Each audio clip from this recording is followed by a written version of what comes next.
How you all doing? Okay, great. I want to kindly request that we be upstanding for a quick wakey energizer of the day. Some people know this one, so they're gonna help me, but it's not hard. It's called the chicken dance. All right? It's called the chicken dance. It's actually it's like an international thing. So I'm gonna teach you the main moves. It's really simple. Then I'll ask the guys on the audio to give me the music. So,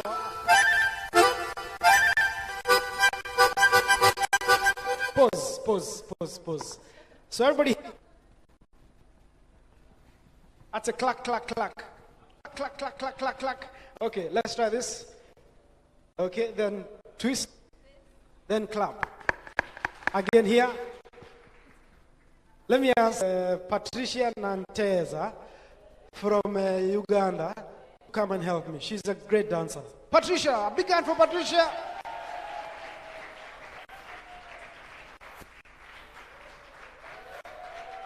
Yes, and she looks lovely.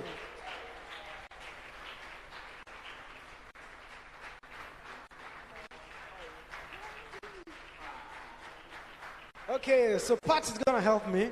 So it's really simple. Everybody here. Then this, then twist, then clap. That's all there is. Then there'll be a bridge. This is the fun part. And at the bridge, when it's like 4 beats, 4 times. 1, 2, 3, 4. Then another 4 beats.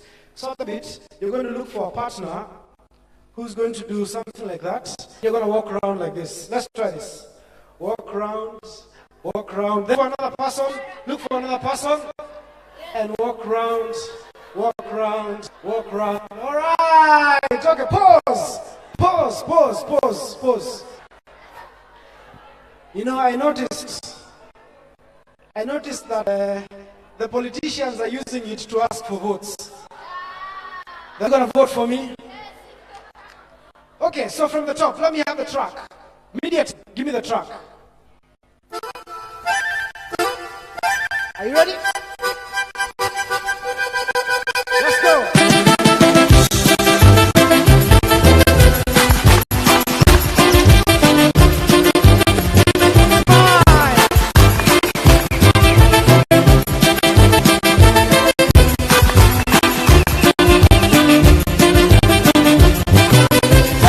Four people, let's go on. Hey. Another person. Hey.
give it up for Eric one time.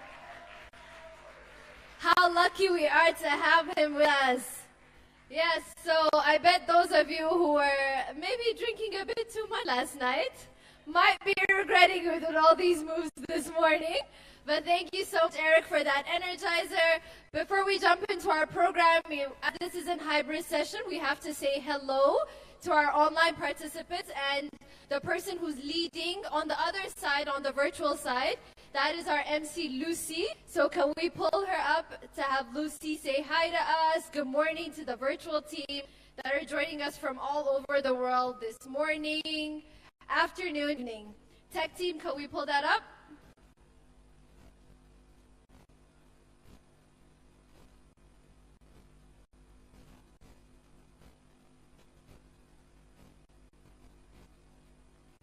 Good morning, Teacon 2023. Good morning. It's obviously such a delight to be joining you from all over the world. You know, I represent here the entire world. We got people from the America. We got people from the entire East Africa. And if you do not believe me, let me just get that shout from my people on the online. We've had a good breakfast. Unmute and give guys a good shout. Whoa! Yay! Super MC, you! Yes, we are here. Meow. Fantastic. And please, all this to say that we are awake, alert, alive, and enthusiastic. We're excited about this day, and back to you. All right, give it up for the online community right there. And also Lucy for leading our online session so well. Okay, so ladies and gentlemen, today we have a shorter program, but it is equally as exciting. And I know everybody's looking forward to this after session where we get to hear the winners. But before that, of course, we have the table topics and international cons as well. So before that, we have this morning, we have a plenary that's going to be led by none other than the international president. So he's going to be leading an education session on program quality. So we're going to be starting off our session with that. And as you know, today we're going to be voting for our district leaders for the coming year. Our district leaders are those who are going to be, you know how we always say Toastmasters is service leadership. So through service, they're going to be leading us this year. And a lot of them are excited to get your votes. We have videos showing all the different candidates that are vying for different roles. So we do have a candidate showcase that is pre-recorded that we're going to be showing to you throughout the program this morning.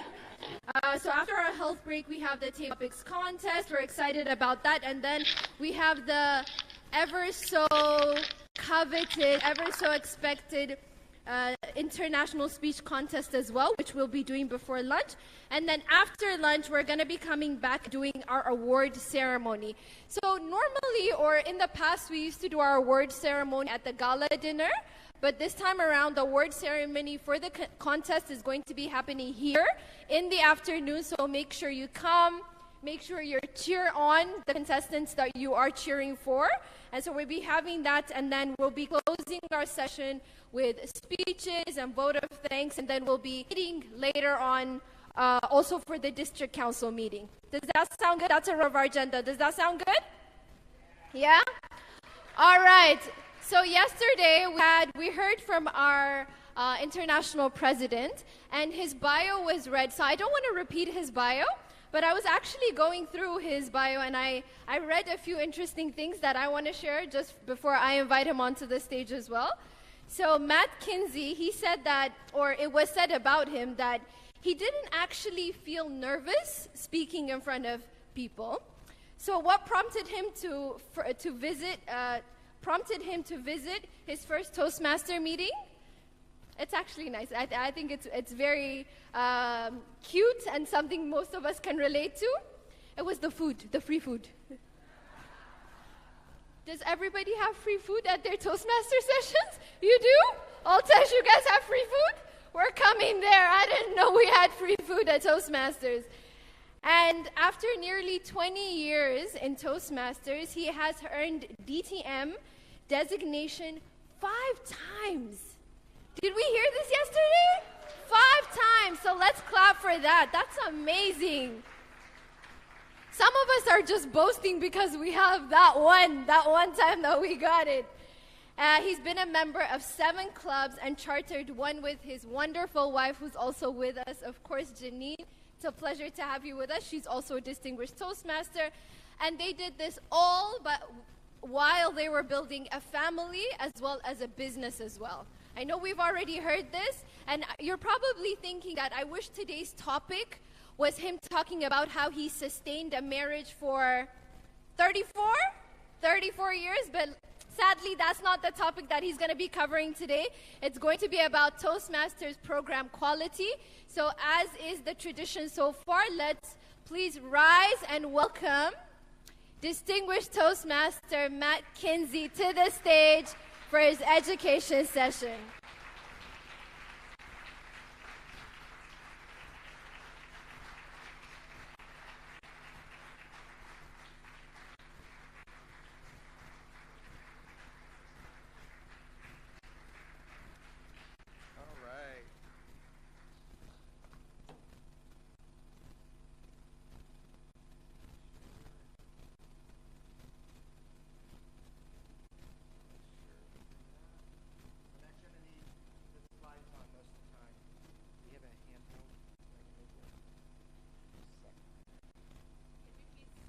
Can we have a handheld mic?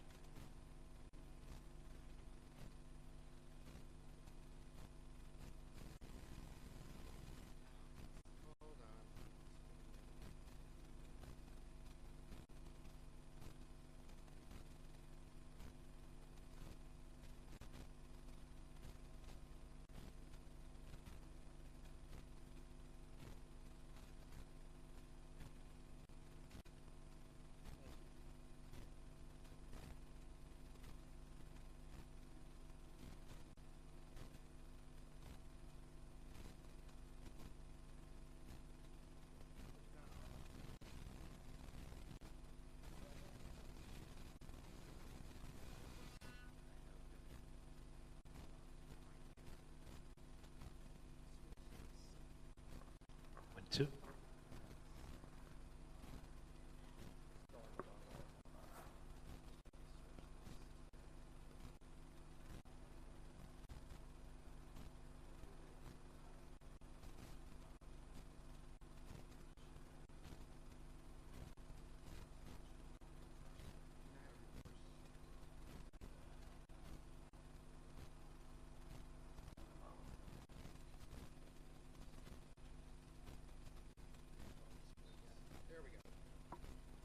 There we go. So the question today is, why are you worried about retention? We're talking about membership retention. So real quickly, yeah, this works perfect when I'm over there.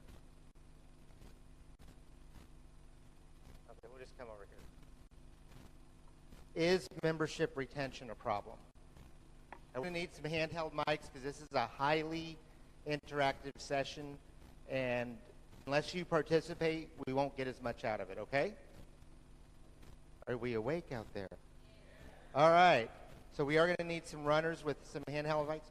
So how many of you think that membership retention in Toastmasters is a problem?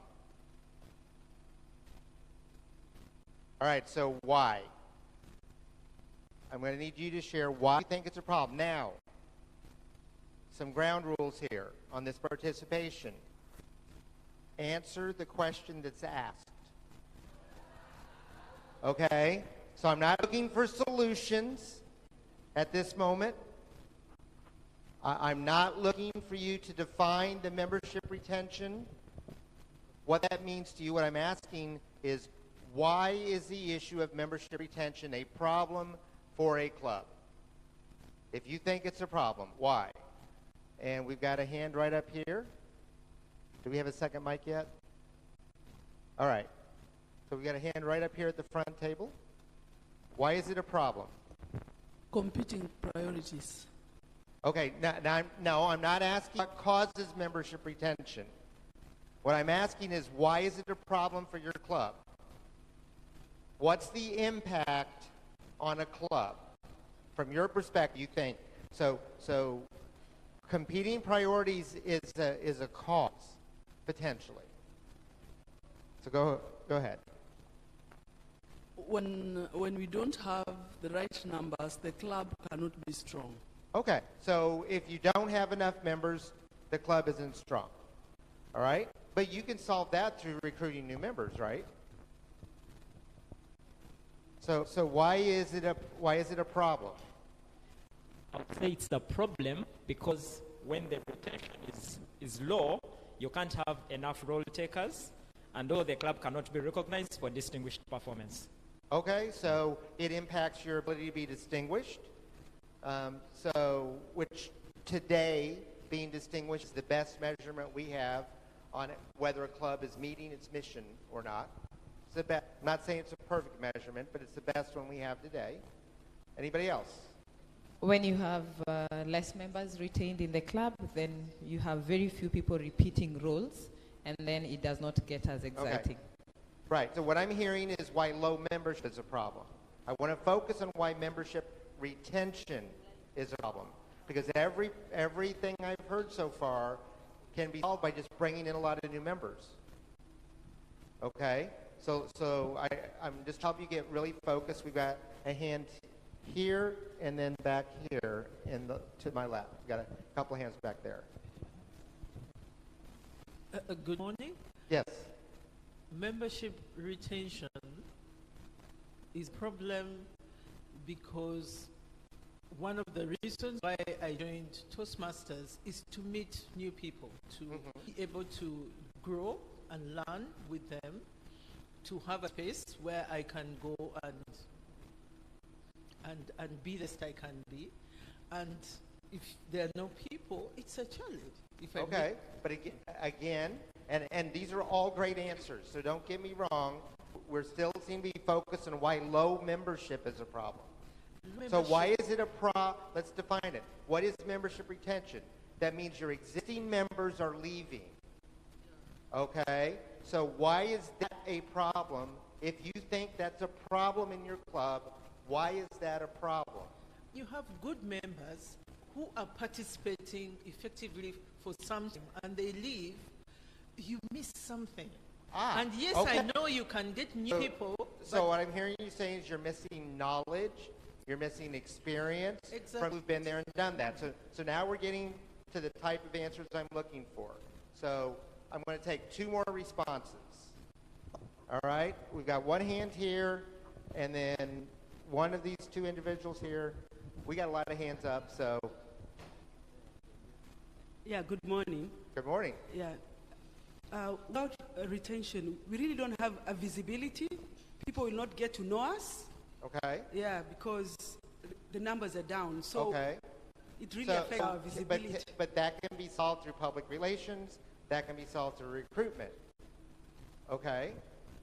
So far I've gotten one specific answer that really relates to the topic. I'm going to give one more person a chance here. And don't worry, there's plenty of other opportunities to participate if I don't get to you. Okay. Good morning. Yes. I suggest there are 2 problems for the club. One is we're not just losing the knowledge, but we're also losing the mentors who are going to coach so the mentoring, coming. it impacts mentoring. Yes, and the second one is if we don't have members, then Toastmasters is public speaking. Who are they going to stand and speak to? We need an audience. Okay. And the audience who give feedbacks are supposed to be the seniors who already have that. All right. So let me ask you a different question. If you have a high fever, is that a problem? No.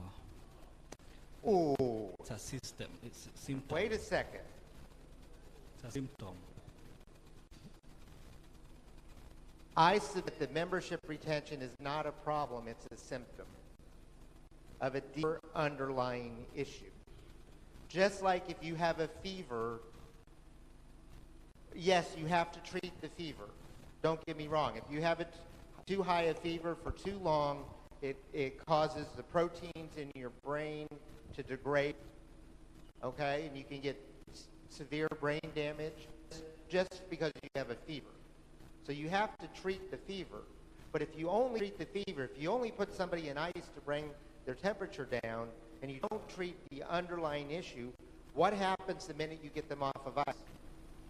The temperature goes back up, right? And they're in just as much danger. Retention is not a problem. It's a symptom of a deeper underlying thing. Okay? Can we agree to that in general? All right? So I want you to change your thinking.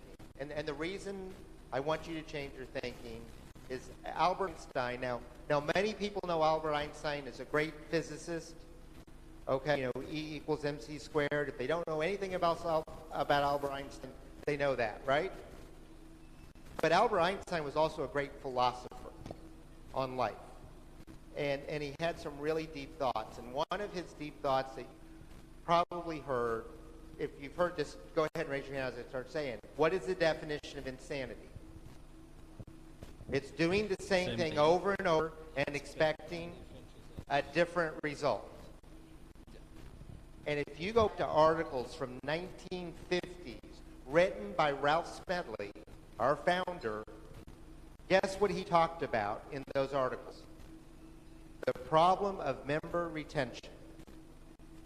So we've been talking about this problem for at least 70 years out of our 100 years, and we've made zero progress. So I want to look at it a little differently and ask a different question, and maybe if we get a different question, we might get a different set of answers. And so that's what we're going to talk about today. So here's the question. Why do people join Toastmasters? Right? And I'm going to give about 5 people an answer about why they joined Toastmasters. If you hear somebody else give your answer, please put your hand down. Okay? So I'm looking for 5 different answers on why people join Toastmasters. Hello. Yes. People join Toastmasters mainly because of 3 things.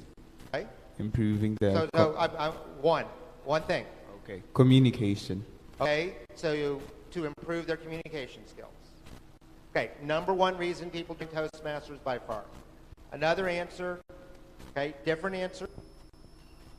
To improve their leadership skills. Improve their leadership skills. All right? Join Toastmasters for whatever reason they give you. They have to give you a reason. It might not be communication. It might not even be about leadership. It might not be even about giving a speech. People join Toastmasters for whatever reason they give you. Okay. Now, we've got a young lady who's had her hand up like 5 times here, so we're going to give her a chance. All right.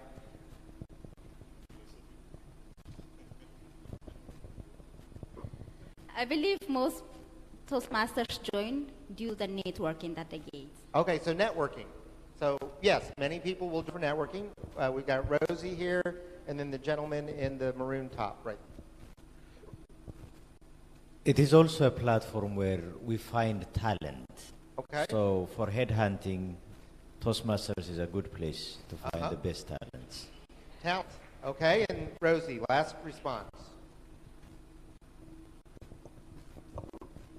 Gain more confidence. Gain more confidence. We talked about yesterday is the end result.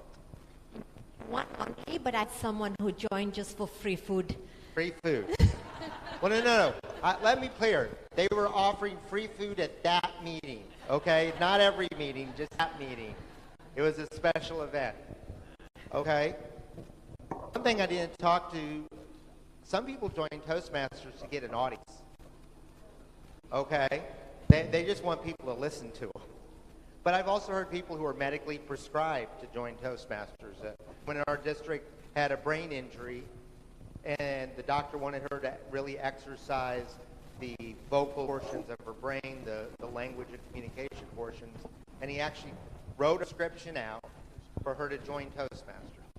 And she later became a division director. She's the main administrative executive under the Prime Minister of the Bahamas now. But it's kept her socially active. Some people join for social reasons, right? Some people just looking for people to hang out with. Get away from their husband and kids. Janine can share that story later. Okay? Some people join Toastmasters because they moved into a new community and they knew they'd find a people who were like-minded and they would get to know people in the community.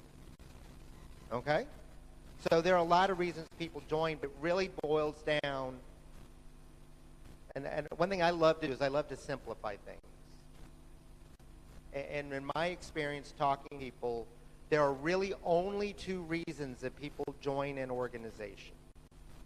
There's only two when you simplify it.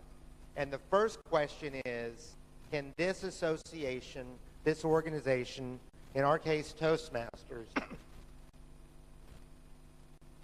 can Toastmasters help me with my perceived problem?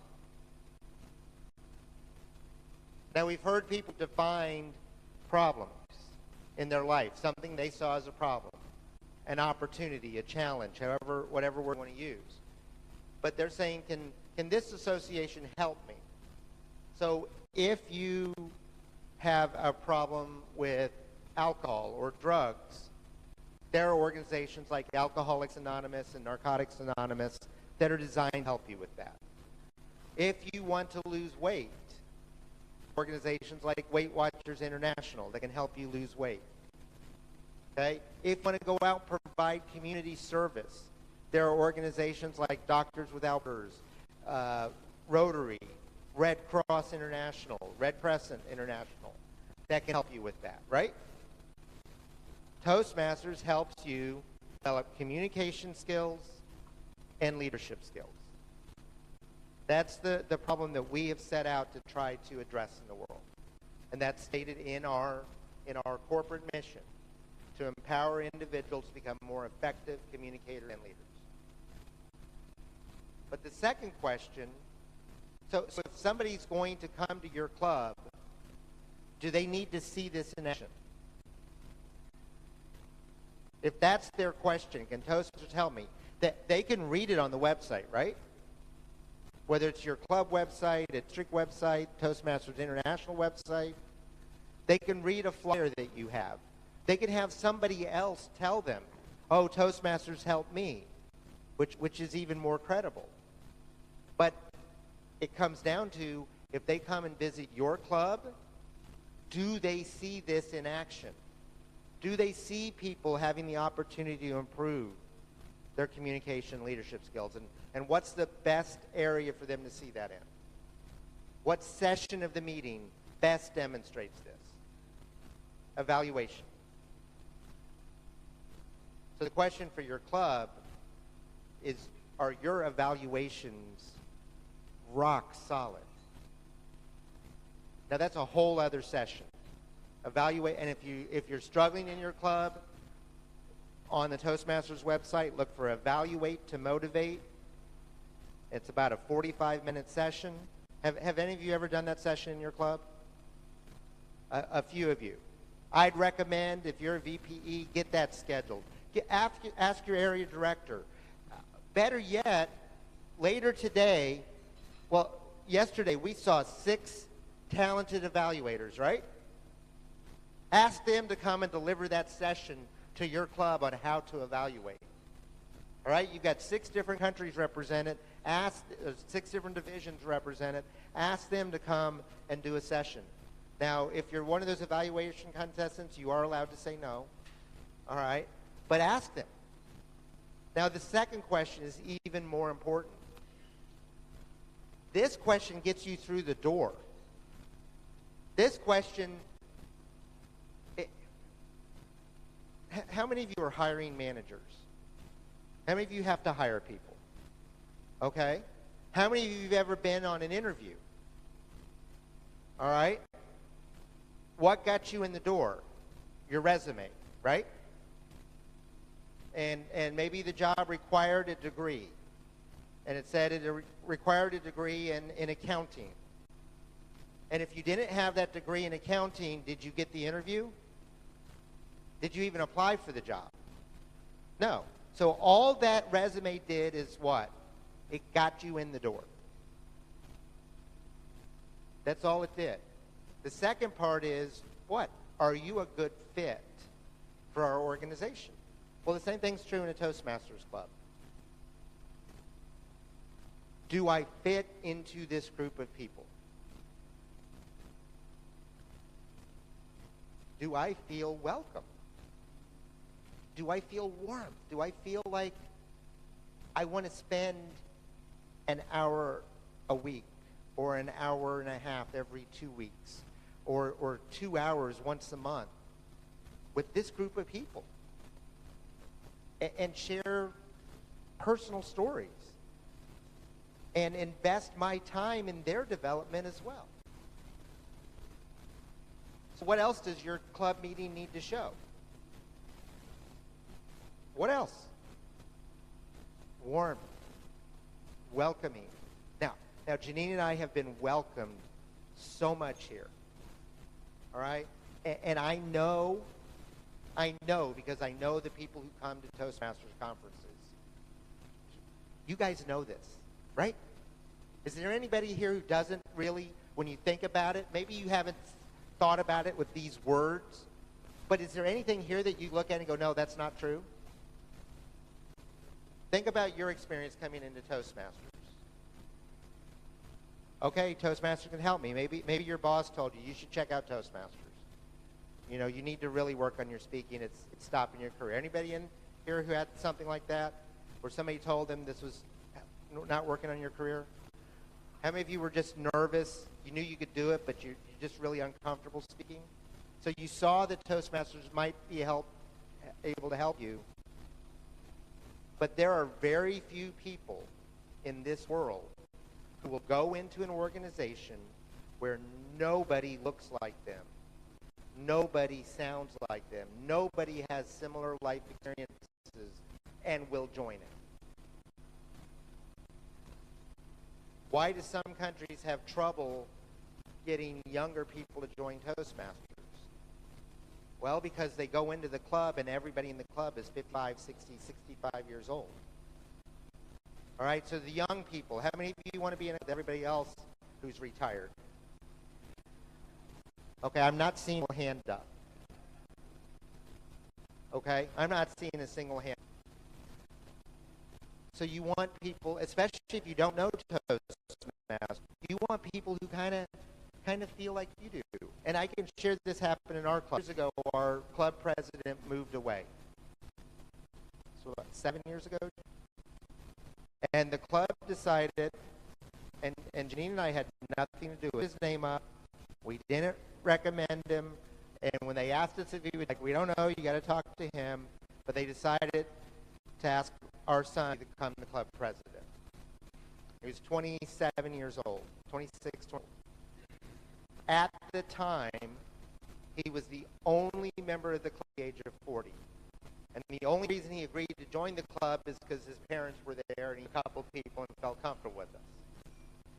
Okay? Now, he'd been around Toastmasters ever since he was about 16 when he started doing Sandstreet conferences. So he knew Toastmasters, but he didn't know anyone. By the time he was done being club president, of the members of the club were under the age of 40. Big men and go, oh, wow. Not only is there somebody who looks like he's in charge, I'm going to get an opportunity to fit you. And what the research tells us more than anything else, that Generation Z, anybody here who's Gen Z? Oh, they want to contribute. Right? You want to make a difference, right? And they're not like my parents, okay? You know, father had the same job in a factory for entire life and never got a promotion. He made steel in Gary, Indiana. Okay, went to work every day, and I remember him telling me stories about when he's to $1 a day. All right, $1. It was a lot of money then. All right, and he waited. He was okay. That's not my job, and that's definitely not the younger generation. The time to say, well, you need to sit and that doesn't fly with them. So it creates this assumption that they're not loyal to organizations, and that's not true. They're to engage them when you allow them to contribute. Does this reflect some of your, for the younger members here? Yeah, I'm seeing a lot of heads going, yeah, I get it. You want to fit in. But let's take what's really the goal here. What's the issue we're really trying to address? Is the goal retention?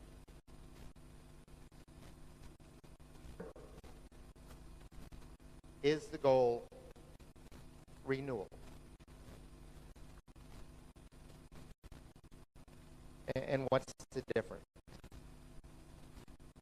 I don't know about you, and I know primary language for some of you in the room. To me, the word retention is about pullback. See, when I think of retention, I think of walls that hold dirt back in. I think of retainer, which if you're trying to lose weight is not something you want to retain. I think of holding people, holding things in. But renewal. What's renewal? Every time someone pays their dues, what are they doing? They're renewing their and renewal, that word, it's new again. That's what renewal means. It means it's new again. It's a new opportunity.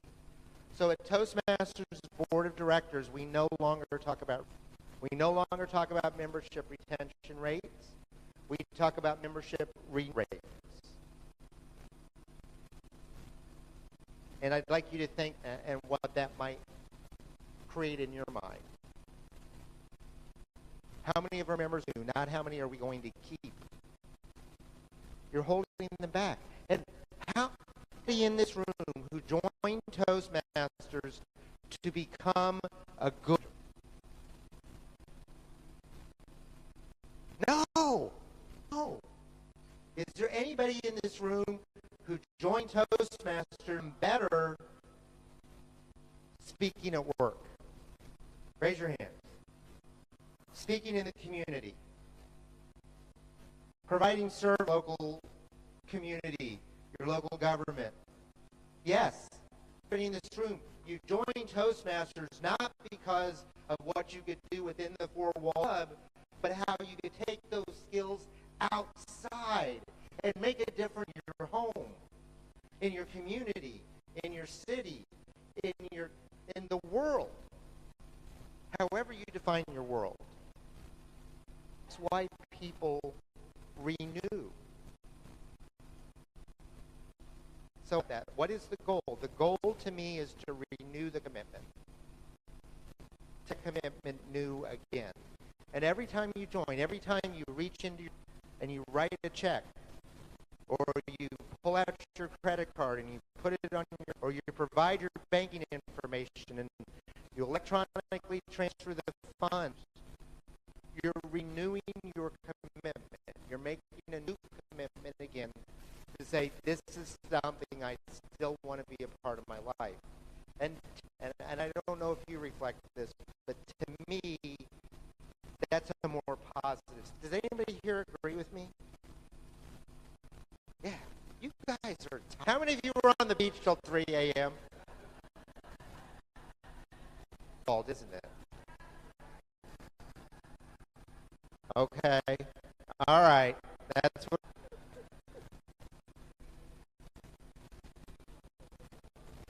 So now going to be a participation session. We're going to get your idea. Afterwards, I'm going to share the research that we've done at Toastmasters International that members give us about why they not renew. But see, you're the ones who are renewing a different perspective. So I want to hear from you, and we're going to hear probably 3 or 4 about why do members not renew. We've got a couple of hands here. We got 3 right here in this table, and then we've got one over here. Yeah, and yeah, if we got online, please. Thank you, Rosie. Some people don't renew because they don't have them. Financial.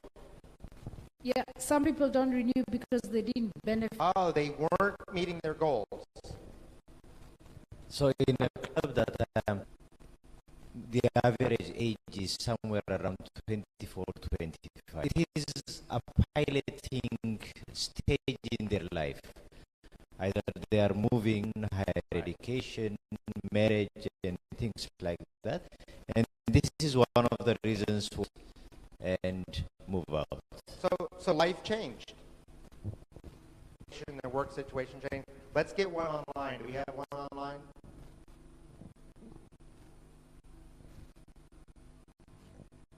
No? All right, last one over here. Thank you.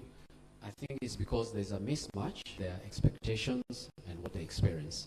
Okay, so they have a set of expectations, whether it's too high, too low, too quick, too slow. They have an expectation, and what their actual experience is different, that they're no longer comfortable. All right?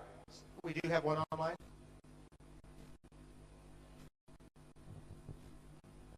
Our MC just found one online. Can I just read for you what they're saying online? They have met, their goals aren't well organized, their life trajectory has changed, and they are now indifferent. They feel that they do not deliver their speeches, their assignments, they are suffering burnout, and they can no longer commit to class. Okay. So there are a lot there. I hope you caught all of those. So all the things that I've heard. What word did I not hear? And I'm glad, because I didn't hear pathways. Okay? So people do not leave because of pathways. All right?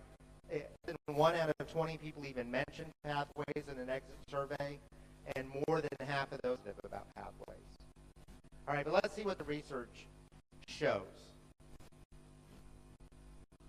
All right, what the research shows is these are the top 4 reasons that people don't renew. New interest, because we heard some of those reflected there, right?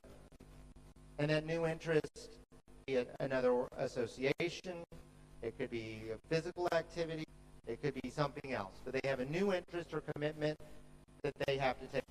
All right? Moved or job transfer. Now, when this online hybrid world, that has become less of a factor. Research was done because if you're part of a hybrid club, you can continue even if you move location. Personal, work, family, health. I had a heart attack. I did 3 years ago. I didn't leave it. It was a minor heart attack. Some people have significant health events and have to leave. We heard some people talk about personal, getting married, having children, taking care of family members who need care now, and taking care of family members who need care now, and time constraints. Now let's talk about some of those causes. If somebody met their goals and understood what Toastmasters still had to offer them and still made the choice to leave Toastmasters, is that a bad thing? How many of you are still in university? How many of you have graduated and are still in university? Do you go to college for life? No. You go to college to get a degree so that you can improve your opportunities in life, right? That's why most people go to a university or a college. If somebody leaves and they understand what's available to them and they've met their goals, I have no problem with that. Toastmasters was not designed for life membership. Now, we do have members who join for life. All right? I imagine Rosie's going to be here till the day she can't. And same with my wife and I, and same with some others in this room. And we usually find a lot of them at district conferences, all right, at the international convention. Because those are the most dedicated members who've gotten the most out of it. But if somebody leaves and they don't know what the opportunity was, if somebody leaves because they weren't meeting their goals or there was a mismatch, that's something we have some control over. And so that's what I want to focus on here, is what can we do about it. So let's see some of the others. These are the things that keep me up at night in a bad way. Okay, there are things that keep me up at night in a good way where I got to write them down. I'm like, I got this idea. But these keep me up at night concerned. So were you contacted for renewal? 57% of members say yes, they were contacted about renewing. But 43% said no. 43% of members who chose not to renew tell us that no one contacted them about renewing their membership. Is that acceptable? I have a problem with that. Here's the scarier one. Could somebody have done something differently to keep me in Toastmasters? Now, just about 70% say no. No, there was nothing anybody could have done. This is what I call uncontrollable reasons. Okay? These are reasons that you, as a club officer, can do nothing about. Their life changed.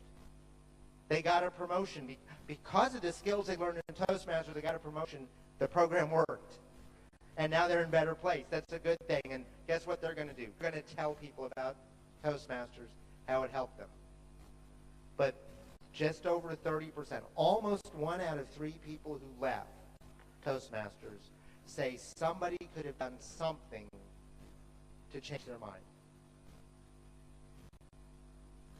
And remember, 43% said no one contacted them about renewal.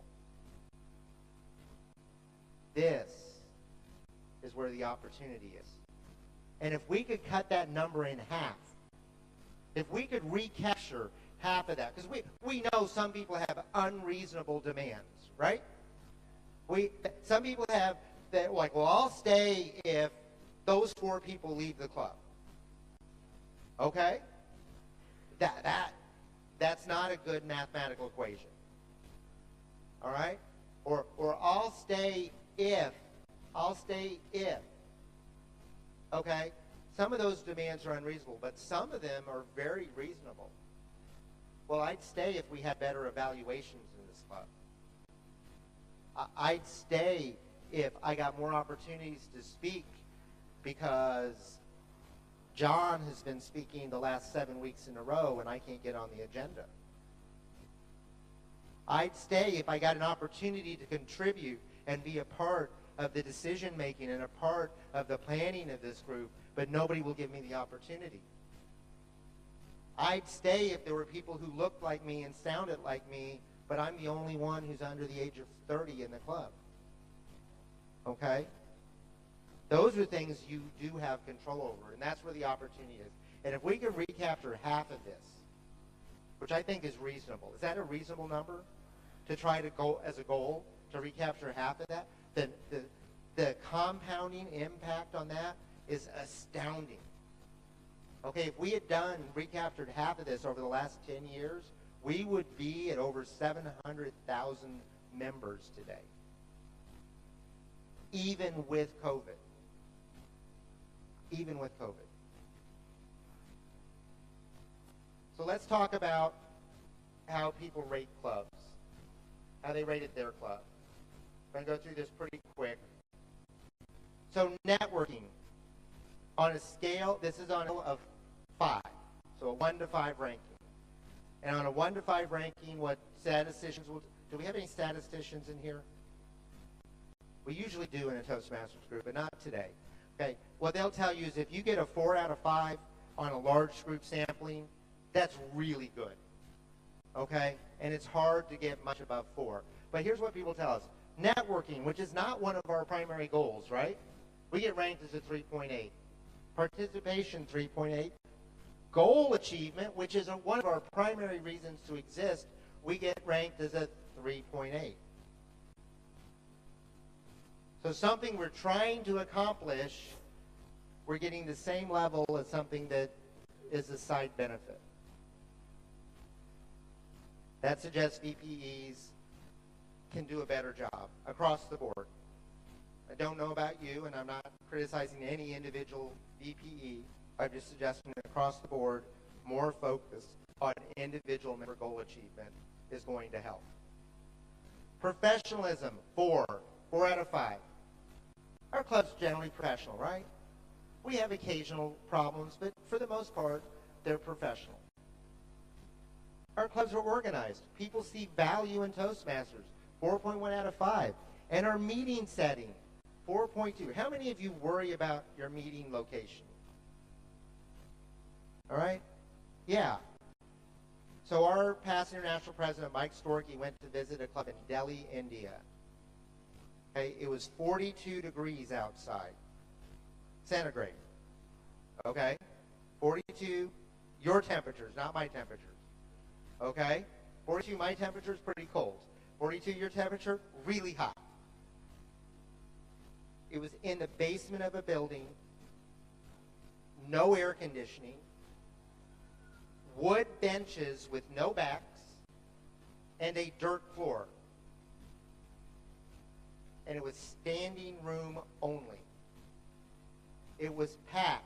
It was so packed that people were leaning in the windows from outside to attend the meeting. And Mike turned to one of our other past international presidents, Deepak Menon, who took him to the club, and said, Deepak, I guess everyone's showing up because I'm here.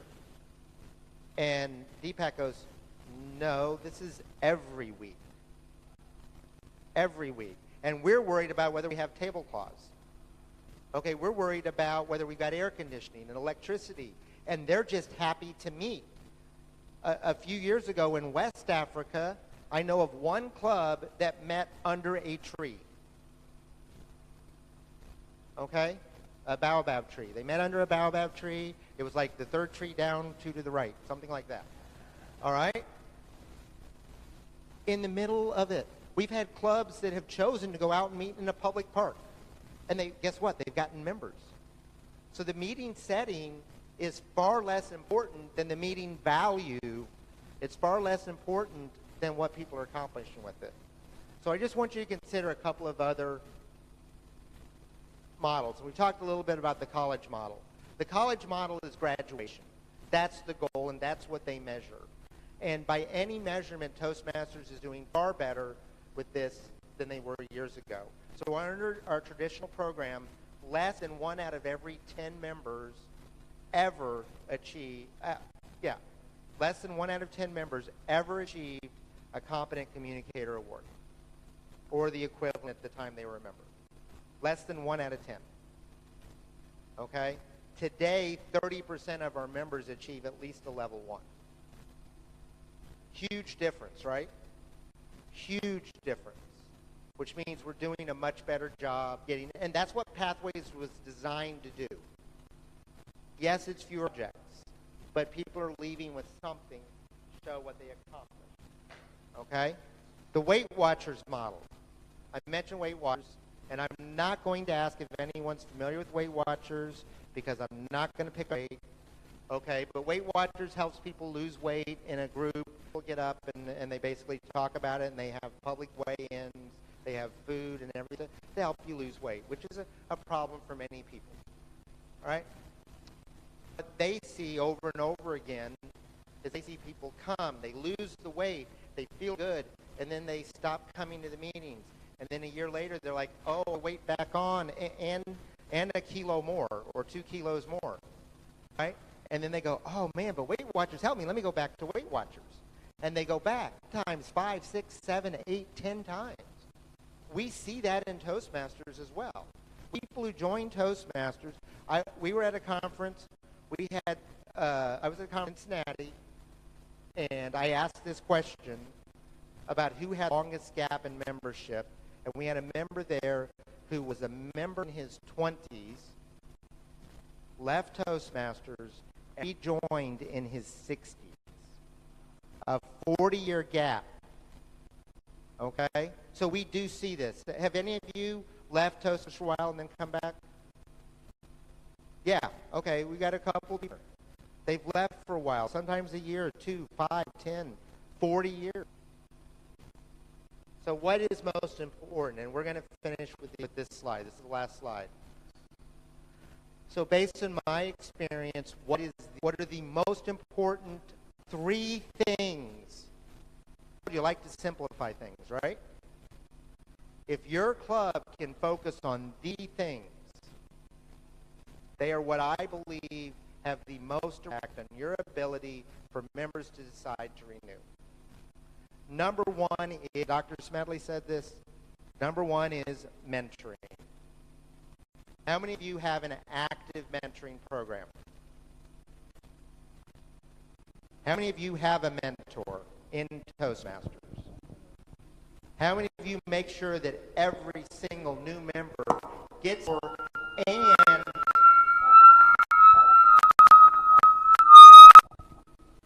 and you follow up to make sure that mentoring is... Oh, I'm not seeing as many when I ask the second half of that question. So it's one thing to assign a mentor, right? Hey, this is your mentor. VPs of education need to make sure training is occurring. And you do that by asking questions. And the question's real easy. How's your mentor? That's it. How's it going? All right? And they're going to they'll tell you. They will tell you. So make sure you have a good mentoring program.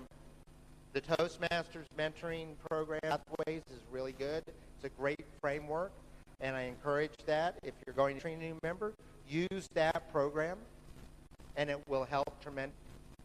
Right. The second thing is speaking opportunities. How many speaking opportunities a year does your club have? That will tell you how many you can. So a club that meets weekly with 3 member spots, 3 speaking slots, has essentially 150 speaking opportunities, because they're usually going to take a week or 2 off during the year, right? A holiday's going to come up and they're going to not meet that way. So they're going to have 140 to 150 speaking slots a year. That's a lot of speaking slots. That means if you're just doing level 1, you could get 30 people through level 1 in a year. Would that be an amazing club? If you got 30 level 1 in a year, oh my goodness, I would love to see that. But that defines how many opportunities you have. If you meet, and from what I understand, the majority of clubs in East Africa meet twice a month, right? How many speaking do you have? If you only have 3 speaking slots and you're meeting twice a month, you're only getting 75 speaking opportunities a year. So think about that. Is that enough to meet the needs of your club? Or do you need to, if you're meeting twice a month, I think you need at least 5 speaking slots every meeting. If you're eating once a month, I think you need 8. All right? So number of speaking opportunities, look at that and say, what do we need to do? Now, there are a lot of other speaking opportunities. Table topics is an opportunity. Evaluating is a speaking opportunity. Being Toastmasters is a speaking opportunity. Being any role is a speaking opportunity, but really on the number of prepared speech opportunities, because that's what the goals are based on. And the last thing we talked about it before is evaluations. Make sure really good evaluations in your meeting. It is the most important for people to say, can Toastmasters really help me improve my skills? So these are some thoughts on how you can make the experience in your club more likely for members to renew. Last thing, I talked earlier about the importance of fitting in. And something I would really strongly recommend to clubs is if somebody misses 2 meetings in a row and you didn't know they were going to miss, they didn't tell you, I'm at the Toastmasters conference this week, or I'm traveling, but if they miss 2 meetings in a row, somebody in the club must take the responsibility to call them. Not WhatsApp, not a text, to call them Hey, Oscar, are you okay? We missed you. Not where have you been? Not, hey, you're letting us down. No judgment. Are you okay? We missed you. Because the longer somebody goes from a meeting, contact, what start to think? Do they even care about me? Do they even notice I'm not there? So if your club can adopt that practice, your renewal rate will increase substantially. So these are just some thoughts. If you have more conversation, I'm glad to do that later, but I appreciate your time because together is the only way. Remember what have we told conference? Together is better, right? Together is better, and together is how we address our opportunity for more members to renew because it can't fall on any one of you. I encourage you back and share this with your other club officers. Share this at your meeting to make sure that people understand what truly matters. Mentoring, speaking opportunities, and positive and supportive evaluations. Madam Chair.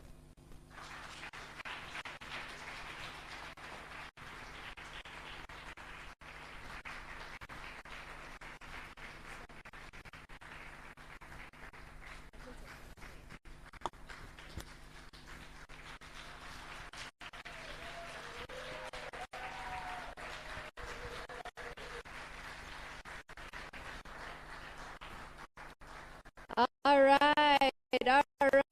Very, very important, essential element of Teacon is away important nuggets that not only that we can implement, but really at the club level. Matt, as a person who served as Sergeant at Arms, Vice President of Education, and all of the things that you just said, I wish I knew sooner. Because it's our biggest headache. We've been saying it for so many years. We know discussions as to how to address the issue of retention. We're changing our narrative. We don't say retention anymore. What do we say? Renewal. Now we say renewal. So membership renewal, the goal to commit. Renewal means commitment, and that's what we do. Through mentorship, speaking opportunities, and evaluations, we will help our members renew their commitment. So once again, thank you so much, Matt, for that.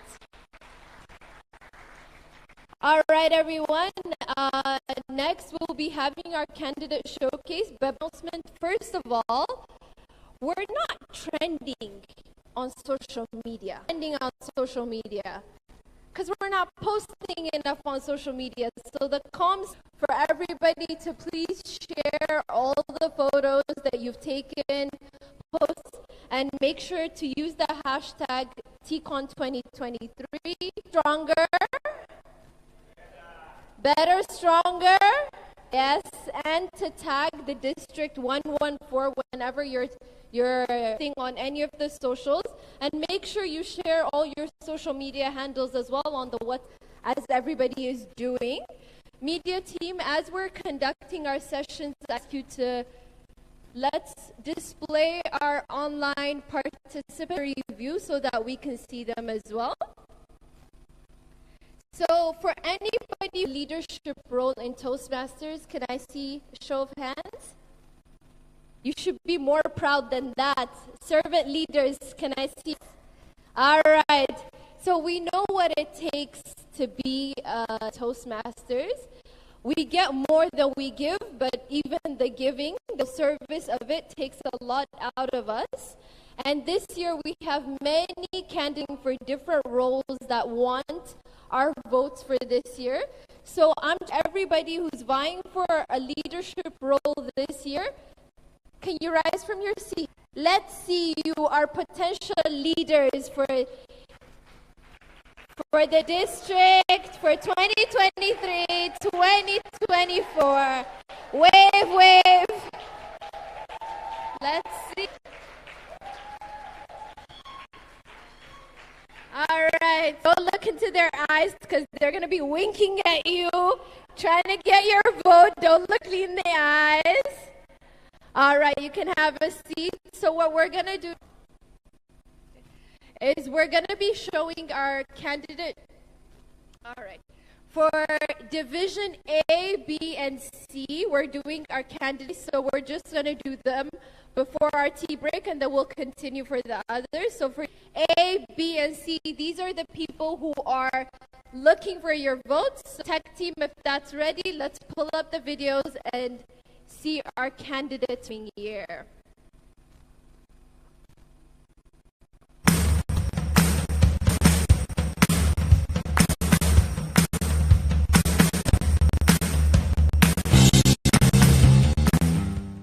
My interpretation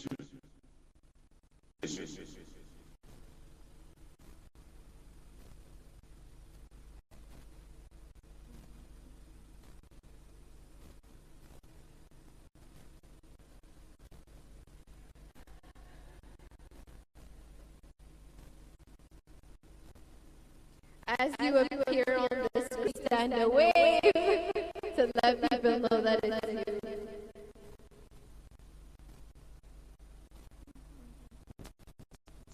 you. You can get what you want in life. If only you help other people get what. So I will be here helping you. Master Zira is our division director, and how well he's done in terms of steering the division. I notably applaud the introduction to just build the quality and division bodies, good practices from other divisions. Now, I also there currently are there's leadership fatigue and low morale. Brings me to the fourth reason why I am a good fit for this position. One, I intend to start activities that will boost in the division, working with area directors. For example, I am thinking of and other ideas. Secondly, I do intend to for every area, but also every club, understanding every one of them is unique. And thirdly, I believe with districts, leaders are able to step up and the morale can be boosted to recognize all achievements from the club division. Over to you, Connie. Thank you very much, Roderick. Thank you for that opening question that I have for you first and foremost is that division directors are believed to be one of the most underutilized positions. I wonder how you think we could measure how you can be accountable in that position and how we could measure what would you recommend? I recommend the trio uses strict success plan. Well, rather, the division success going to craft together with my team, ADs, and other assistants, and then the trio to know what I am working on and how far I am going.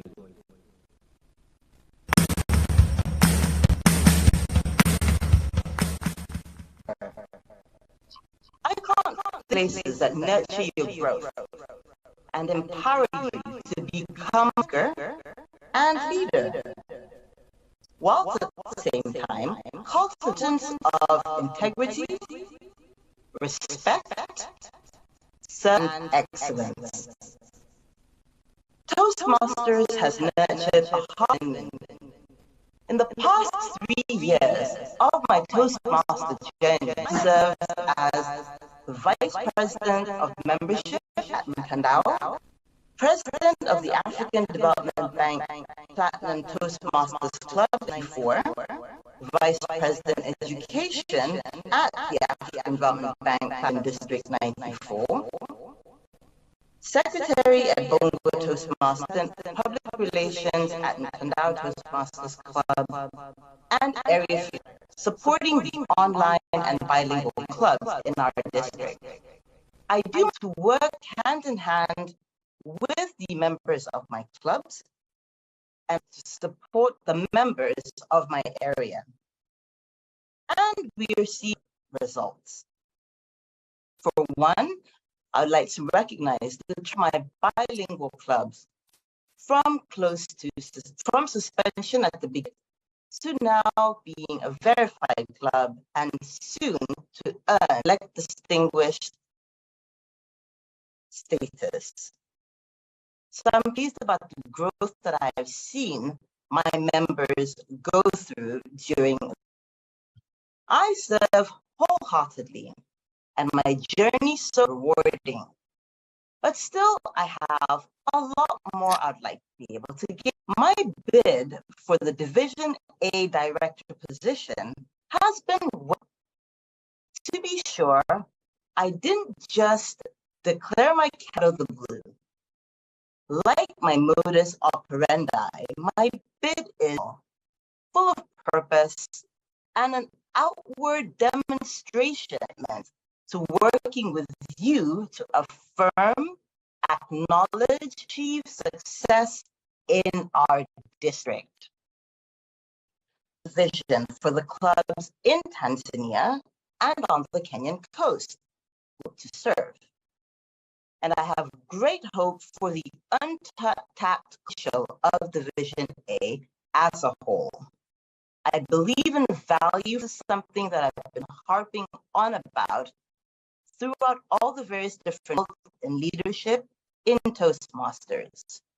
I also believe in professional growth, as well as having fun. I embrace and support the provision of a safe space for members to divisions as public speakers, and as well as outstanding leaders, respect, excellence, and integrity. I believe that each member has something of value to impart on others, only just within the Toastmasters community, but also beyond it. Affirm, acknowledge, and achieve success for Division 114. On May 21st, 2023, at the District Council to vote Nemaswingwa.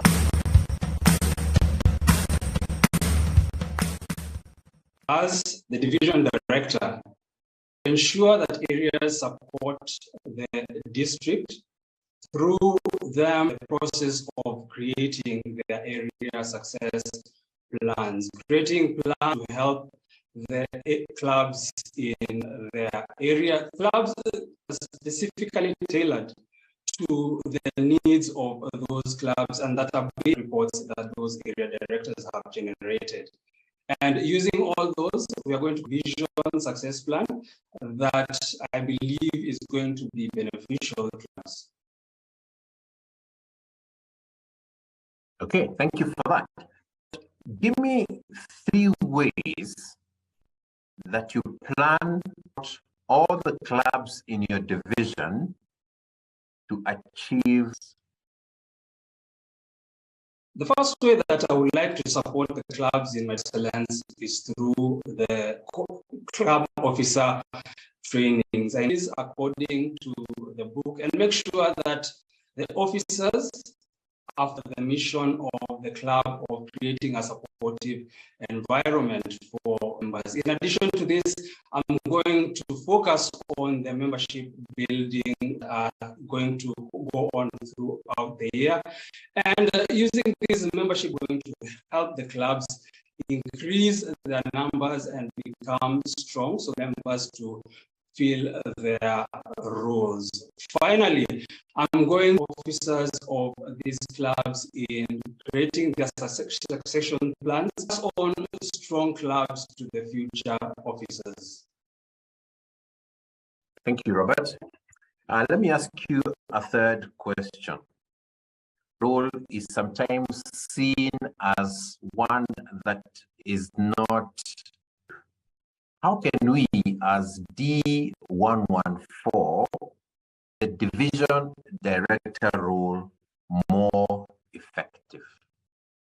I think the reason that it is not effective is due to lack, because there are many responsibilities that the district would take on from the trio in terms of externals of providing training, in terms of guiding the more, so that the area directors do not directly report to the director. And so what is needed in a district is to the division directors so that they can receive roles from the trio. Let me ask you a quick last question, as I can see the time is running out. What is your style? My decision-making style, I follow the Robert rule of order whenever I'm with my peers. And what I usually do is ask for opinions from everybody who is in the meeting. I am guided by the majority. Of course, I give guidance on the policy masters to make sure that we are acting according to those policies. Let the group be the one that contributes.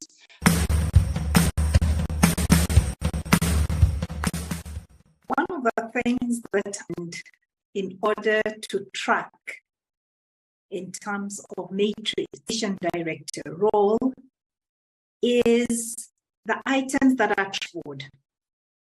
These are the education goals, the administration goals, but there is also tracking of the division is able to charter at least one new.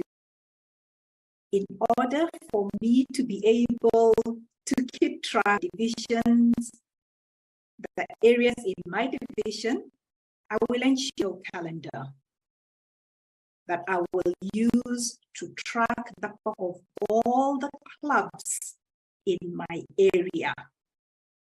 First quarter, I intend to meet with my division council basis, and the things we'll be tracking in that particular is how well each of the clubs have adopted the roles that they are taking on, and that's for the club officer. How well they're able to navigate pathways. Because if they're not pathways, then the education goals will never be realized. To excite the members to come +1 in this way, we'll be able to ensure that we have visitors, our club meetings, each time there's a club meeting. Of having joint club meetings within the different areas, even within the division. This has three advantages. The first one is it enables us to be able to learn from one another. They're able to show amongst themselves. And for those who are new and upcoming, are being acted out for them. Things that we take for granted in the clubs, like the parliamentary, this will be demystified. We'll also be able to have mentoring of the different roles in the club, as well as speech mentoring. In this way, all our club meetings are vibrant and exciting place to spend your evenings, because there will be time and something for you to take away.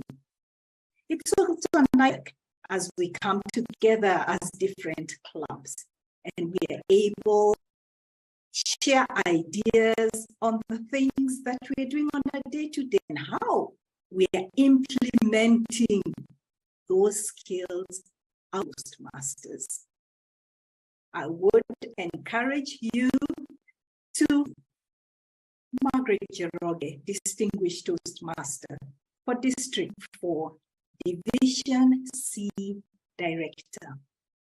This will continue to build new clubs and support all Division C and indeed District 114 in achieving excellence.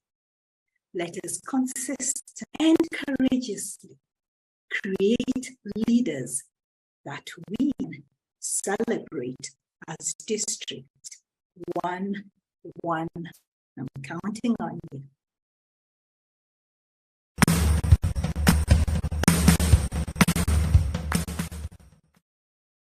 The thing that as the division directors is that it's one of the most underutilized positions. And so I wonder how you think we might keep you accountable, measure, have some metrics for how you carry out.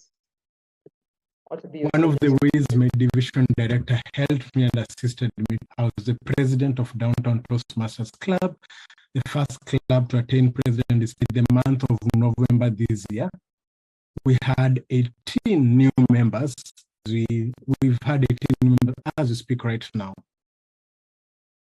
Might visiting our club. As a division director, as a president, I think, how can you keep me accountable? We need to make division director visible to the club presidents and VPEs. They can hold them accountable. Many presidents and VPEs don't directors, but we need to give them numbers that they can work with and use as they discharge their mandate. Thank you. Thank you very much. And please describe a successful team. How did it go? This year, I led down Home where it is to be the first president distinguished and 10 out of 10 performance on the DCP goals. The second thing, 7 out of 7 EXCO members trained in the 2 trainings. Third thing, we have 2 Triple Crown champions as we speak, and a third one loading soon. Looking at this, I inspire and motivate a team to work even when I had nothing to pay. I have led teams outside Toastmasters, I've led teams, and by sharing my vision with clarity early enough. Thank you very much, Donovan. My last question is, what will you from the past leaders in the division or district? Allow me. I was privileged to serve as the Division C conference convener. Division C is the only conference division which had a gala. As Toastmasters, when we are looking for role takers, we look for each other. Time came for us to support each other as a division for the gala. People returns. As a division director, remember and embrace and work as Toastmasters. And one thing, rather than have division galas, have regional galas where Nairobi can have a gala, Kisumu can have a gala, Mombasa can have a gala, improve the networking. Okay, so now you have the closing statement, Donovan. Thank you very much. I am a motivational leader, able to inspire the team I work with. I share my vision with clarity. I am able to recognize where they've performed. With these people delivering. Can I motivate presidents? I've been up that. I believe I know what every president would need for them to success club. My experience as a Division C conference convener, a bigger vision of what a division looks like, working with conferences, able to host our program quality director as she visited. It was a good experience working with division directors to outline a program, deliver on what she was to deliver, and create visibility. I believe as a division director.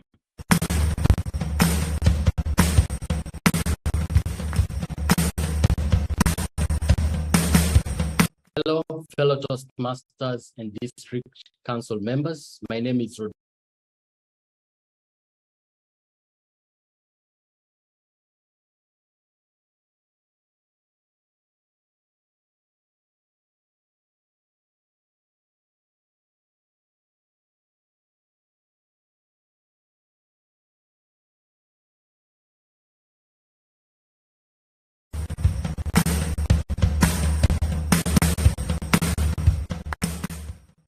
and District Council members. My name is Rodrigue Usechu, and I'm requesting for your confidence so that I'm entrusted to steer Division A through the next Toastmaster year. The reason why I want to take this position is because there are 4 quality tables. 1, my leadership experience as BVPR Director and currently the club retention chair. But secondly, qualities to be able to steer this district. I'm very passionate in all that I undertake, but I'm an action-oriented leader to communicate a vision with empathy in the. Thirdly, I do understand Division A. We were well led by Terry Odico, and we became the best. And this year, with Toastmaster Zira as our division director, I do understand how well he's done in terms of steering the. I notably applaud Role Takers Academy to just build the quality, and division help us get good practices from other divisions. Also understand the challenges. There currently are there is leadership fatigue. And that brings me to the 4th reason why I am a good fit for this. I have the solutions. 1, I intend to start boost energy within the division, working with area directors, for thinking of debates and other ideas. Secondly, to customize support for every area, but also understanding that each and every one of them is unique. And thirdly, with more recognition in the district, leaders are able to step up, be boosted. So I do intend to recognize all club to the area and the division. Over to you, Chair Connie. Thank you very much, Rodrigue. Statement. The question that I have for you, first and foremost, is the fact that division directors are believed to be one of the most earned in the district. I wonder how you think we could, how you can be accountable in that position, and how we could performance. What would you recommend? I read that the trio uses district success plan, well, rather the division which I'm going to craft together with my team, ADs, and other assistants, and now the trio to know what I am working on and how to judge how far I am going.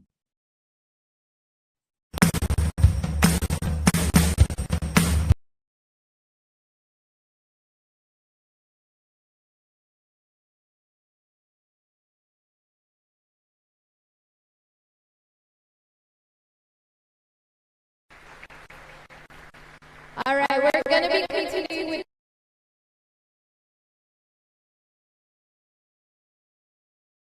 us. But before that, we'll be going for a coffee break. Are we tired?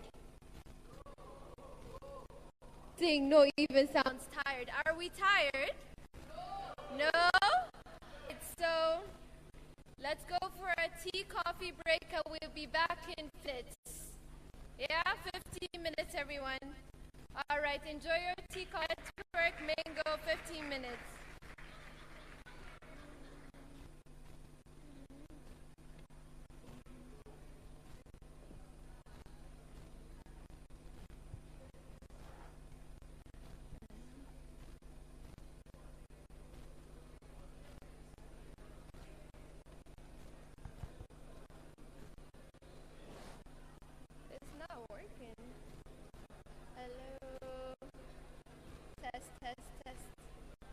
Test, test. Test, test, test.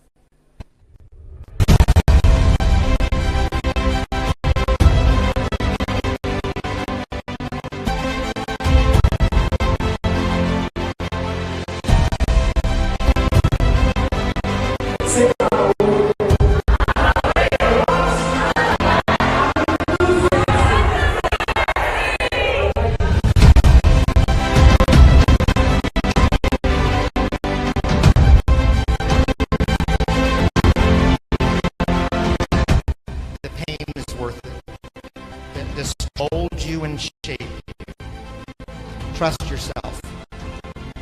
And more importantly, it's easier to forgive other people than it is to forgive yourself, right? For many of us. To forgive somebody else and take the viewpoint that they're doing the best in their education, their knowledge, their experience, their upbringing, they're trying to figure it out. Give yourself the same freedom. Toastmasters, Tandao Toastmasters, woo! He's a Toastmaster member since 2009, and as we all know, last served as our district director. He is the immediate past district director. He is also a distinguished Toastmaster. So Anthony was not yesterday when we did the distinguished Toastmaster lineup. So let's just give him a round of applause for that as well. Yes, yes. And you're gonna want to clap for this as well. He's his second distinguished Toastmaster. Yes, yes.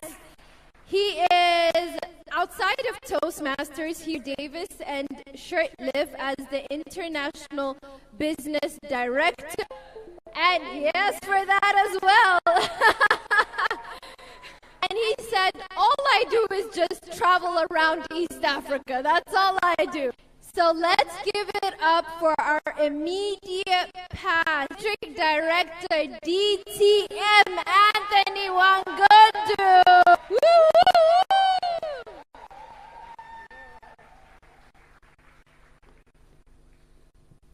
Good morning.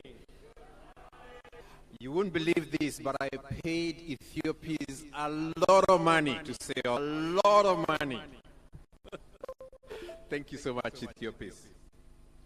Now, table topics is a signature of every Toastmasters Club meeting. Has anyone ever been Toastmaster Club and there was no table topics?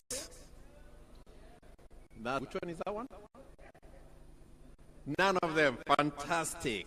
And it is such a loved section of the club meeting that when you have it, because you're having elections or you're having an extended speech, people do know that it was complete.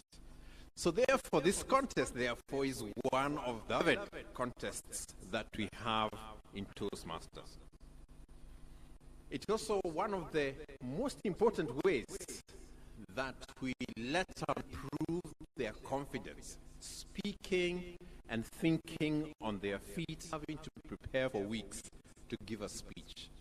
And believe you me, the more you become confident in table topics, the more you become confident when you're in the professional stage. I confirm I have 6 contestants today who have submitted their signed speaker confirmation of originality and eligibility, that they have all been briefed appropriately for their role. I want to now invite our timer a little bit about the timing of this speech. I'll ask Chief Judge shortly after that. So give it up for Dr. Elizabeth.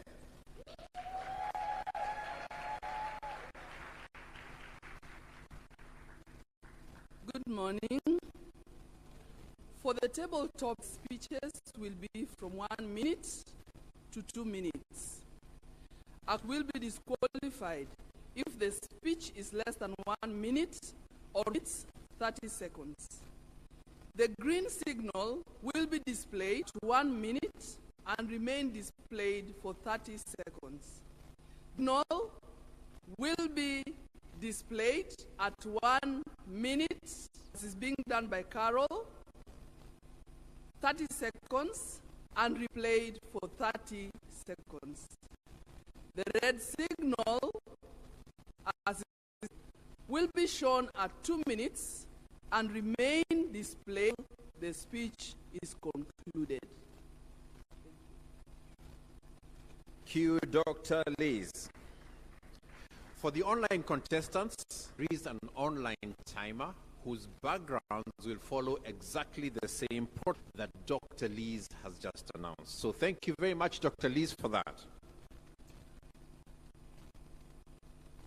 All the speakers have been informed, have tested the designated speaking area, including the 2 contestants who will be competing virtually. And they are all set with the arrangements that have been made. The order of speaking has been conducted, and for the benefit of the judges, the timers, the ballot counters, the sergeant-at-arms, even for your own benefit, let me tell you what the order of speaking is. Speaker number 1, Beverline Anyango Ongaro, Eric Arligator Makori, Ruth Luanga Luyima, Samira Hassan Ibrahim, Christine Kerue, and speaker number 6, Moindi. I will now invite the child the contest before we get ready for the contest. Give it up for Chief Judge Diane.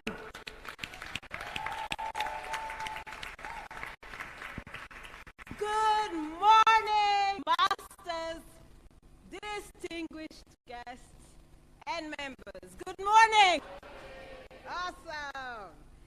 Serving as the chief judge, I am coordinating the judges, ballot counters, and timers. I confirm that they have all been briefed on the contest as required, and we have a sergeant-at-arms who will ensure we have minimal disruption during the contest session. George Lanya, hello. All participants will be admitted into the contest room while a contestant is. The table topics contest follows all rules outlined in the general version of the Toastmasters contest rulebook. Each table topic speech will be 1 to 2 minutes, as Elizabeth explained. Contestants will be admitted into the contest room. It is their turn to contest. The judging criteria takes into account 6 main areas. The first is speech development, opening, body, close, organization, and smoothness. The second, activeness, which looks at the logic, directness, enthusiasm, achievement of and audience response. Hey, table topics. The third, lexical appearance, body language, and speaking area. The fourth criteria, voice, which includes flexibility and volume.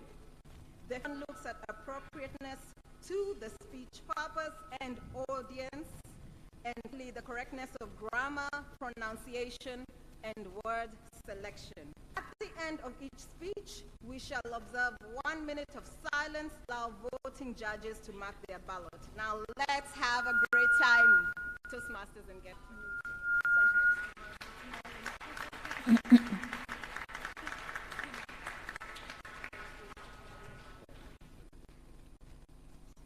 Thank you, Chief Judge Diane.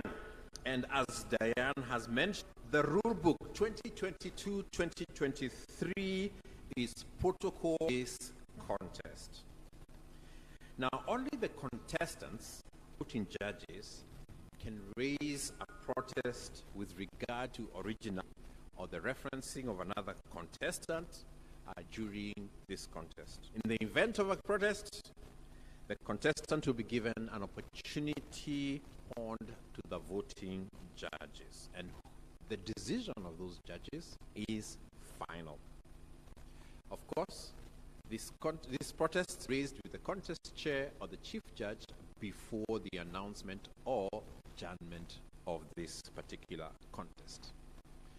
I'm now going to request our sergeant at arms to confirm to me that they have sequestered all contestants in a waiting room, including the online contestants. Please that they are all out of the room except for they're still here. All right.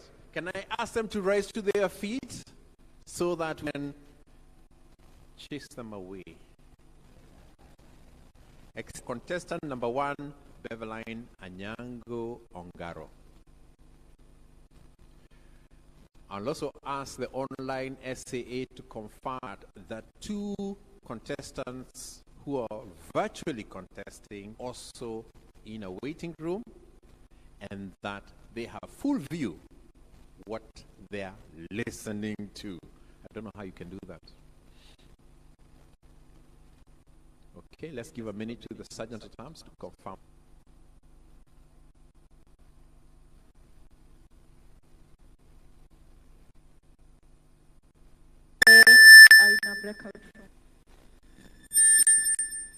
Go ahead, Mercy.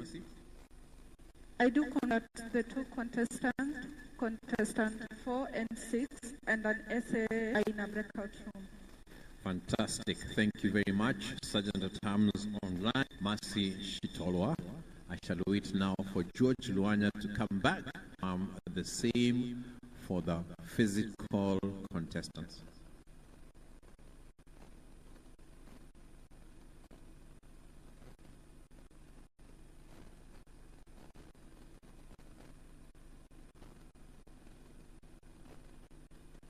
Thank you. I will now invite contestant number Beverline Anyango to take her speaking position. Beverline.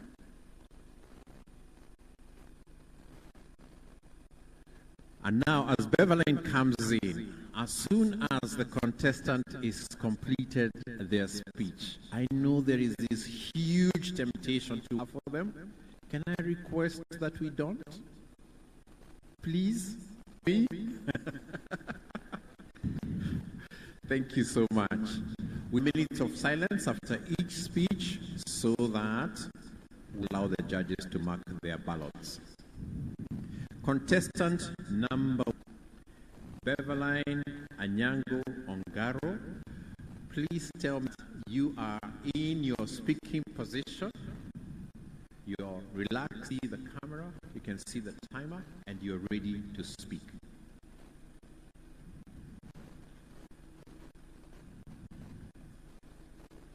I'm ready. Fantastic. Anyango Ongaro. Africa is it. Is this true or not? Africa is it. Is this true or not? Beverline Anyango Ongaro.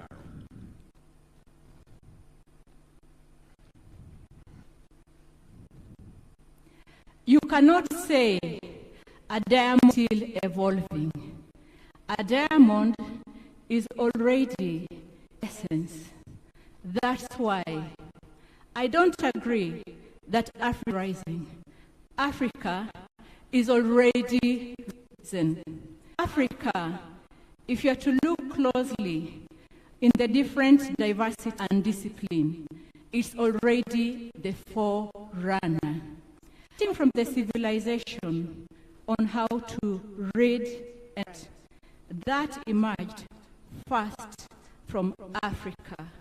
In Egypt, if you're to go there, you'll find the papyrus from which the world learned how to communicate.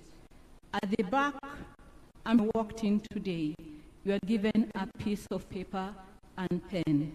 It emerged from Africa, from Egypt, how we learned how to read and write. In the field of medicine, where else but Africa has it risen?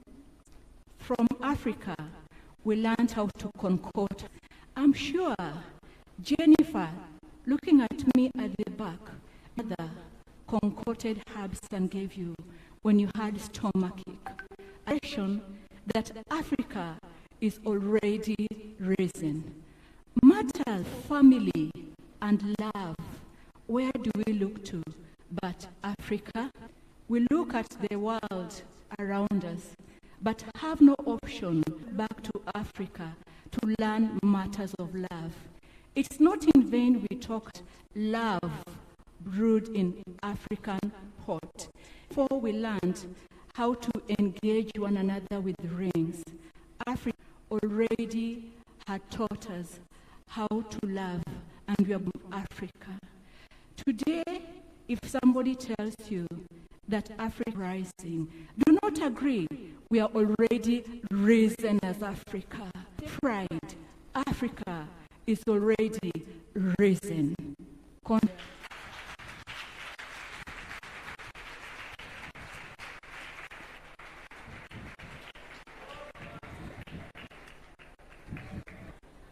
Can we have a moment of silence and thank you for your disobedience?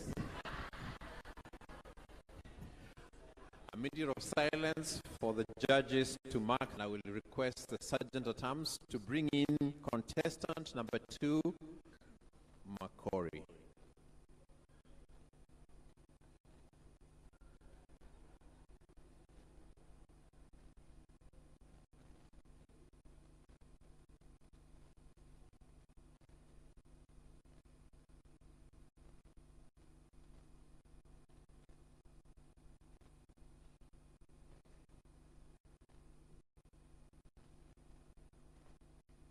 Recording in progress.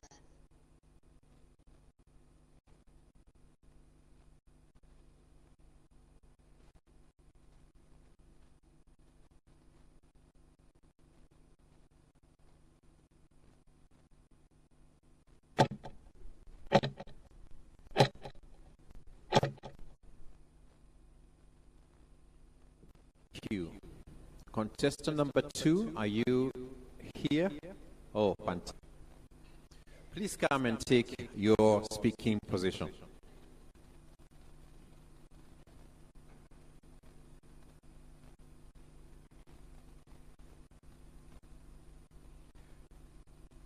Contestant number 2, can you see the timer? Can you see the timer? Are you comfortable in your speaking position? I am. Fantastic. Contestant number 2, Eric Alligator Makori. Africa is right. Is this true or not?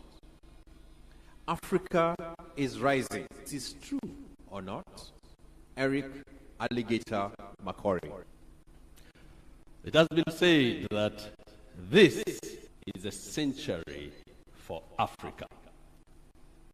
Indeed, we are in the middle of the African Renaissance.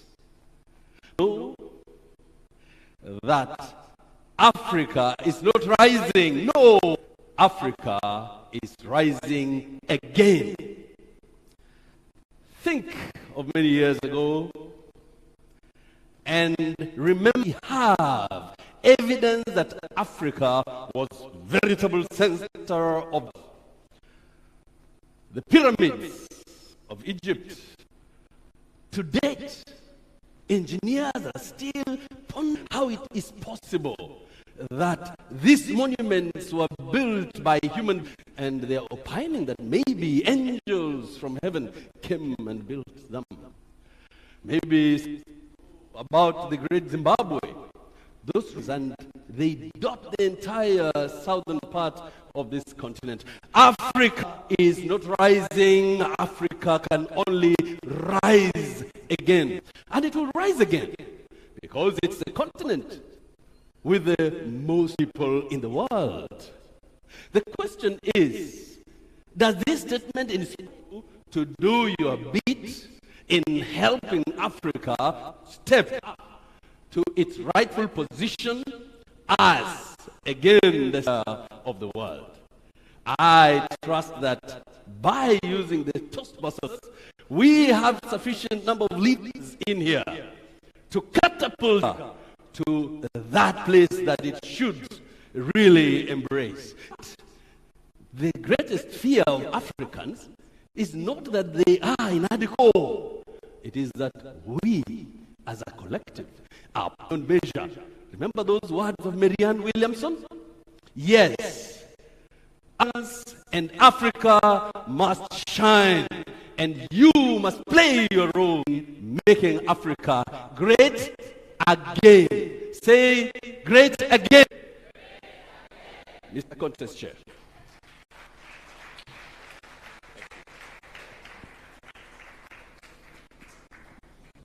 We shall give the judges 1 minute to mark their ballots. Please, Millens.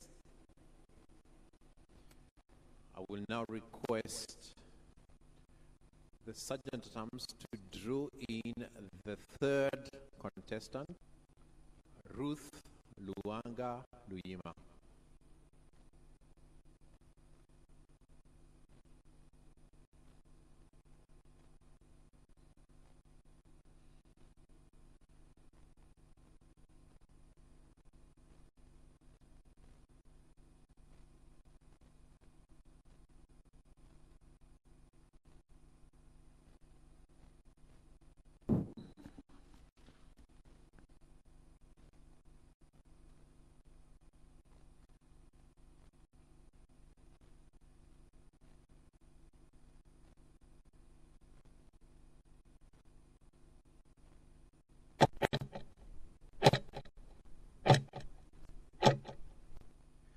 Thank you, Sergeant-at-Arms.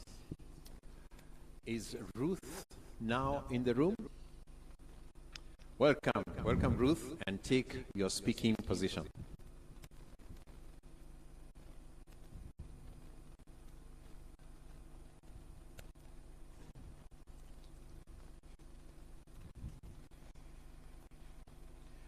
Ruth, can you see the timer? Yes, I can. Are you comfortable in your speaking position? Yes, sir. Speaker number 3, Ruth Luanga. Africa is rising. Is this true or not? Africa is rising. Is this true or not? Ruth Luanga Luyima. Chair. Toastmasters. Africa is rising. We are at a Toastmasters convention today. Do you believe Africa is rising? Do you believe that Africa is rising, Toastmasters? When I look at my life and my experiences, I do believe Africa is rising. Growing up as a little girl, just like many Africans and many of you at only 7 years old. As you might know, life changed immediately. We changed towns, our income went there, and all of a sudden it seemed like everything had come to a complete stop. I remember sitting next to some mourners that said, "Oh dear, she's so young, she's so little. How will she go to school? Does she have a future?" But I stand here and tell you today that Africa is rising because so many of us that have faced challenges and continue challenges each and every day stand in the face of those challenges and overcome.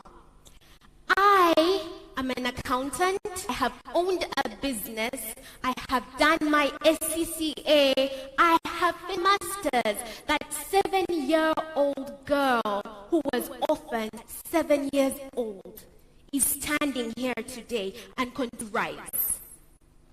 We continue to face our challenges head on and rise above them. Toastmasters, is Africa rising? Contest chair.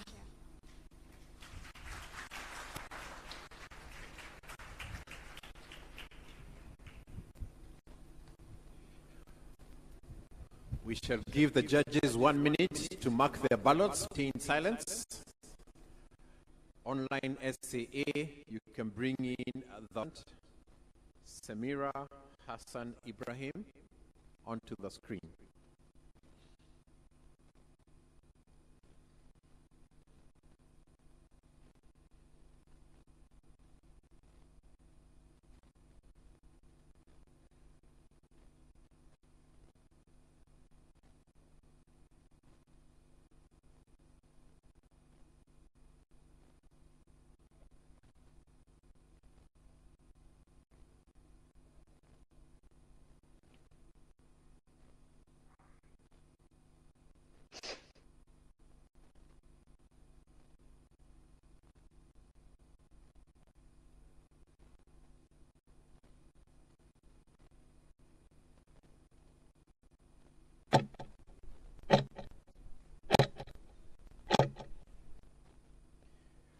Thank you, SAA. Samira, can you see the timer? Can you hear me, most importantly? Yeah, you can see the timer and yeah, I listen to you. Fantastic. Are you comfortable in your speaking position? I am. Fantastic. Speaker number 4, Samir Hassan Ibrahim. Africa is rising. Is it true or not? Africa is rising. Is this true or not? Samira Hassan Ibrahim. Cons Chair, fellow Toastmasters, and all distinguished folks. How are you? I am a proud African, and I believe, how are you? Africa is the origin of time.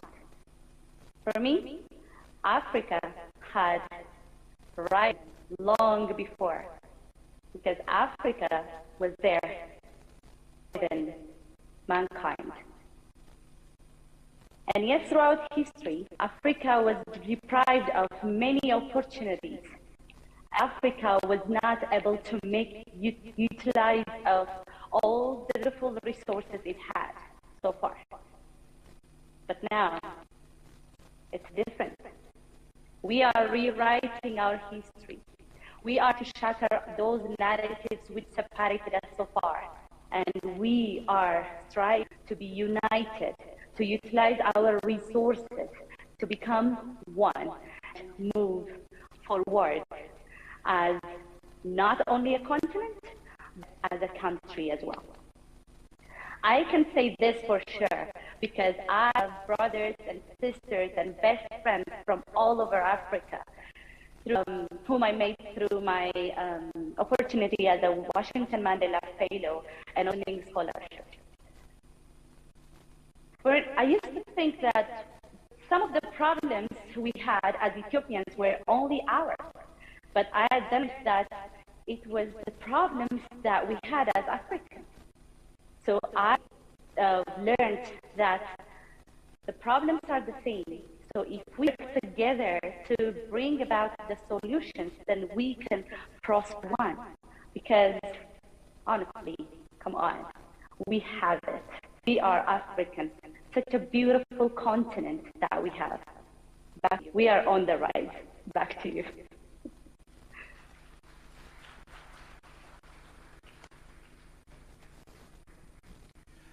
Thank you, Samira. We'll give the judges 1 minute to their ballot. And I'll request the essay contestant number 5, Christine Karua.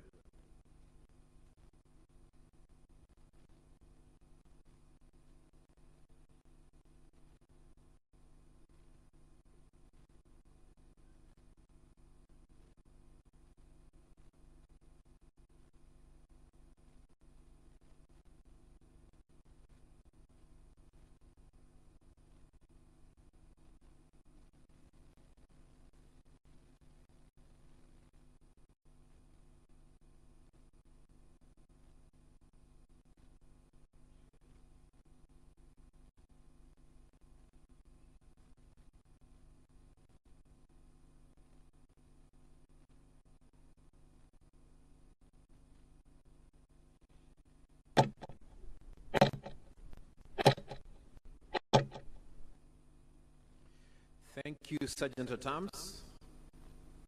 Is contestant number 5 in the room?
Hello.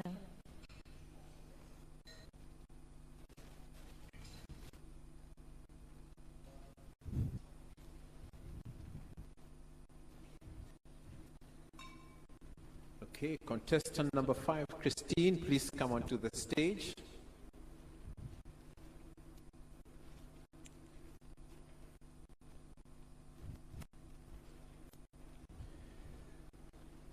Christine, please tell me, see the timer? I can see the timer. Are you comfortable picking position? Yes, I am. Thank you, Contest Chair. Speaker number 5, Christine Karue. Africa, is this true or not?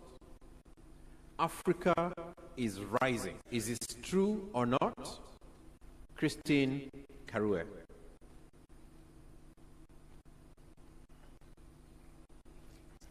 Africa, the land of our ancestors. Africa, the home of us all here. We come from a diverse background with so much heritage. The first man came from Africa. Not only that, but we have minerals, we have intellectual capabilities, and so that we can offer the world. The more we come to know ourselves, the more we want to show them who we are. Let's talk about our races. When we go out there, we always know that in different people, you'll find an African.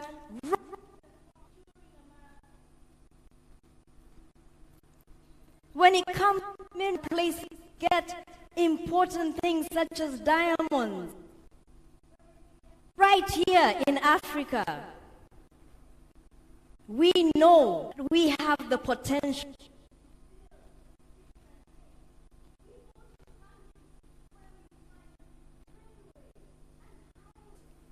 And now, in the past 20 or so years, found development that is escalating with countries such as Ethiopia that has been found to greatest in the world. We have tourists in Kenya. You can come from a place where you see the beach and go right into a place where you have wildlife. Where else can you find a lion or zebra other than in Africa? Ladies and gentlemen, is Africa rising? I say yes. And we need to clap for ourselves.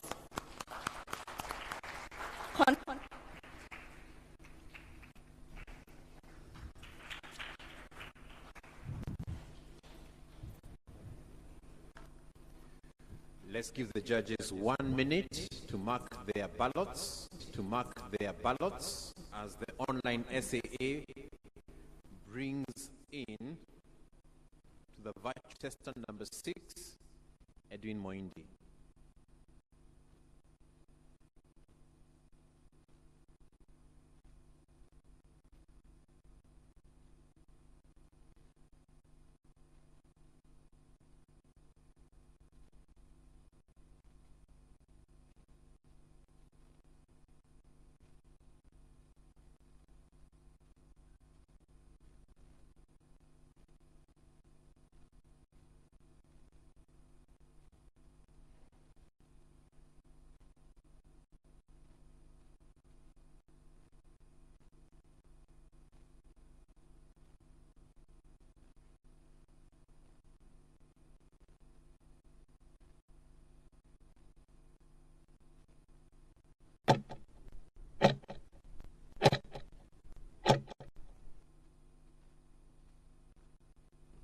SAA.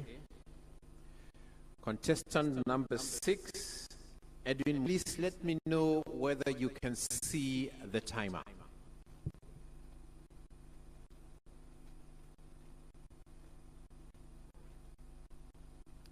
Edwin Moindi, please confirm that you can see the timer. Yes, I can. Fantastic. That hear me too. That is great. Are you in your comfortable speaking position? Yes, I am. Edwin Muindi, Africa is rising. Is this true or not? Africa rising. Is this true or not? Edwin Muindi.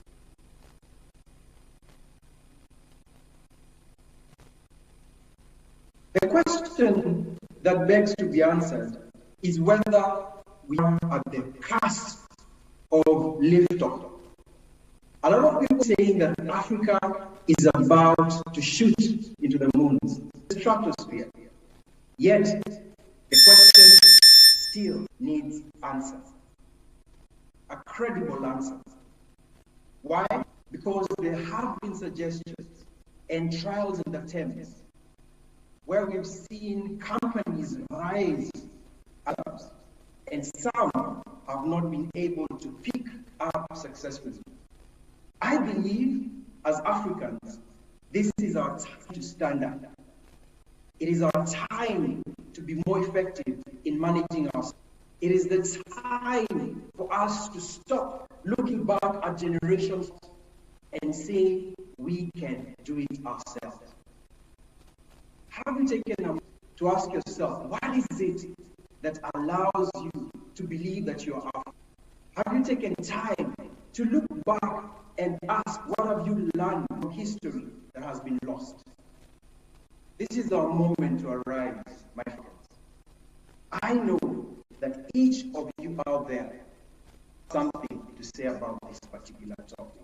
And each of you have had considerable conversations about what needs to be done. I believe, as I stand here today, I represent a generation that has it, and it's time for us to demand what is rightfully ours, and that comes from us believing in ourselves. Have you the ability, have you the intensity that is required to rise up? Say, in conclusion, that it is time to arise as Africans, not as a statement, but a foregone conclusion for us all to begin this journey. Back to you.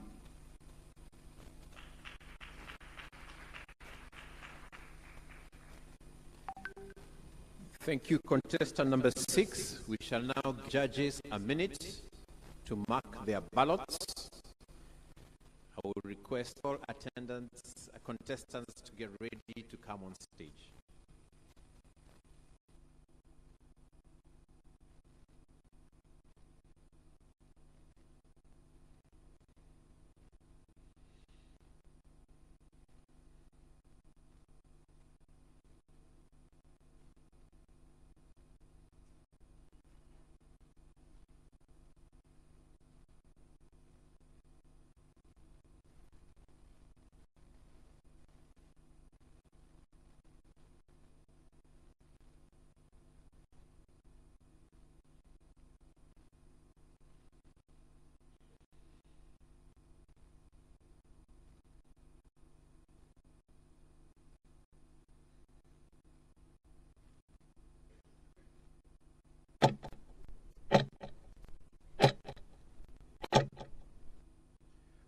right, we shall have another minute of silence as the results are being tabulated, collated, being put together by the ballot counters. So 1 more minute of silence.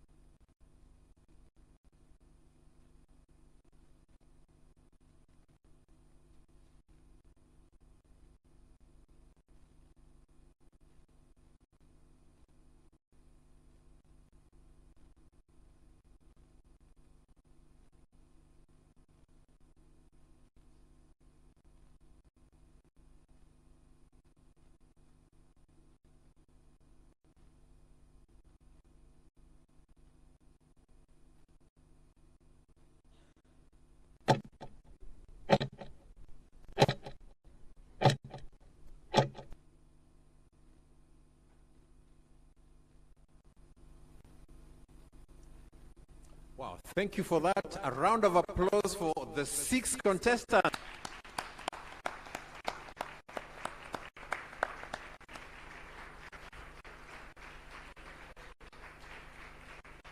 It's always so hard when people talk so positively about our motherland, isn't it? Don't you agree?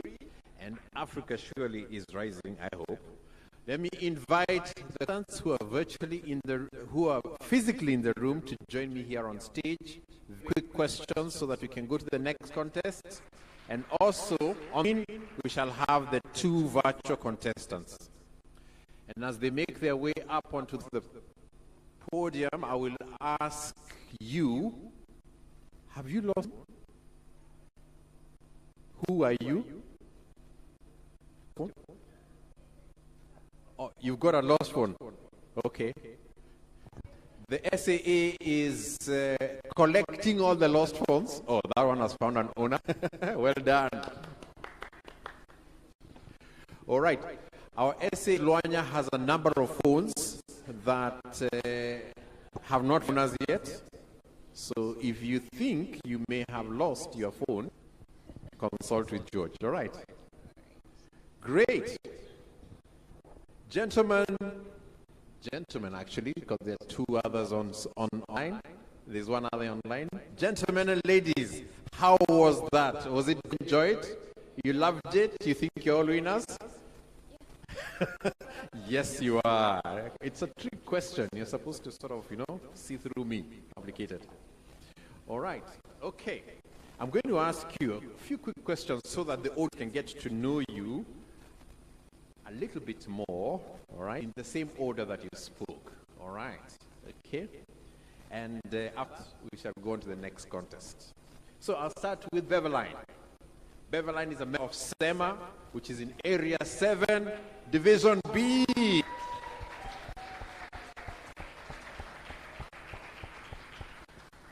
Now, Beverline, you tell me that you're a lawyer. How does a lawyer spend their time walking in nature? I can't relate the 2. Relate it for me, please.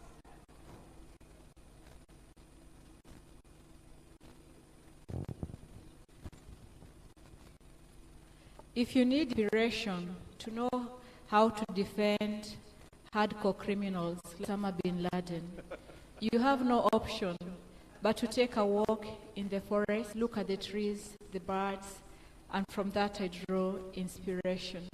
That's why I love nature walk. Fantastic. So for you criminals out there, please keep your lawyers away from nature, all right? Thank you, Beverline. That was really nice, and I enjoyed that. Alligator, you're a member of Watabaruku in Area 15, Please Division... Bilingual. Oh, sorry, sir. Watabaruku Bilingual Toastmasters Club. Area 15 on D. How many of us from Division D? All right, a few, maybe 1 or 2, all right.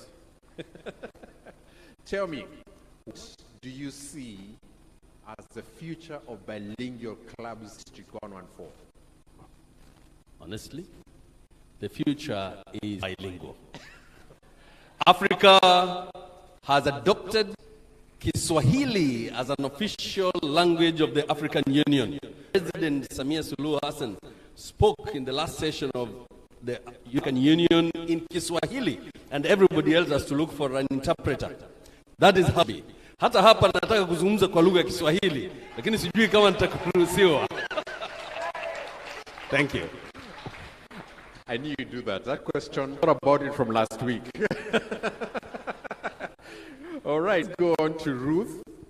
Ruth, do you speak Swahili? No, I have to say there's a bit of language barrier here. All right, okay, we shall stay completely away from Swahili. And tell me, and I want the audience to agree with me, you're a baking accountant? What is a baking accountant? Is there anything like a baking accountant? Yes, when I left high school, I started a business at 18, and that business was a bakery. I ran the bakery through till I joined my first role at PwC. I baked for about a year and realized accounting and baking was not a very good mix. So I put the baking on the side. Now I am a fully fledged accountant that bakes just for pleasure. Fantastic, fantastic. A member of Kampala Toastmasters in Area 23, Division F. Hear it for Division F. But just, Chair, apologies, just a correction. I'm a member of Luboa Toastmasters. Luboa, all right. Now, one thing I know about the Division F members, of course, I'm an honorary member of that division. Yes, yes. They love to party. They kept everybody out yesterday. So next time party, who's going to be the baker? Ruth. Who's going to be the baker? Ruth. Fantastic. Let's go online now to Dr. Samira from Jupiter Toastmasters in Area 15, Division E. Tell me. A doctor who is a walking and thinking book club? Really? We thought doctors can't even write properly.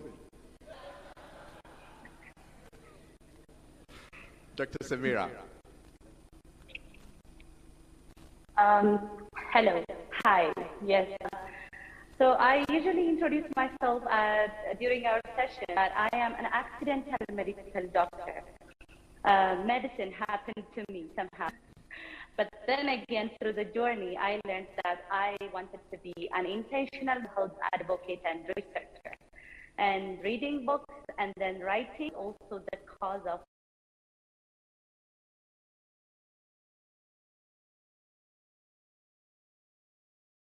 that is greater than self. Back to you. Fantastic. There is hope for us. There is hope. There is a doctor who eats. Fantastic. Thank you so much, Dr. Samira. Then we come to Christine, how are you today? I'm good, thank you. Good. She's a member of Nyali Toastmasters in Area 4, Division A, and tells me that her hobby, okay? Anybody else in this room has the same hobby as Christine. She collects interesting quotes. Now tell us, which is the most interesting quote that you've collected this year?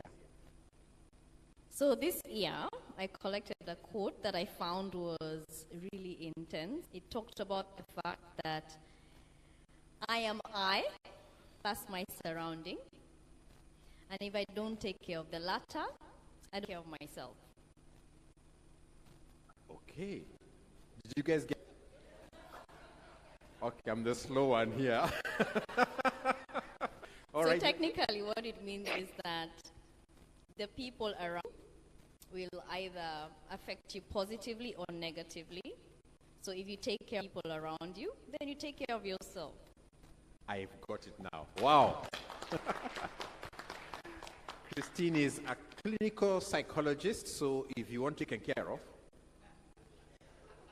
at a small fee, of course, All right, and then we go back online to Edwin Moindi from Simba Toastmasters in Area Division E. Give it up for Division E. Now, this gentleman is a business coach. Division C, that's what I said. I said E. Okay. Are you sure? Division C. Division C! Now, this gentleman is a business coach, but really what caught my attention is when he that his favorite quote, and I want him to explain what he means by this. Favorite quote is, Jesus wept. Really, Edwin? Yeah. Chapter and verse, eh? Chapter and verse. So the reason why I love it is precisely because of the empathy that happened. And what it tells me is being able to transcend yourself into another person's being able to suspend who you are from your perspective, how you see life, and get into someone else's perspective. So Jesus wept. If you look at the story, is a narrative of someone who was able to do something, look at other people and saw them crying and in pain, and so he wept. So empathy for me is so central in everything that we do. Wow, wow. Okay. Can you imagine interpreting those two words into that long phrase? I want an empathetic business coach. How many of you are business people here? Okay, you know where you're going to get to send your money, right? Okay. All right, thank you very much. A round of applause for our speakers and their certificates of participation. Don't go away yet, alligator, please wait. Alligator, wait. I start with Beverline Anyango Ongaro. Hey.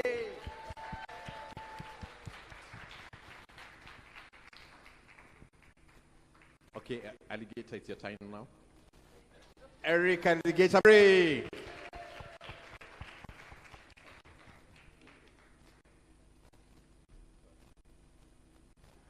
The baking accountant, Ruth Luanga Luyima.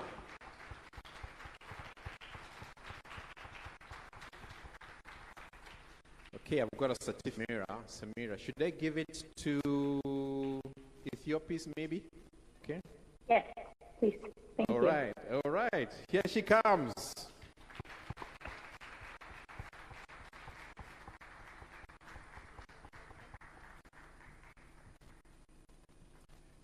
Christine Kerue.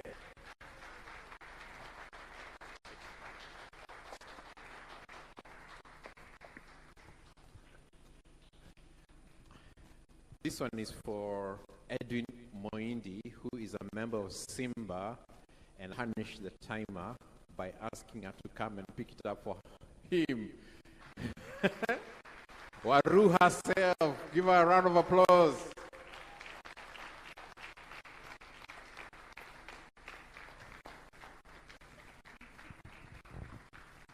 Thank you so much. You've been such a wonderful. You didn't listen to anything I said, but you performed all the same. Back to you.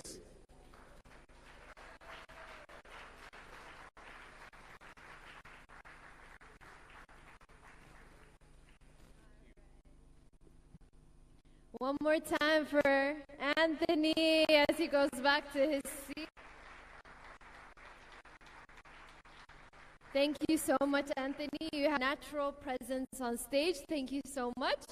All right, ladies and gentlemen, as promised, we'll be continuing with the candidate showcase before we proceed to our next test. And now we're going to be hearing from Division D and candidates, as well as the candidates for the Club Growth Director. Tech team, are we ready?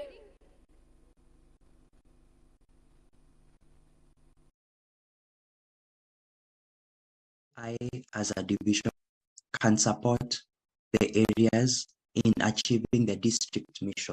District mission is to build and support, to build new clubs and support all clubs in achieving.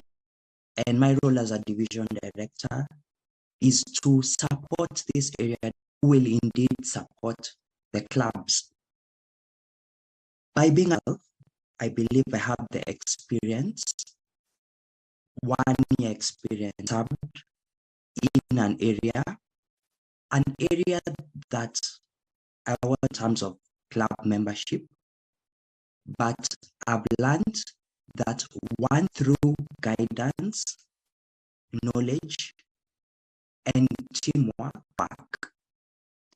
My motto has been support will empower, and I made sure that as area director, I would, through the area directors, I will motivate them whenever problems or challenges, and also be there and make sure that they have the resources they need to carry out their roles.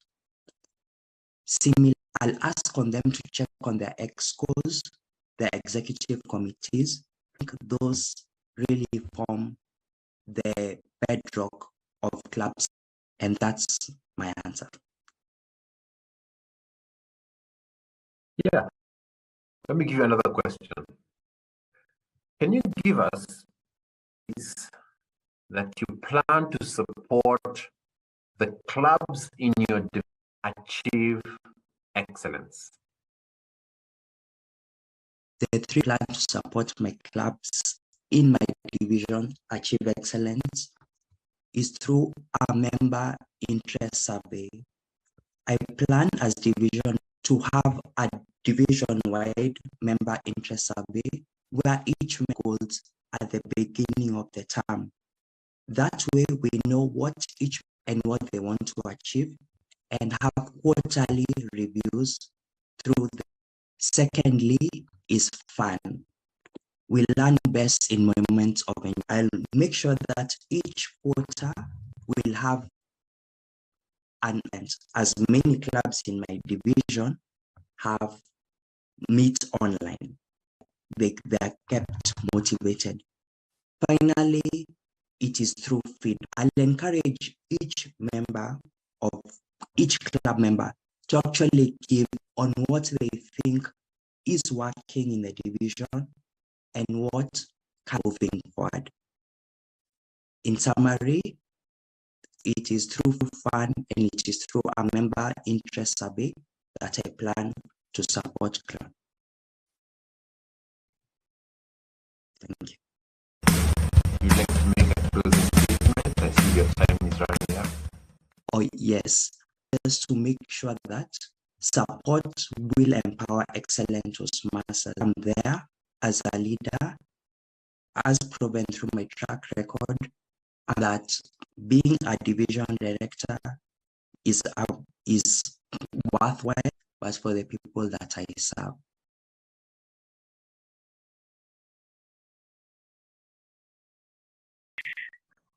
It is a great delight to have been standing in front of you to serve the Division E Director. My name is Ruth Ayaleo. I'm a student at Unity University, member of Addis Ababa Toastmasters. I also volunteer in different types of organizing my leadership skills. The vision I have for my division maintain strong clubs, and also in addition, rebus. The other one is to expand towards different types of organizations has not been seen. That includes Rotary International, local NG community clubs. In addition, it is embrace the recent changes and to also tap into the been existing throughout our division. Back to you, Madam PKP. Thank you very much, Ruth. If you're aware, but the Office of Division Director is one of the utilized positions in the district. And I wonder what or ways of measuring accountability and responsibility you might for the position of Division Director. Any idea? do have a lot of ideas in which I can measure the responsibilities and accountability. Method called SIMPLE, which is an abbreviation for the following: stating expectations, inviting commitment, providing feedback, linking to consequences, effectiveness. In such a way, it is much more possible each and every aspects of the accountability and responsibility. Once patients are set and commitments are on the way, it is able to provide different types of progress linking formats and also be made. Back to you. Okay, thanks. And I wonder if you can also describe a successful team that you would love to hear about it. I have served as a president, as an area director in another district. So in journeys, I can say that I do have a very, they strive for success. They try to themselves in which they can also help the area that I'm in, situation, and also as for when I was a president for the club they're in. Only help themselves grow, they also help a club grow. I can say that this team by itself led upon this deal in which it also helped achieve the goals I wanted to bring. All right, thank you, Ruth.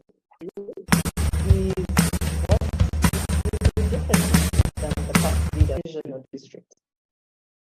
What I'm trying to bring as a division director is to bring effectiveness. That is the changes in our country, especially that come upon with foreign exchange rates. So I would like to provide plans so as to achieve the goals that are desired.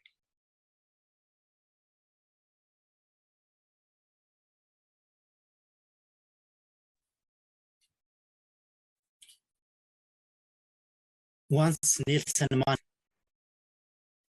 when I stand before you, not standing as a prophet, but I'm standing a humble servant of you, the people. Dear District 114,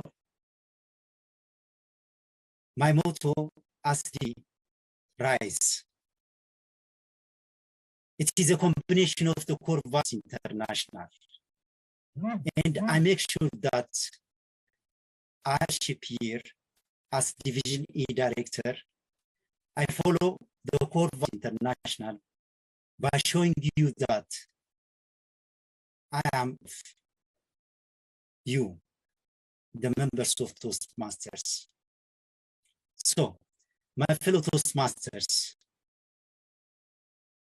give what Toastmasters International honors me with. Because my passion for Toastmasters has kept me Toastmasters throughout my 4 years as a Toastmaster. So, rise to become the speaker and leader with your Division E Director, Toastmasters Demelash. Back to you. Thank you so much, Demelash. The question that I have for you is the division director is being underutilized positions in the district, and I want of accountability and responsibility you might recommend for this position that you're doing your job. Okay, thank you so much. As division director, one of the responsibility or expected is to lead and support the district supervision and support. In addition to this, director make sure that each club achieve and fulfill its responsibility to its members. The division director is to coordinate each activities in the state division goals and prepare training for the area and club director. More than this, the division director also is to share information, any resources that to the area director as well as the club leader. So this is one of the 10 role of the division. I recommend this one, Connie. Thank you so much, Malaj. And would also please tell us about a successful team that you have led in the past. How did that go? Okay, thank you so much. I remember in my vice president education, when I served my club for the vice president education, there was a challenging in retaining the members. The thing that I inspired the team is, as the VP, a strong mentor-mentor relationship between the members. What I have done, I make names, for example, grows and fantastic group like that. Malash, I'm afraid you're out of time, but thank you so much for your submission, and we wish you all the best as you go forward. I believe the meeting now, because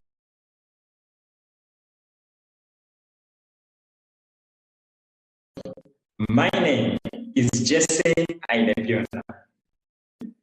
I am a business owner, a corporate trainer, and a global. I've been part of Toastmasters now for 6 years, and also served in different capacities, different club roles, different district to becoming a distinguished Toastmaster. I have grown personally. It is for this reason that I seek your mandate to serve in the capacity of growth director, where I will oversee the growth and retention of our membership. I'm a good fit for this role because of my background in sales and marketing, extensive period that I've spent in Toastmasters, and because of the proven track record for itself. Out of the 5 clubs that we have chartered as a district, like in Division F, I am confident that with success and extrapolate it and put it across the district, we can make a difference if you give me your mandate to serve you as director. Jesse Ainebiona for Club Growth Director. Thank you. Thank you, Jesse, for that opening statement. I'm going to put a question, and I hope you'll do it justice. What are years of promoting Toastmasters in East Africa? Thank you, Chair. Like I mentioned in my opening statement, we have registered starting clubs in Uganda in Division F. And let me know what we have done. One, we have identified and realized within Toastmasters, our members themselves are connected. We have done that where we call them strategic connect. What we do is that they lead us to an influential person in the organization and then organize an awareness session. On one occasion, I did an awareness session. He called me at the end of the meeting and started and joined Toastmasters. Awareness sessions within corporate organizations, and we can get to them through our members. The good place is we can leverage on service organizations like Rotary International and a memorandum of understanding with Rotary, and we can leverage on that for people. We can also utilize professional bodies like the doctors, for engineers, for secretaries and administration assistants. Professional bodies can also lead us to meet their members so that they're part of Toastmasters. Response. what skills does Jesse and Biona bring to the? Jesse is big on two leadership skills. One, nature in my DNA, I'm an inspirational leader. I lead people to do what they think is impossible. I have done that across and it has worked amazing. Secondly, I believe that one is too small of a number to achieve great. I'm leading a team.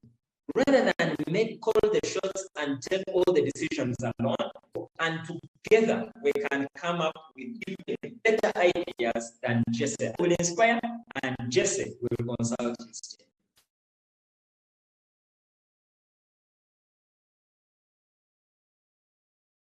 For that, some of my ideas for promoting corporate clubs is say number one of the things that I would want to do is I believe for us to get into the corporate organizations, it would start with us right here in District 114.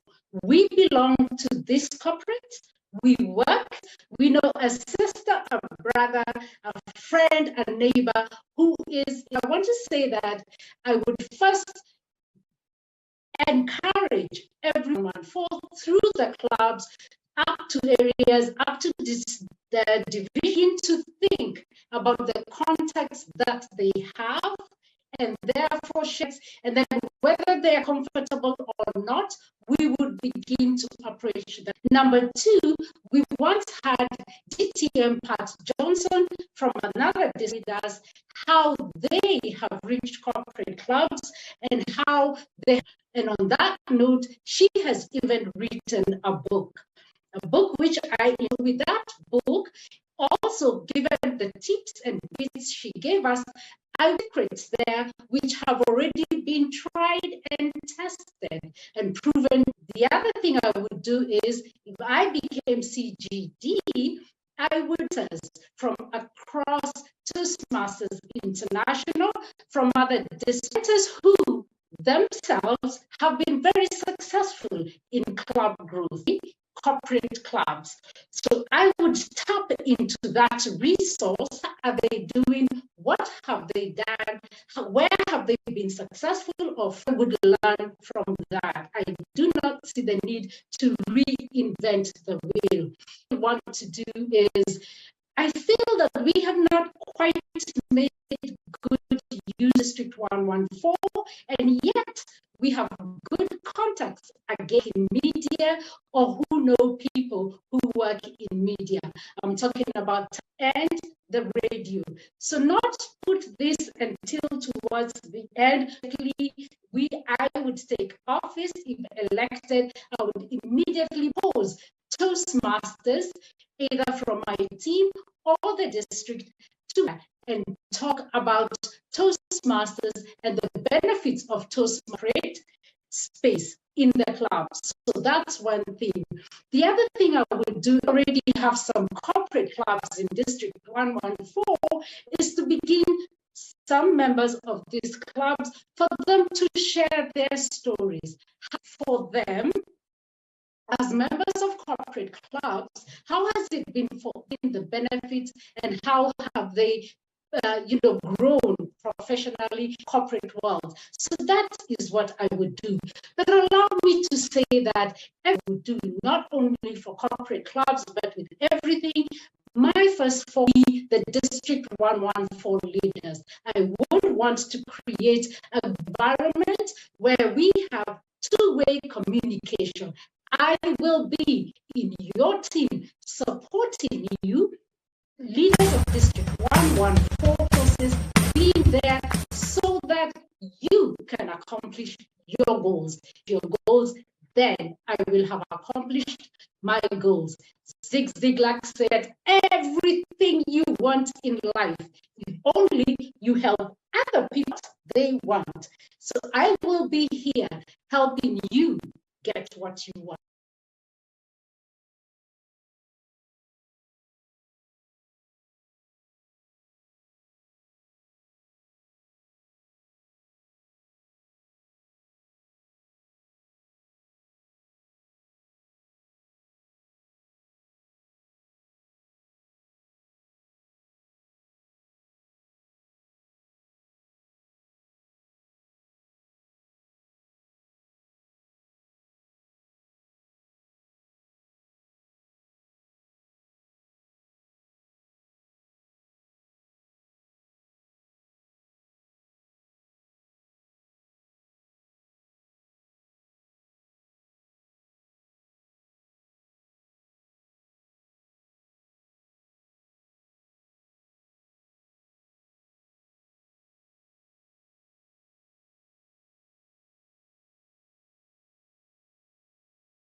waiting for a Bible translator. At that point, I was a 45-year-old mother of 3, discouraged, dejected, disappointed, because I was where I was because of the choices I made. And during that time of struggle, I gave myself into becoming a stay-at-home mother, homeschooling my children, responsible, self-motivated, and innovative adults. Maybe, just maybe, the success that had eluded me manifests into them as they grow up. One day in a classroom, a thought crossed my mind. Could it be that I have for teaching my children could be taken another level? Could I not just stop at teaching children and train adults to become the leader I saw my children become? But I'd have to go back to school. Did I have the stamina to read again? Which college would take a 45-year-old stay-at-home mother? Where would I find the fees for that? The thoughts kept going round and round in my mind until I said, stop! I will go back to school. I sold the ring. I sold all the books in my house, sold even the furniture to make sure that every single term I had fees in college. I read hard, sometimes winning, sometimes failing. 5 years down the road, at the age of 54, yes! I got my college degree, and 4 years later, a master's degree in organizational leadership, sponsored by friends who had begun to believe in me.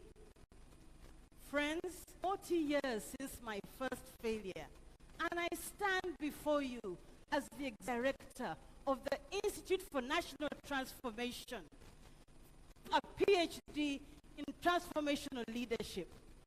What do I do? Motivate, encourage, and support leaders just like you to take possession of the challenges you find in your spheres of influence, providing solutions for them. Friends, this is a representation of each one of our lives. So full of potential. What choices we make to unlock that potential? Please don't use a hammer. It won't open the bottle. It's the wrong choice. It's the right choice. But insignificant it might look. Open the bottle. Pour out your that every single one of us may enjoy it. Cheers.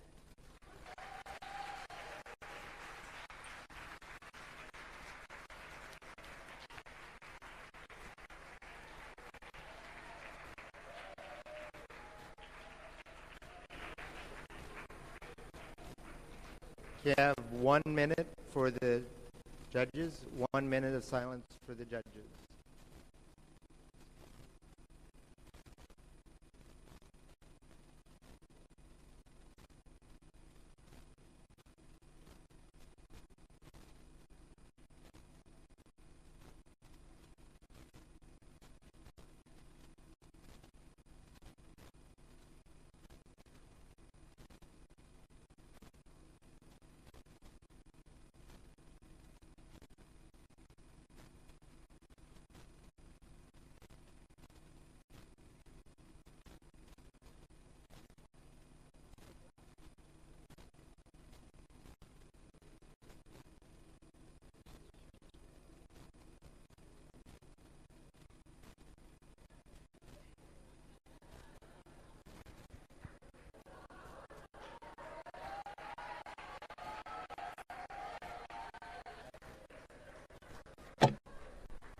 Here, before we begin, where'd Harry go?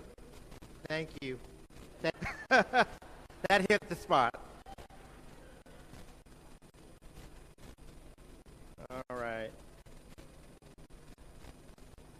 On just a second, I'm having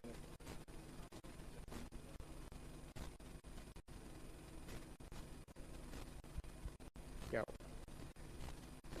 Christine, could you please take the stage?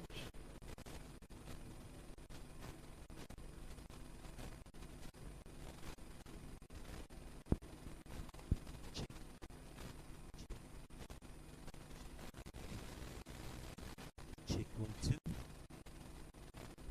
Christine, can you please test 2. your microphone? You're not audible. Just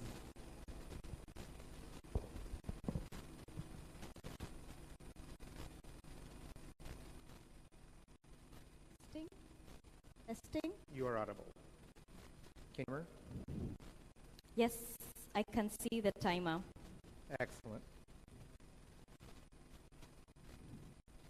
Christine Karue, learning to learn. Learning to learn. Christine Karue.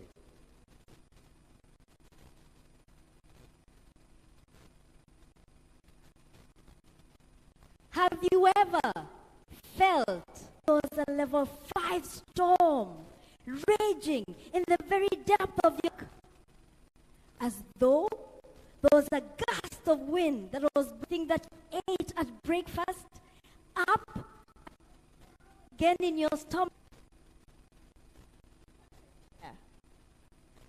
Masters, this is how I felt every time I sat down to take an exam in the action.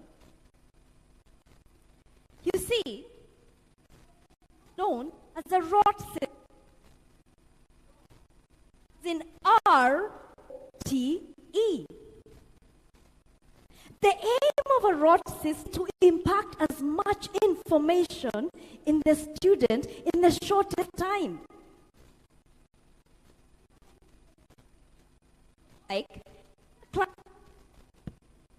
the teacher would divide the blackboard into 2 sections and proceed after word, sentence after sentence, paragraph after paragraph, and after first section, we'll move to the second section and write words, sentences, paragraphs, and after completing the second section, we'll move back to the everything and write more words and sentences back, and it went.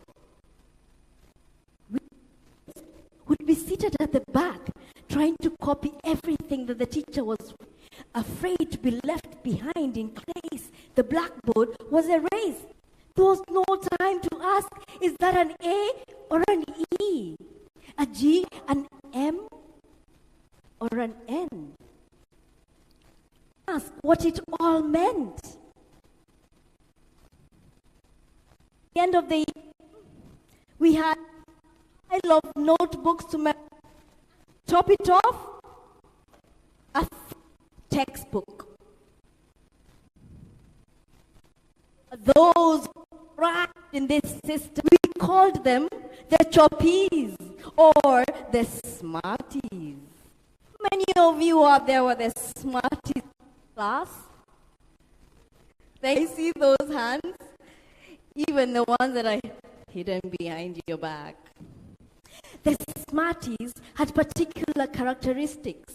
One of them, they would wait for you and themselves at the door of the nation room and want you to pass by and yell out questions like, did you practice how to calculate the surface area of a trapezium? Point would escalate to a level. As if that was not enough, they would wait for you after the exam, this time with to ask you, what did you write for question? Or when you come out the shape of a U. At that point, I would remember that my M and take off. By the end of the high school years, I was top 10 from the bottom. Yes. My exam identity number was 100 out of 140. But my mother was, this was my potential. So roll me in a different system. This particular system was based on research. Cool. Encourage the students to take the material and dig deeper into it and understand and apply it. Unfortunately, by the time I joined the school, it was almost the end of the first semester, about 2 or 3 weeks to the end semester exam. So this teacher gave me the materials, patted me on the back in a manner to suggest, we don't expect much from you. I took the material home. My parents patted me on the back. We don't expect much from you.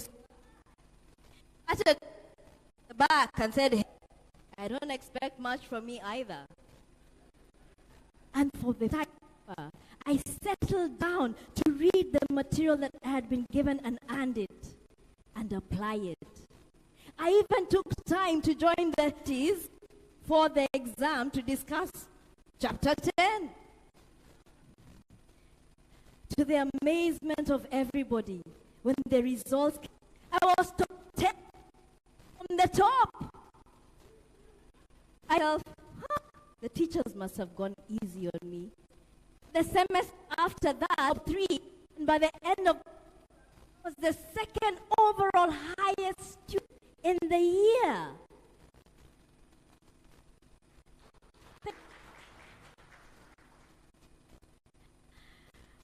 Ladies and gentlemen, is that I had finally learned how to. I had finally understood that learning is about researching deeper. We are living that is constantly, and new information is constantly coming at us, and some feel like you're in a whirlwind, like it's a rot system.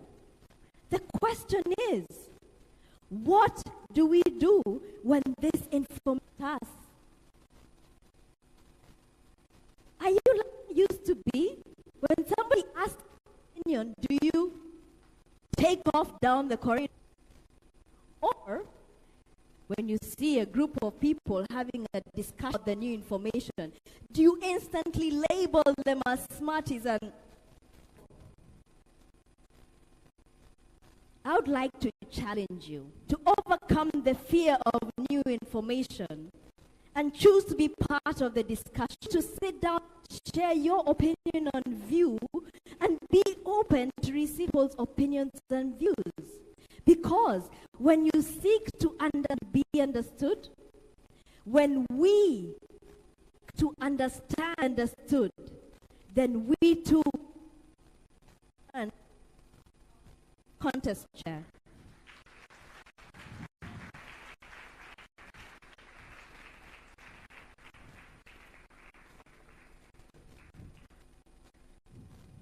Thank you. Can we please?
Arnold, can you go ahead and take the stage, please?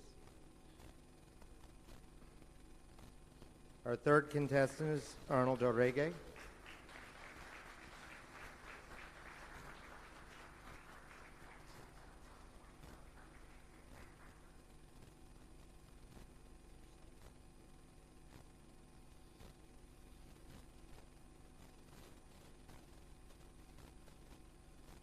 Arnold, can you please test your mic?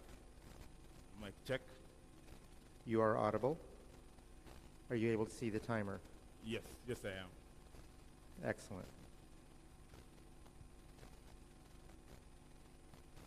Contestant number 3, Arnold Orege. Life is a fight. Life is a fight. Arnold Orege. Don't you ever feel that life is a fight? Pow, pow, pow. Ever since you were pushed out of your mother's womb, depending on the size of your head, you were either pushed or pulled. The doctor placed you upside down and slapped your behind, and you gave it a war cry, wah, wah, only for you to breathe in and calm down. If you don't believe me that that was a war cry, just picture this.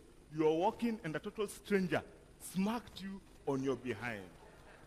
That's how the fight started. Contest chair, distinguished Toastmasters and guests. There's a quote by Les Brown that states, life is about fighting for territory, for the things you want. And when you stop fighting, the things you do not want automatically take over. Think about it for a moment. What is it that we want in life? Love, family, career, success. Why would anyone stop fighting for these things? I've never thought of myself as a fighter. My excuse is that not so many people have the courage to take me on a fight. But my university captain, Situma, he was a fighter. He was not the roughest and toughest. He was meek as a lamb. But when he stepped on that rugby field, he was a fighter. No matter what the scoreboard said, or big guys like myself running to smash him. And when I sat with him and asked him, why do you fight, even when defeat seems imminent? And he told me the following, Arnold, I don't listen to trash talk. Wow, trash talk. I remembered my childhood. We'd always draw this line on the ground and tell our answer, cross this line, you son of a gun. I'm going to give you an ass whooping. Your own mother won't recognize you. And it was interesting how we'd take insults on behalf of our fathers, our siblings, our grandparents, but our mother, that's when we'd start to fight, only to be punished by the same mother you're defending their honor. Life is on our faces with trash talk. You didn't get that promotion with all that degrees? You must be mediocre. You said you'll get married before 30. I know where the problem is. Have you looked in the mirror? Who would want to wake up to such a face every day? You're in a competition. Do you believe you're going to win? Hi, if I was you, I wouldn't even show up. You're an embarrassment. Sticks and stones may break my bones. But words cannot. Unless you allow it to enter your head, then it will hurt. But if you keep your eyes on the prize, do what you have to do, you're going to make life swallow its own words, and it's going to be a bitter pill, because the whole purpose of trash talk is to avoid you from even fighting in the first place. Then he told me that, Arnold, when you're in a fight, you have to learn how to take a punch.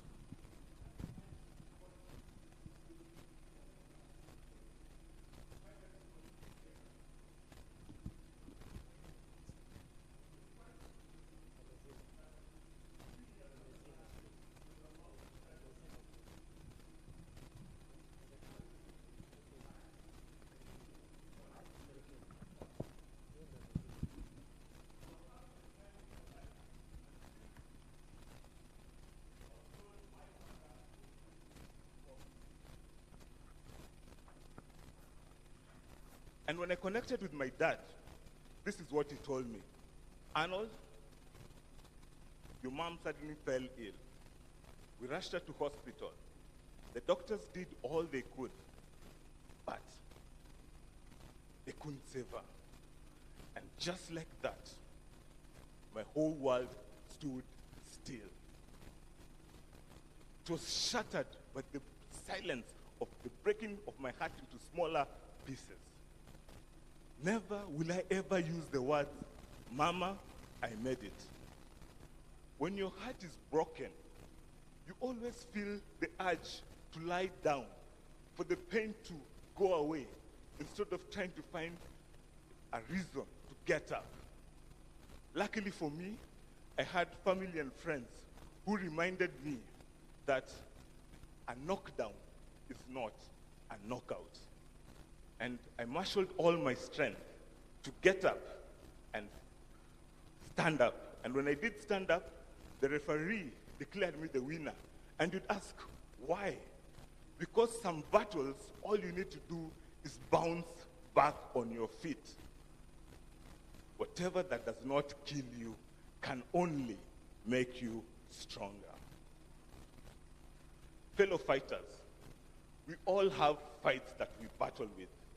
Some we have won, but some we've allowed bad things to come into our lives. An example for me is fighting for love.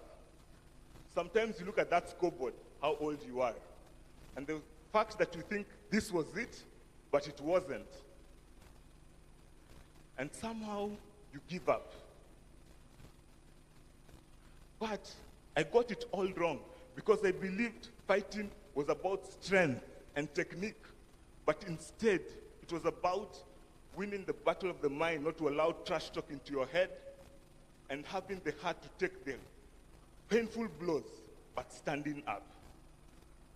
No longer will I allow loneliness, low self-esteem to create havoc because I stopped fighting for the fulfillment and the joy of love. I am going to give life the battle of a lifetime. I am going to keep fighting. What about you, contest chair?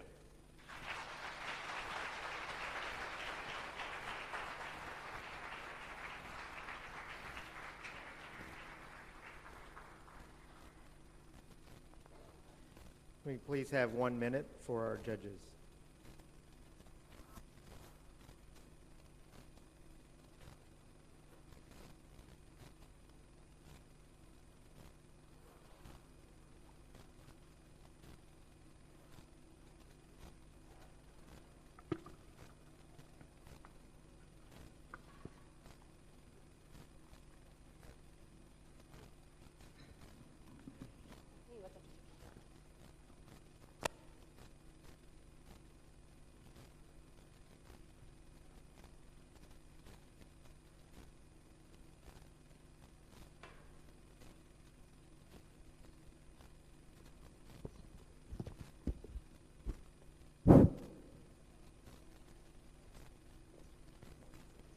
Please maintain your silence.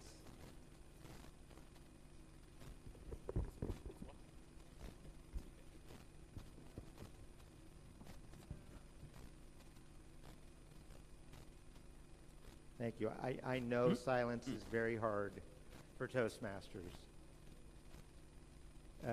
Ken, would you please take the stage? We're going to give him just a moment. We're checking some technical issues right now. Thank you.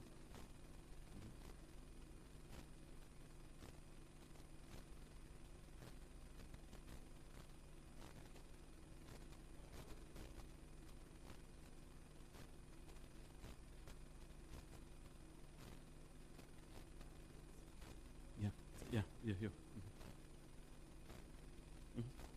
Mm-hmm.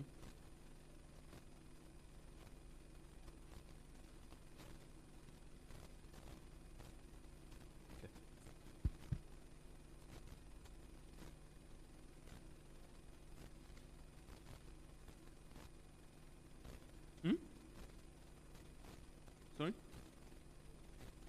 Okay.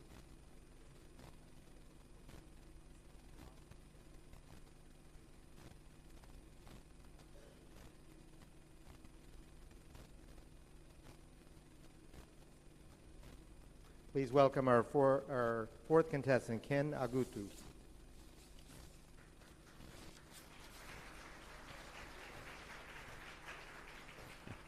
Yes, sir. Can I set this up?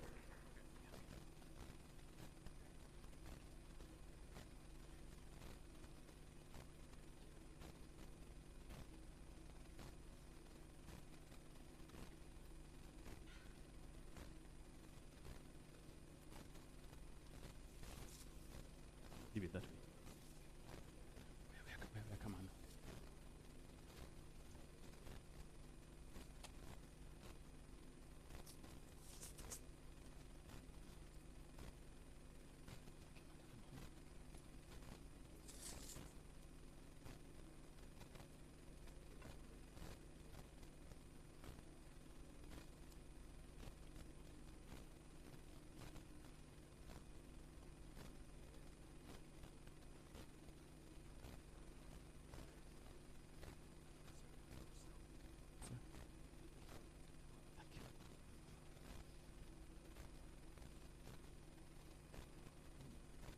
Can you please test your mic? Yes. What's for lunch? You are audible. Okay. And I don't know. But they're waiting on you. Can you see the timer? Yes. All right.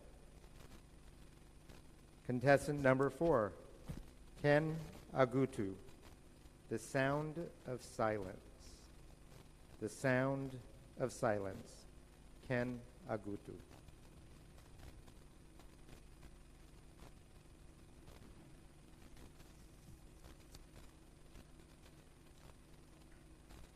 Did you hear that? The sound of silence. Whenever I talk about silence, I have 3 stories that I tell. One of the songs that I loved listening to so much in the 80s, yes, the 80s, that's about my age, was a song by Frank Sinatra. So those of you here who are asking who Frank Sinatra was, I'll just follow this. The song was titled New York, New York. And my favorite line said, I want to wake up in a city that does not go to sleep. The words of this song came vividly to my mind in early 2020 when the whole world watched with horror at the effects of the COVID-19 pandemic on the city of New York. There were so many deaths that were being reported. There were so many hospitalizations and millions upon millions of people losing their livelihoods. So this morning, I'm sitting in front of my television and the camera is hovering over the empty streets of New York and it's eerily quiet and the silence is louder than thunder. But I see a lone truck that is loading body bags and I tell myself, somebody tell Frank Sinatra that New York finally went to sleep. Within the sound of silence, which reminded me of my childhood. When I was a little boy, my mother insisted that my 2 brothers and I, the original 3 musketeers, take a nap every afternoon. For those of you who knew my mother, you also knew that you would not dare defy her. Why? Because my mother was the custodian of the weapons of mass instruction. So when mommy said sleep, you just go, for how long, mommy? What time can we wake up? We went to sleep. And the moment that we went to sleep, the whole neighborhood, including the stray cats and dogs, breathed a collective sigh of relief. Because whenever we were up to nothing but mischief, that we would wake up late in the afternoon, invigorated more than before. I was reminded of silence when I visited Germany in 2022. The moment I got there, my host told me, "Hi Ken, in this country there is a law that says you must maintain silence between the hours of 10 o'clock in the evening and 6 o'clock the following morning, full day on Sundays and public holidays. So what can't you do? You cannot mow your lawn. You cannot blow your horn. You cannot even play loud music." But my biggest worry is I snore. But the following morning, I got up and joined millions of Germans in getting out and just making the best of life. When I've thought about these three seemingly unrelated stories, I've asked myself, is there a virtue in silence?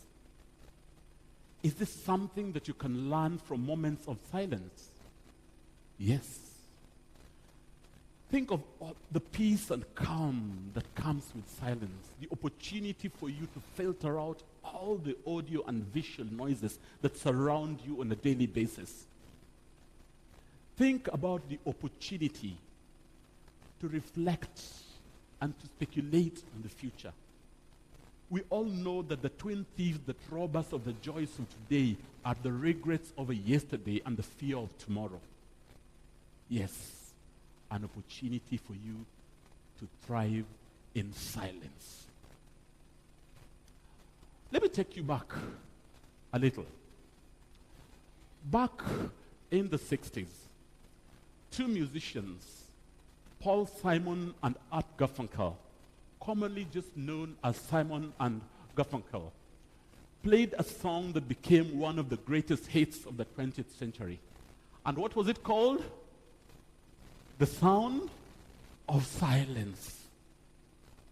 For those of you who did not know Frank Sinatra, you probably don't even know how we played our music. We played our music off vinyl records. How many of you know what this is? Ever used it? Rosie? And it's got nothing to do with anyone's age. Leanne? Yes. You would place it on a turntable, and when you place the stylus on top and it went round and round, you could dance the twist. Yes, the sound of silence. And if you know the lyrics of this song, please just join me in one of the stanzas that's my favorite. And in the naked light I saw 10,000 people, maybe more. People talking without speaking. People hearing without listening. People writing songs that voices never shared. No one dares disturb the sound of silence. Contest chair.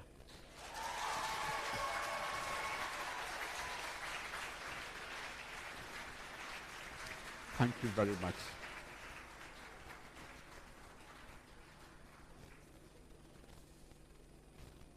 Please have 1 minute for our judges. And let's think of the words of this last one and hear the sounds of silence during that 1 minute.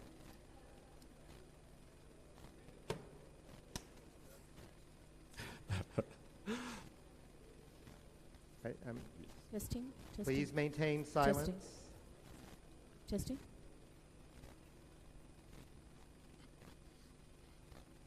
That way, yeah. Thank you very much. Thank you so much. It's okay.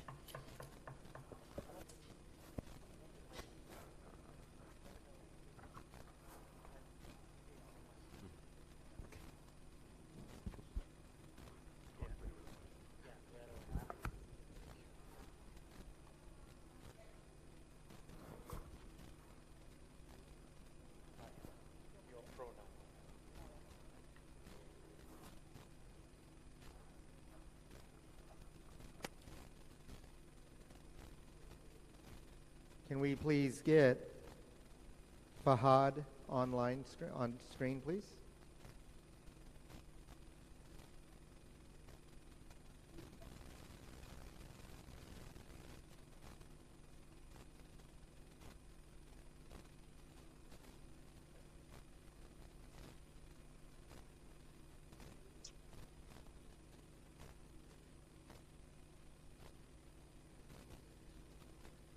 Point of order, Fahad, you are inverted.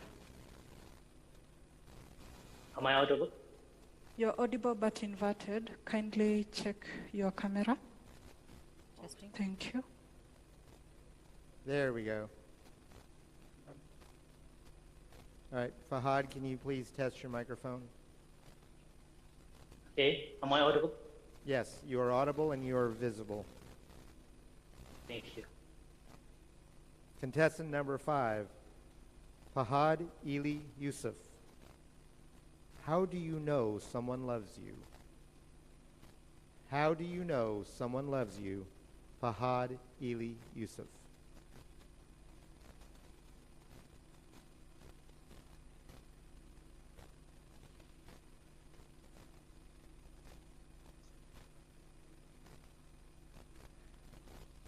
Our heart is like an egg. Just because it's broken doesn't mean it's useless. And sometimes we have to be willing to break it to get what we love. Mr. Countess Chair and my fellow lovers. When I was a little kid, my mom sent me to a shop to buy an egg for breakfast. So I went to the shop where I bought the egg. And I ran home because I was so excited to eat it. While I was running, I bumped into a guy. The egg fell on the ground and it got broken. I was so disappointed. When I got home, I told my mother what happened. And my mother stared at me and she said, okay. Then she went into her room. She came back with a belt and she started whooping my behind. She said, you broke it, and now you're not going to be interesting. I've had many similar incidents where I was punished for breaking things. And that made me to be afraid of taking risks, because when you take risks, you may break something. And do you know what the biggest risk of all is? Love. Imagine after you gave your heart, your time, and your life to that person, and that person cheated on you and breaks your heart, you will instantly lose yourself. You will walk around with a shattered heart and nothing to say to yourself except that you were not beautiful and not enough. So I decided to never fall in love. In high school, I had one best friend named Maria. Every day we spent time together and we were very close. One day, she invited me to a place. And when I got there, there were flowers everywhere. And she had a beautiful red dress on. She hugged me and kissed me on my cheeks. What's going on? I said. She said, shh. And she started playing her favorite music. She looked deep into my eyes and she said, I don't know if you feel the same way, but I love you. I was shocked. And I said, you know that I don't like this kind of stuff. I'm sorry, I can't. And as I was walking away from her, she grabbed my hand and she said, crying, you're gonna live like this. What should I? How do I know that after I gave her every bit of my heart, that she wouldn't break it? So I left. All my life, I've been afraid to fall in love. But when I was 18 years old, something happened that changed my life. You see, at that time, there was a girl who used to sit beside me on our school bus, and we used to chat on our way to school. She was very smart, caring, and understanding.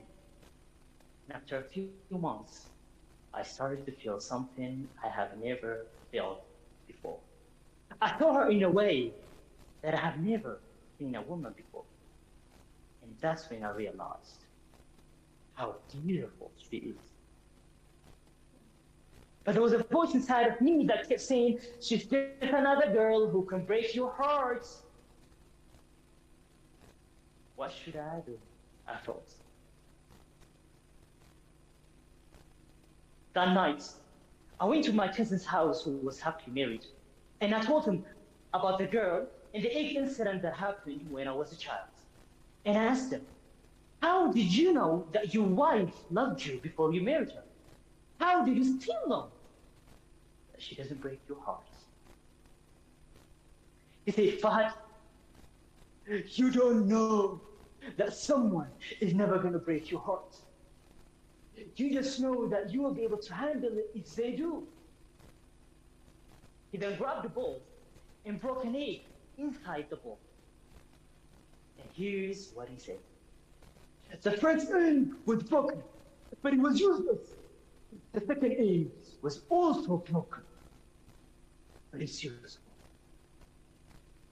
What matters is what you are going to do after your heart breaks. My wife is my third girlfriend. I had to be broken 2 times before I met her. So take the risk, go after her, maybe it's the one. I said, what if she's not the one? He said, if she's not the one, she will be the one that will lead you to the one. She will be the road, not the destination. I said, okay, I'm going to tell him. The next morning, I approached the girl and I said, I realized I was thinking of you. And I began to wonder how long you've been on my mind.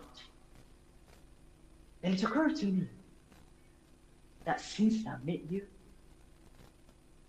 you have never left. She stared into my eyes and she smiled.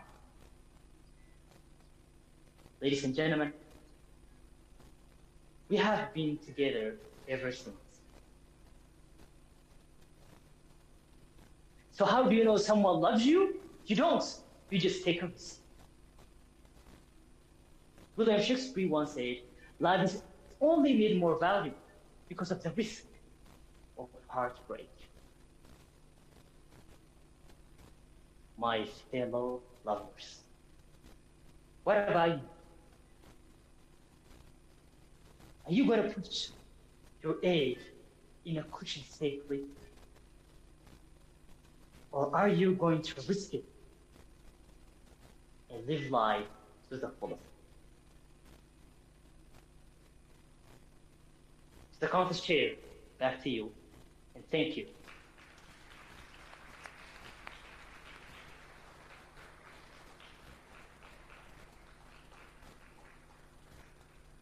Can we please have 1 minute for the judges?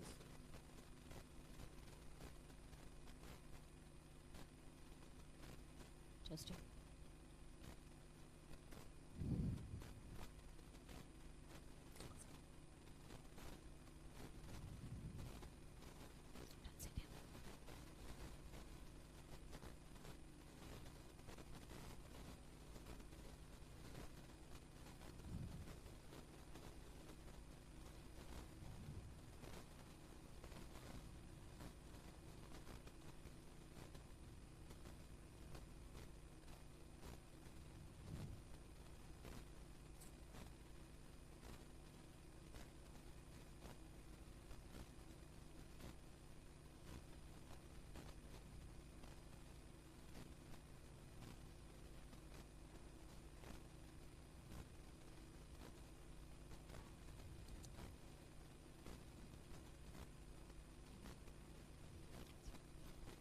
And our final contestant for today, Emily, would you please take the stage?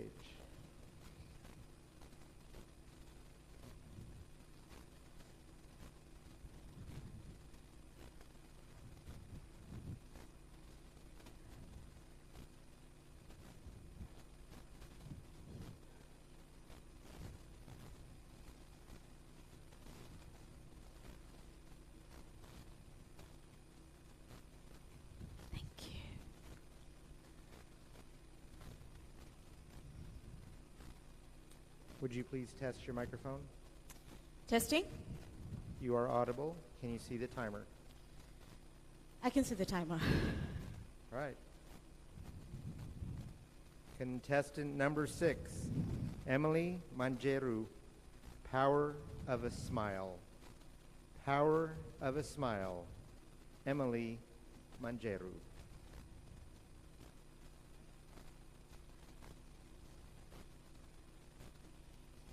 I hear there are very many single people here. Ladies? Single people? No? Okay. To know if a man is in love, you look into his eyes.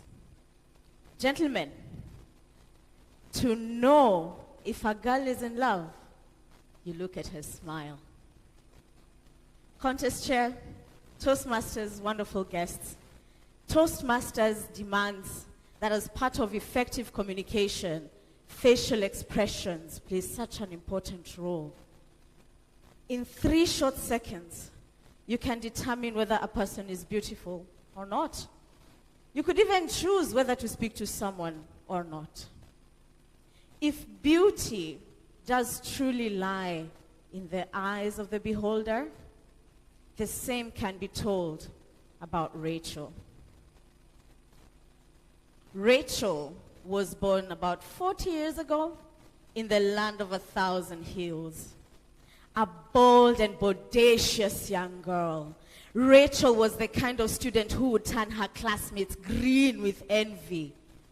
She would always escalate the pathways of success, becoming a student leader, even to the highest echelons of class and in the university.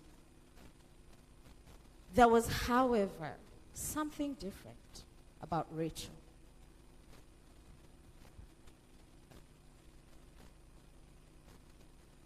Rachel was born with a cleft of the lip.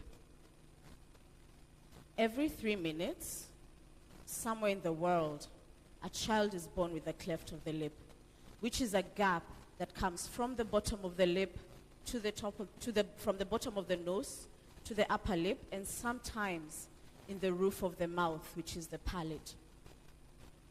Children born with clefts experience difficulties in breathing, in eating, in speaking, and sometimes even in smiling. Growing up with an untreated cleft exposes you to ridicule, to shame, to bullying, and sometimes children are killed. If you want to experience just how difficult it is to have a cleft, the next time you're having a drink, take a sip, but have a straw, and in between, put a pen.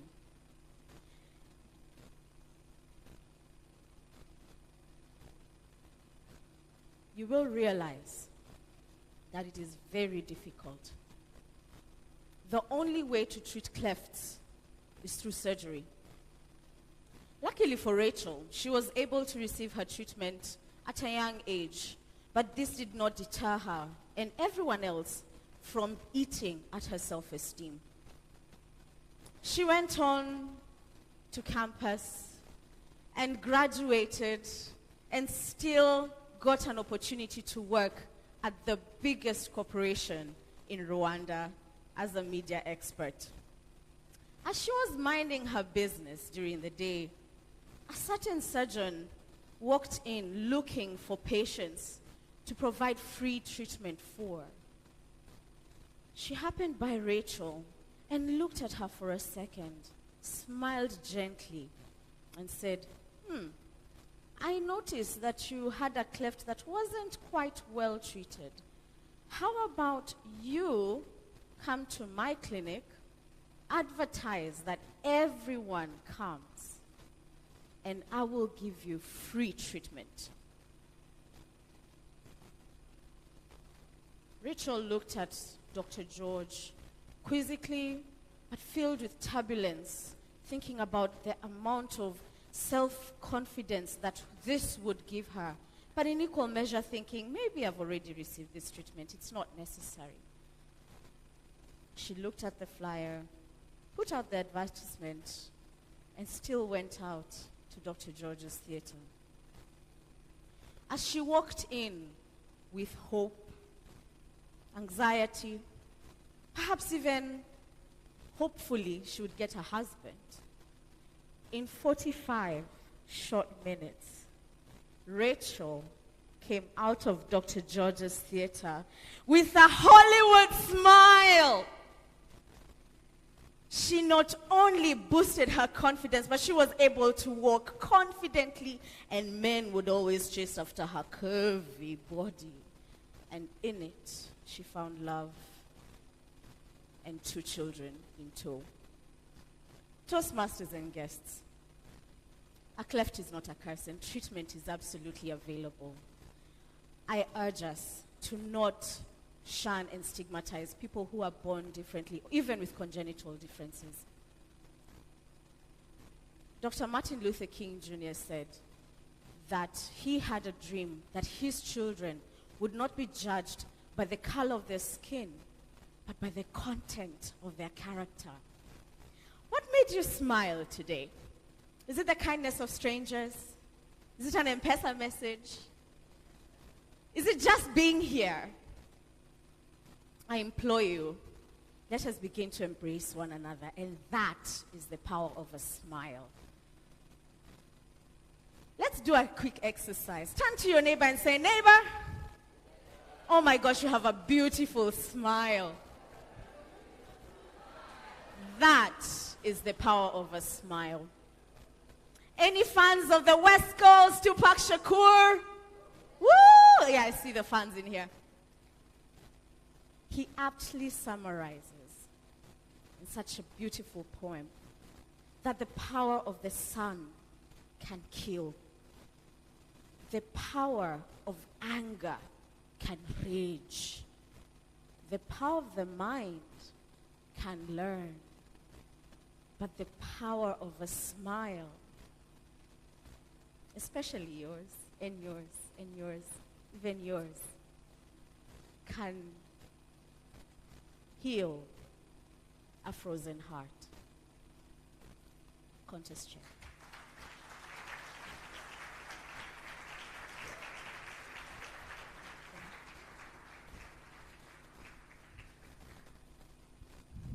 All right.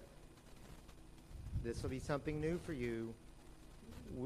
We're going to take as long as it takes for the judges to complete their ballots. So if that's longer than 2 minutes, it's longer. So I'll wait for the chief judge to let me know that she has all of the ballots. Please maintain silence until we receive word from the chief judge.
If you need to have a conversation, please step outside the room.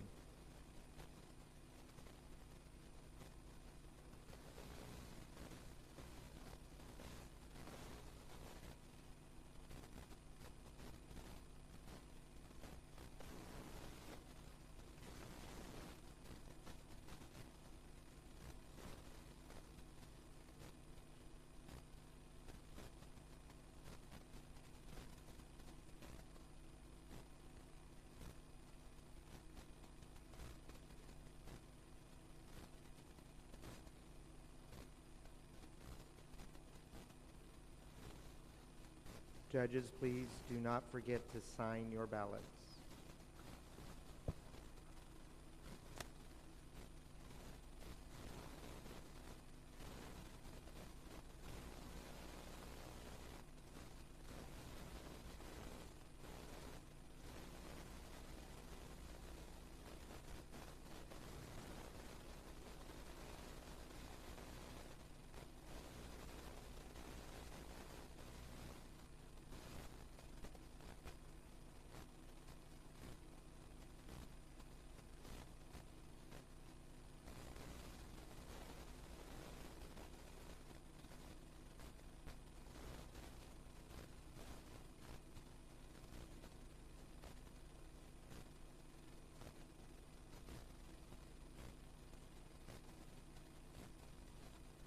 Chief Judge, do we have all of the ballots?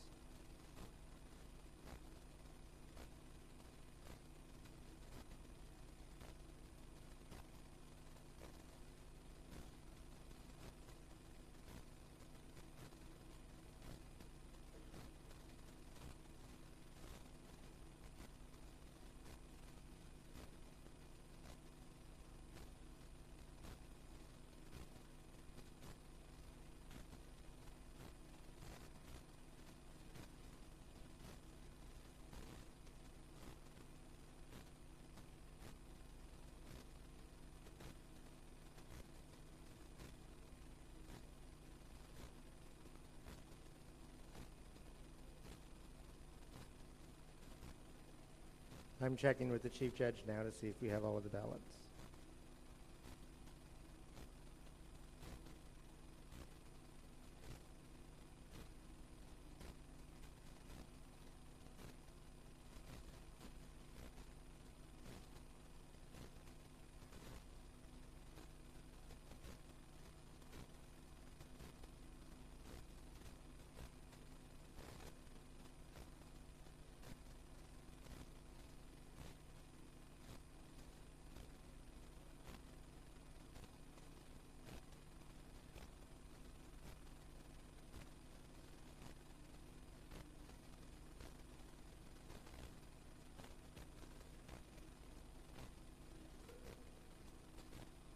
Okay, I believe we have all of the ballots now.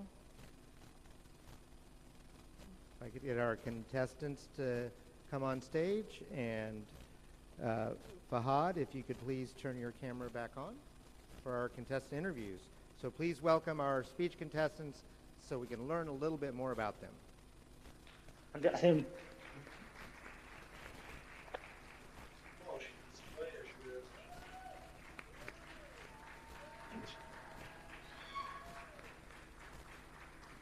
And if you could go ahead and line up in your speaking order. So Harriet would be first.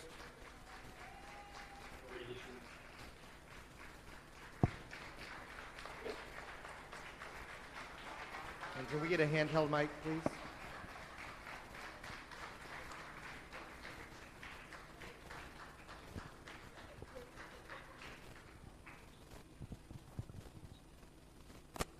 So can you please first tell us what club or clubs you're representing, where you're from, and how long have you been a Toastmaster?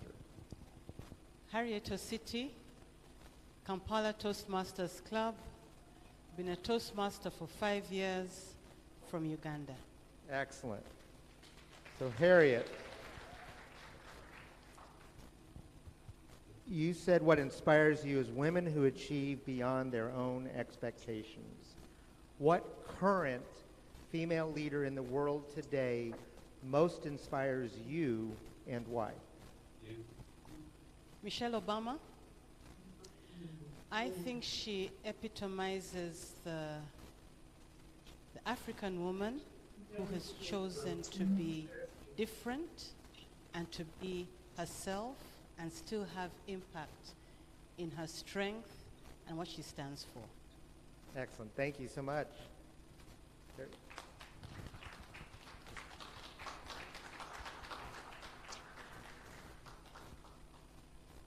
All right, Christine. Unfortunately, Anthony stole my question earlier today, so I had to come up with a new one, but It's going to be along the same thoughts. You say you like to collect quotes. So I'm going to give you an opportunity to give us a personal quote that you would like us to collect. So a thought of yours that you would like us to collect as a quote, specifically from yourself. What would you tell us? Thank you, Matt.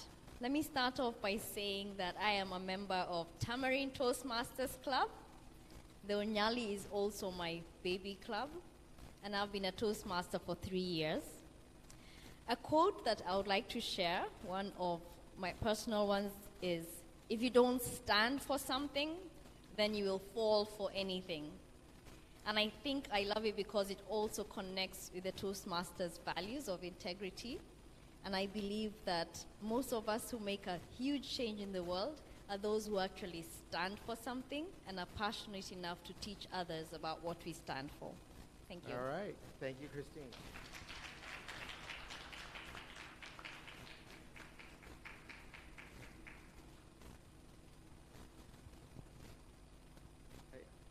Arnold, again, what club you're representing, where are you from, and how long have you been a Toastmaster? My name is Arnold. I represent Toastmasters at Chiromo, which is the first corporate club in East Africa. And I come from Nairobi, Kenya. Okay. So, you say you like to travel. Where is the coolest place, the most fun, exciting place you've visited, and why should we also go visit that location? That's a very tough one because every place has its unique areas to go to. But for me, I believe I visited Madagascar. And why you should always visit Madagascar is because, first of all, I don't know. You're either a mountain person or a beach person. But if you love beautiful beaches, so I'll speak about Madagascar because it's such a beautiful island and the people were very welcoming. I would suggest that it's more happening if you are single because the women are beautiful. But in case you are married, then it will still work for you. All you need to do is hold hands together to show people you're actually in love. So I'd encourage you to visit Madagascar. Okay, now hold on. I can't let you stop there. You said you recommend people to go because the women are beautiful, but why should the women go there? Are you allowed to say the men are handsome? The women can go there because you're already beautiful. I do believe. Yeah, and we appreciate beauty everywhere. So I said for the men, if you need to take advantage, that's a good place to go. But if you don't have money to travel or you're here in there, just look around you and you'll see beautiful women. Okay. Did he save himself, women? Yes? Okay.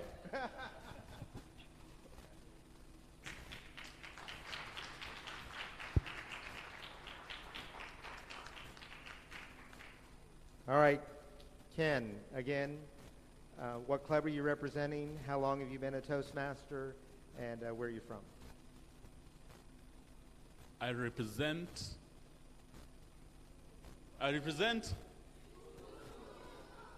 you heard it, Kisumu Toastmasters Club. I've been a Toastmaster for 3.5 years from December 2019.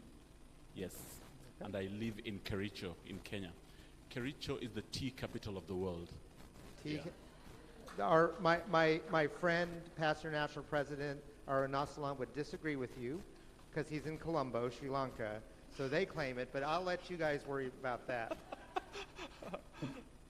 So your favorite quote was born to fish, forced to work. Can you explain that to us and what that means to you? All right. Born to fish, forced to work. What it means is that many of us live through life doing things that they like, but they're probably not suited for. For instance, I realized that I spent 35 years working in corporate, in the agricultural plantations, that when I retired about 5 years ago, I found my space in Toastmasters. So the fun that I'm experiencing now is something I would never have dreamed of. Think about traveling 800 kilometers by car, by rail, and by road, accompanied by my beautiful daughter, Toastmaster Leanne, and hundreds of other people coming to this space. You can't possibly replace that. Yeah. Excellent. Excellent. Well, congratulations. Thank you very much.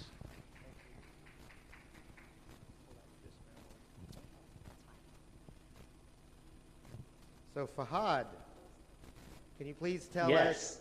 Can you please tell us what club you're representing, how long you've been in Toastmasters, and where you are from? Hello everyone, my name is Fahad Idli. I'm from Blue Nile Toastmasters, which is located in Ethiopia, and I've been a Toastmaster for about 1 year. Now, that's fascinating. A year. Yes, yes. You said one of your interests is reading. I also read, and if you're like me, there are some books I read over and over again. Is there a book that you read over and over again? If so, what is that book, and why do you keep going back to that same book? I like to read books that are which help me for my business. So I read books which are inspirational, motivational, also which give me strategies for my businesses. And the book that I read often, again and again, is the book called, you may know the name of the book, The Magic of Thinking Big. And the book is all about think big and think positive, and look all opportunities as, look problems as an opportunity and as difficulty. So it has helped me, this book has helped me for my businesses, for my personal life, for my love life, for Toastmasters. And I recommend you to read it if you haven't read it. All right. Is the division director for Fahad here so I can get the certificate?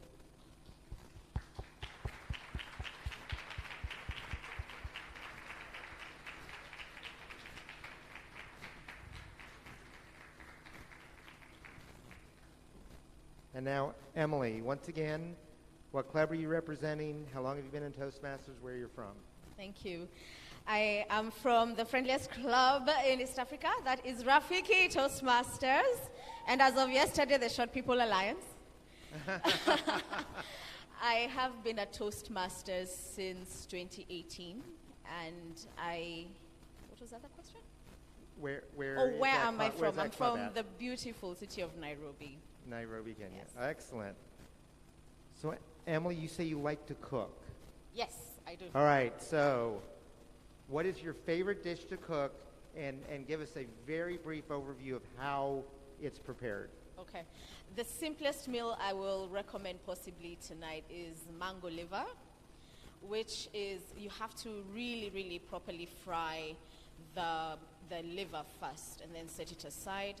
Caramelize your onions, set them aside, and then throw them all in together.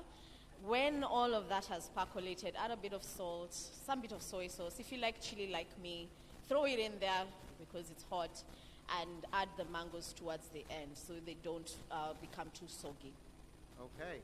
See, now who's hungry now? Well, that's good because we've got lunch very soon. Well, Emily, congratulations. Thank you.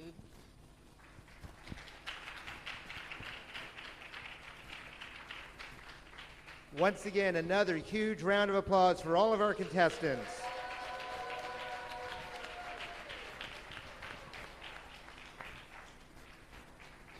It has been my absolute pleasure being your contest chair today. So please welcome back our MC for the next activity.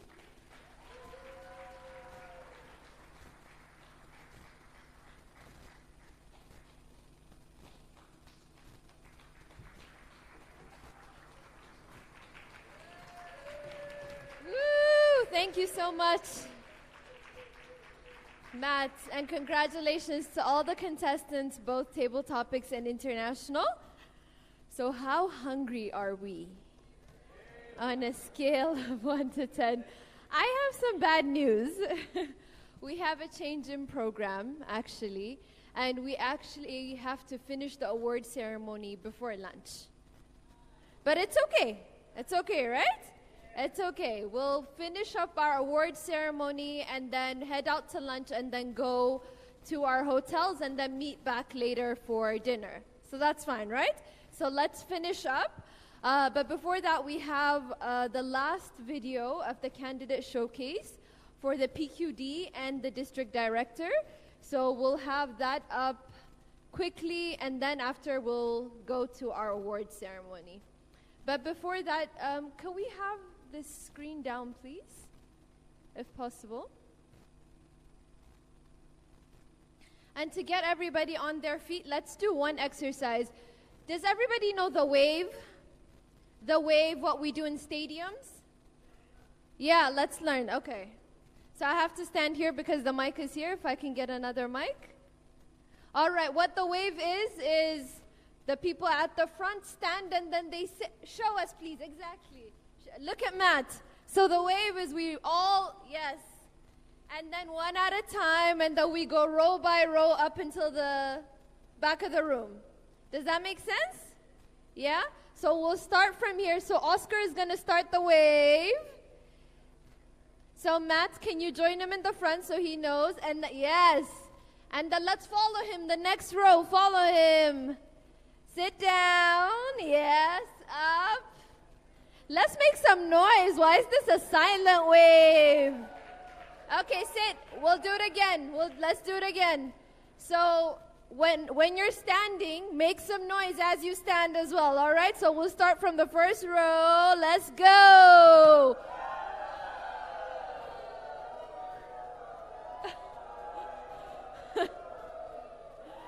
Yes.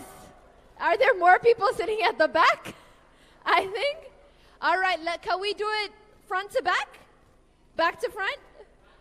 Back to front. It's going to be called. Woo! All right, everyone. Thank you so much. All right, let's watch the last candidate showcase for the PQD position and the district director position.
the candidates for this year's leadership team. We heard from the PQDs and the district director candidates. All right, ladies and gentlemen, are we ready to hear results? So for all of you who have been contestants in the past, I think we can all agree how nerve-wracking that experience is, especially on a stage as big as this one. And so I know we're tired, I know we want to go to lunch, but we must give our contestants a huge round of applause for their bravery and for their excellence in competing at the district level. So we're going to be presenting the awards according to the order in which the contest happened. So we'll start with our evaluation contest, and since our contest chair is not here, our chief judge for that contest, John Zira, will be presenting those awards. So John, over to the stage, and Matt, I know I keep asking you to come to the stage. It's better you just pull up a chair and sit here at this point. Let's welcome Matt back onto the stage to present the awards for the evaluation contest.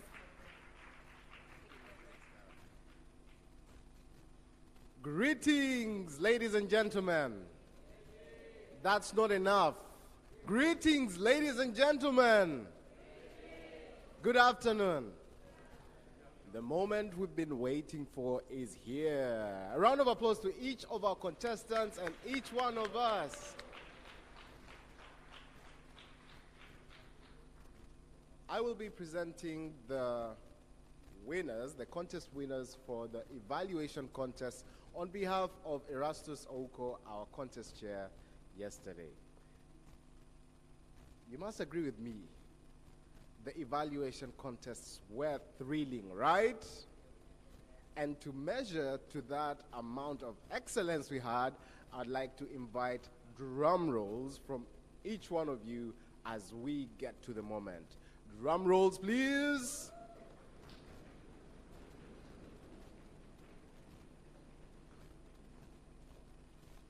Thank you so much. The suspense is building, right?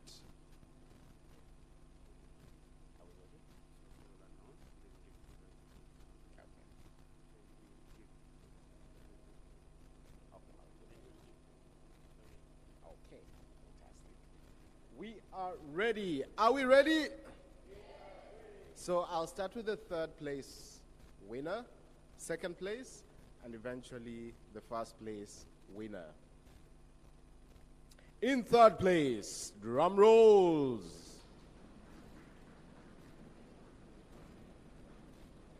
You can even use your feet, you know. Let's create thunder. In third place, ladies and gentlemen,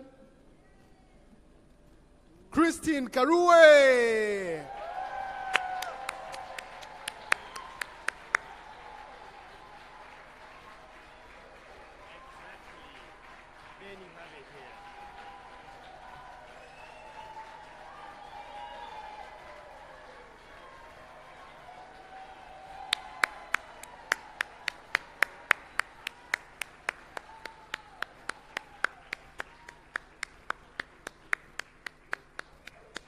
Not enough, not enough. A round of applause.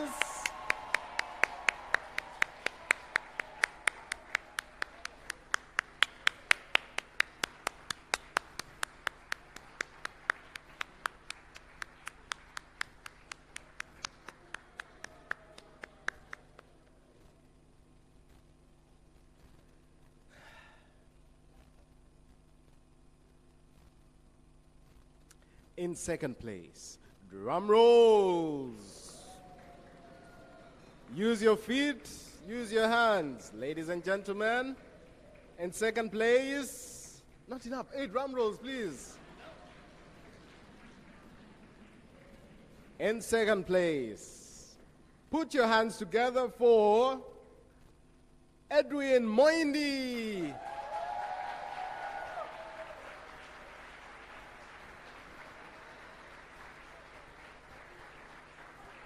Edwin is online. Could we have him spotlighted? Not enough, not enough. He's making it to the stage. Just assume he's here and he's making it to the stage.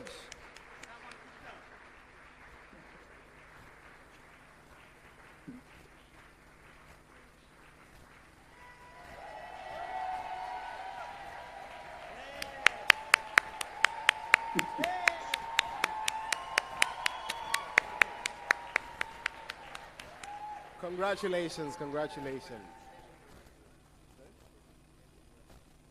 His division director? Oh, is his division director in the room to accept the award on behalf? Division C.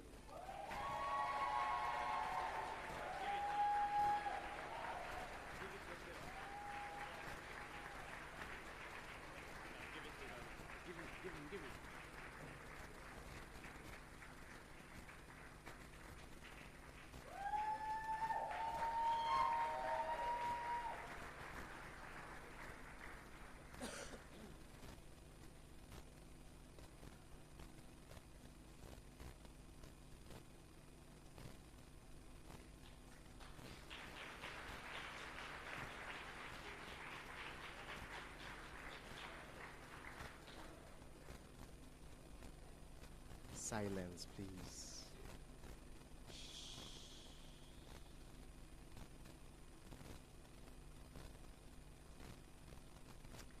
First place, ladies and gentlemen, we know what to do.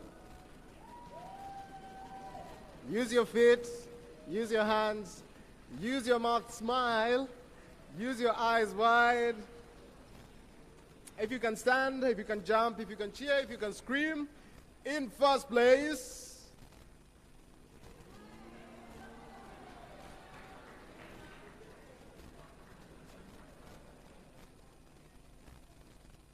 I hope we're ready for lunch, eh?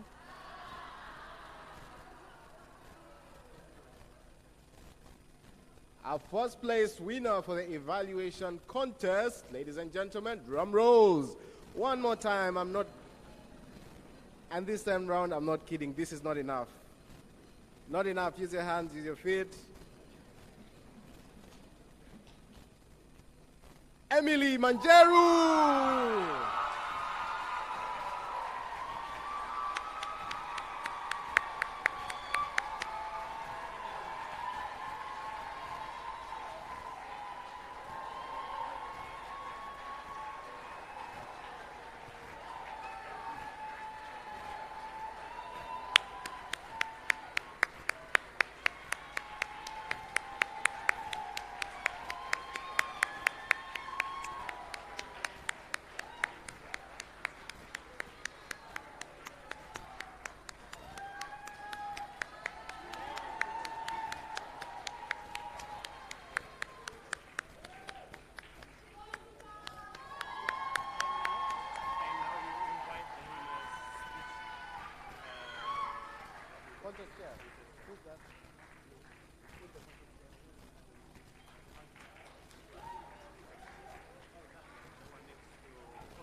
There we have it. Those are our evaluation speech winners.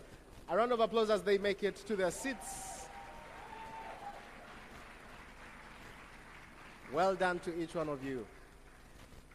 At this point, I'm inviting the Humorous contest chair to take it away. Over to you, all Testovias, DTM.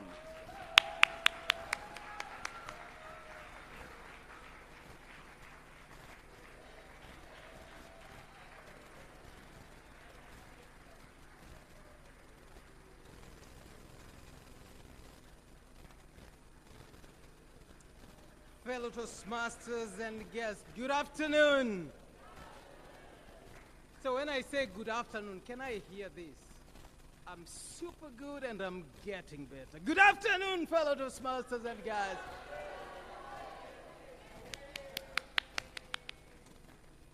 This is the moment, and the moment has arrived to announce our results for the Humorous Speech Contest 2023 for District 115. I have confirmed with the judges that we did not have any disqualifications on basis of time. They did not use a tiebreaker, and we did not have any protests. In the third position for the Humorous Speech Contest,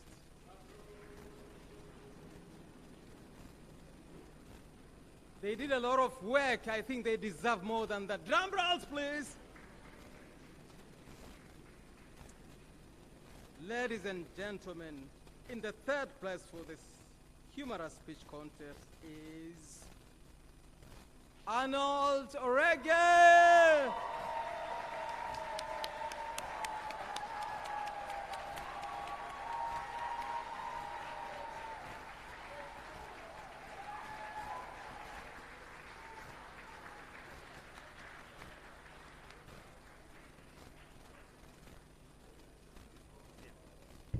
I put it for you.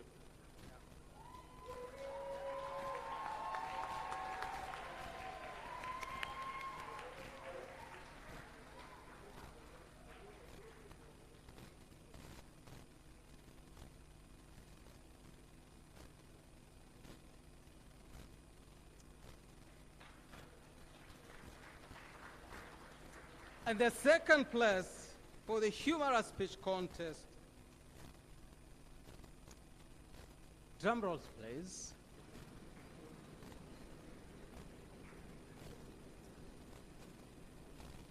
Hagari Walden.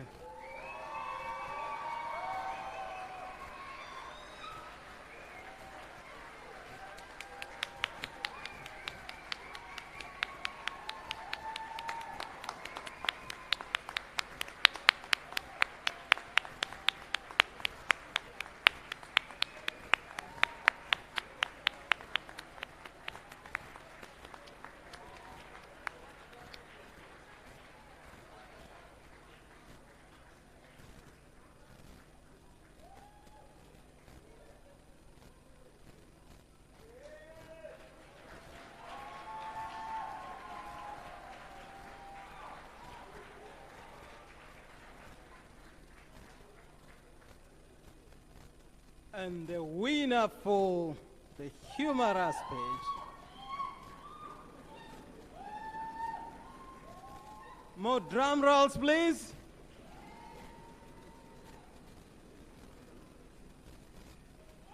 I can see you making your mental calculations, huh? The winner for the Humorous Speech Contest 2023 is... Can I have more drum rolls, please? Are you ready for a shocker?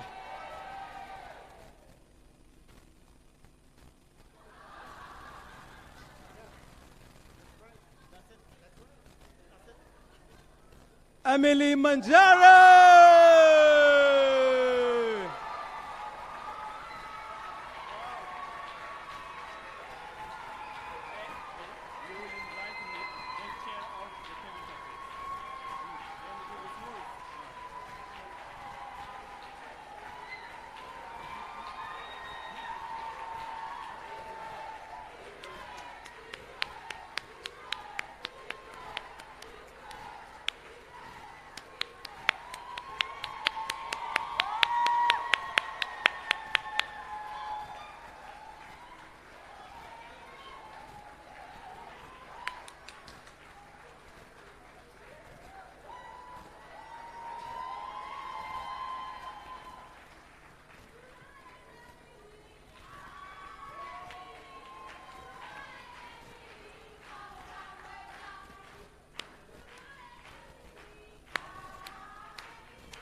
And now,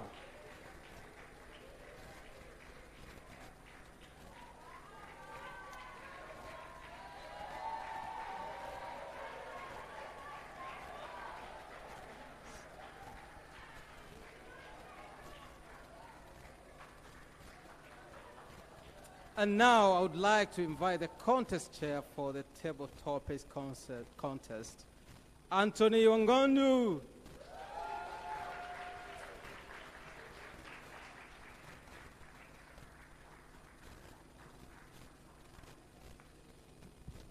I will be quick. There shall be no spa.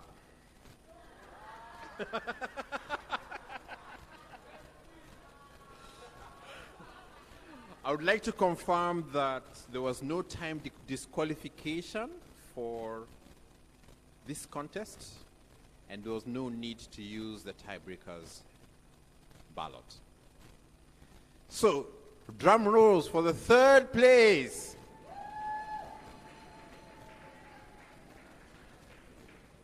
You keep doing it until I come back, all right? Come on, drum rolls.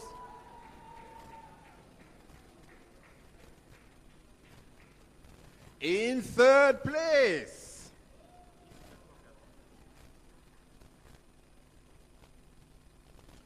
Beverline Anyango Ongaro.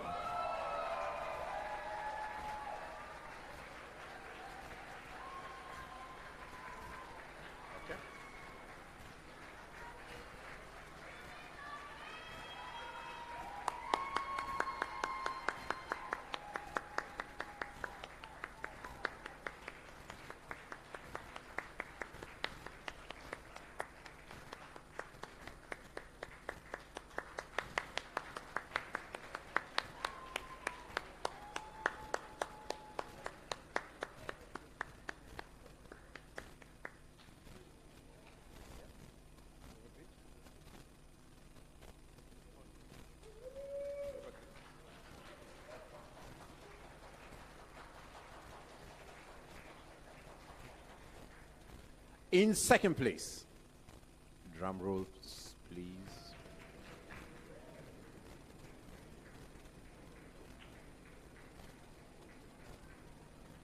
In second place, let's have it for Edwin Moindi.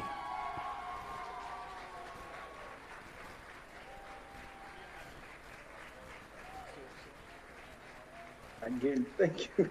Thank you. Thank you so much.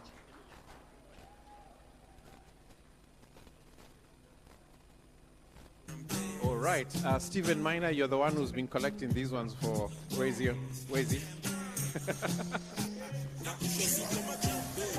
All right. Okay, I will defer that for now and go to the winner of the Table Topics contest. Can I hear those drum rolls, please?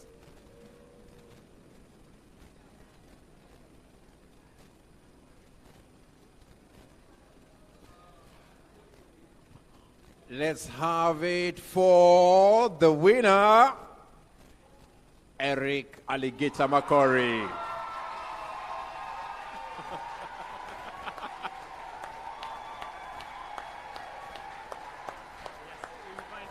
Okay.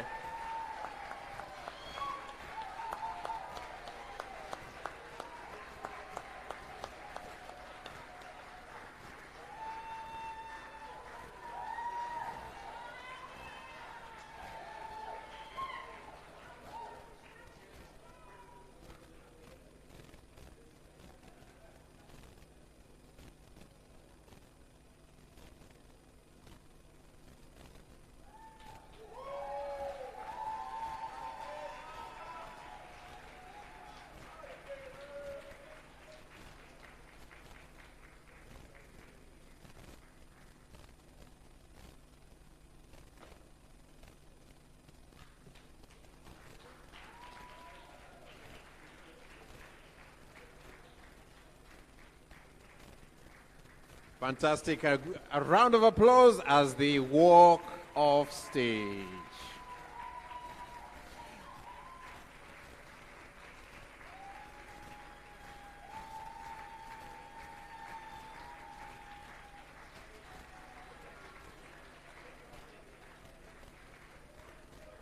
And now for the big one. For the big one. For the big one. Contest chair, Matt Kinsey.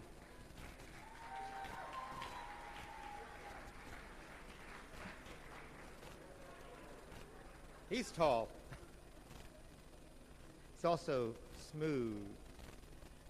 Don't you all wish you could be Anthony Wangandu? All right. Once again, there were no time disqualifications.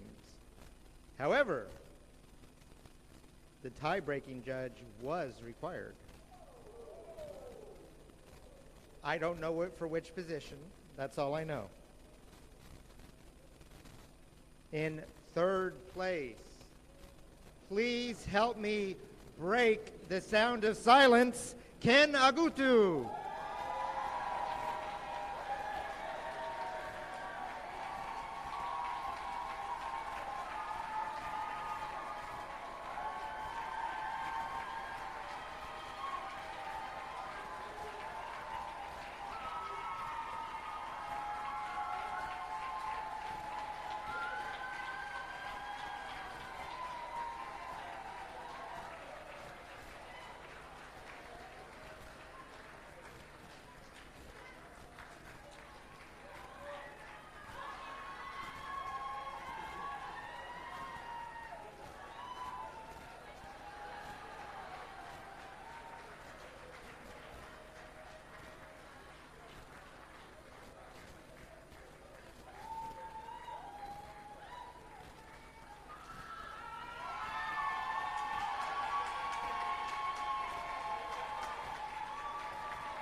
In second place,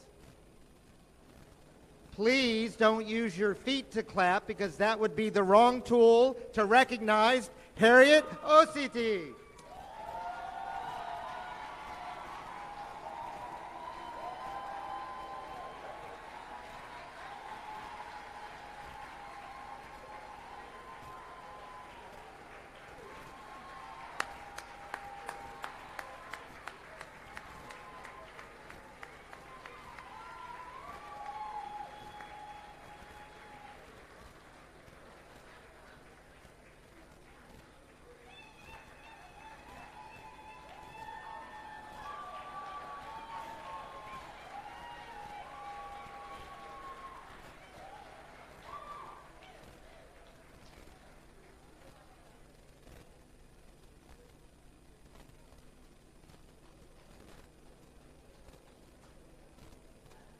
And now, the individual whose video will be submitted to the Region 11 quarterfinals. And should this individual get through the Region 11 quarterfinals as one of the top two, will go to Nassau, Bahamas, representing Region 11 and District 114 in Nassau in the semifinals. And should this individual get through, would be on one of the final 8 individuals at the World Championship of Public Speaking. Please stand up on your feet, and smile for Emily Manjeru.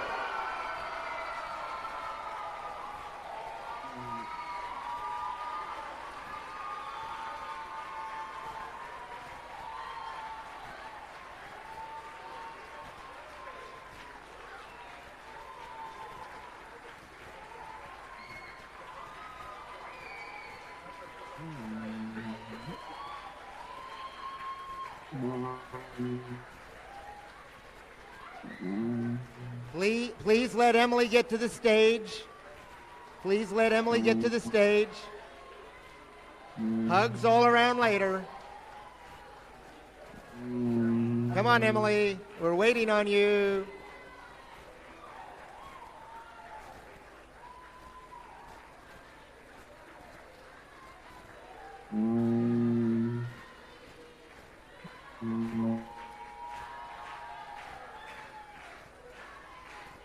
Okay, can we help Emily get to the stage, please?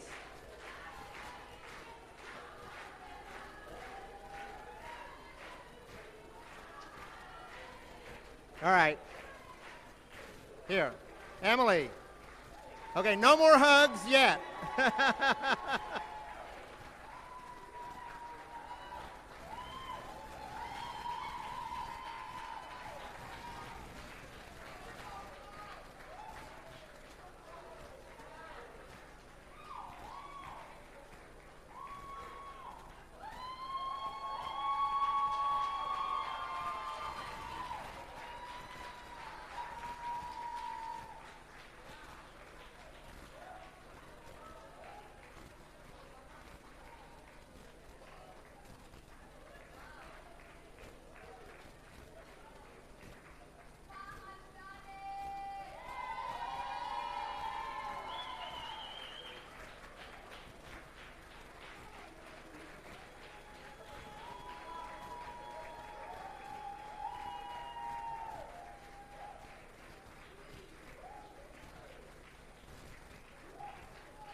All right, let's go ahead and please take our seats.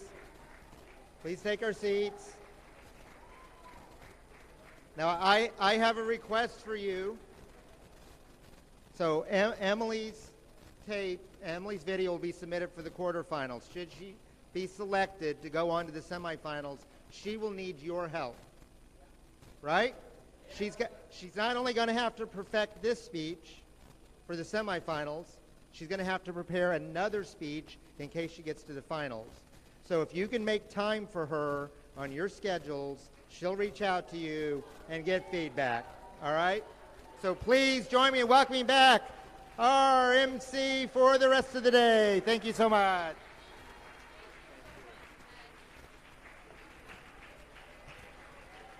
Woo!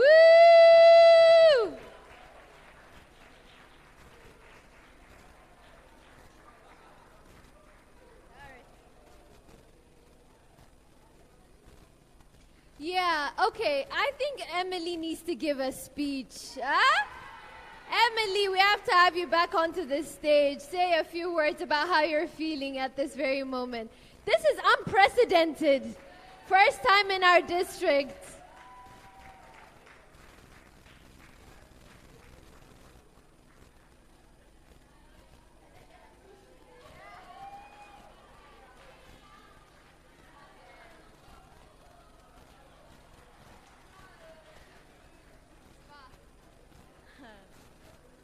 When I say spa, please say little dynamite, okay? Please. Spa! Little dynamite. Little dynamite is the word. Spa! Little dynamite. Spa! First of all, I told you people I'm crazy, but I didn't realize just how crazy I am until now. Contesting in 4 contests and getting into 3 and getting to the top means there's a support system, there's giants who have held you up, as small as I am. I would like to really, really thank God for everyone who has come through to get to this moment for me. I will definitely need a lot more giants as we bring this home in the World Championships.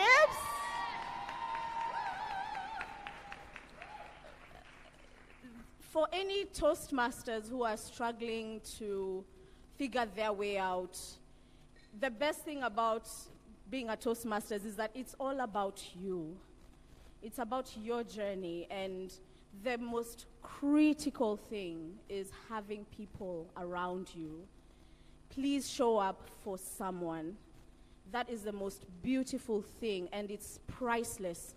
When someone calls upon you to take a role, when someone calls upon you, even if you have been called upon enough times and you're tired and you're done, don't be done. I love the quote by Mahatma Gandhi. He says, to find yourself, you must lose yourself in the service of others. And that's the one thing that I believe in. I'd like to really appreciate my colleagues at Smile Train, who, without whom I wouldn't be able to have an international speech. I'd love to appreciate everyone who has made fun of me because I'm 5 foot under and I still can't reach the overhead cabinets. I'm still single and searching, but that is not important. But the most beautiful thing, I want to thank each and every one of you for turning up, for showing up and never giving up, not just on yourself, but on everyone who believes in the leader in you. We always want to fall out. Please don't fall out of Toastmasters.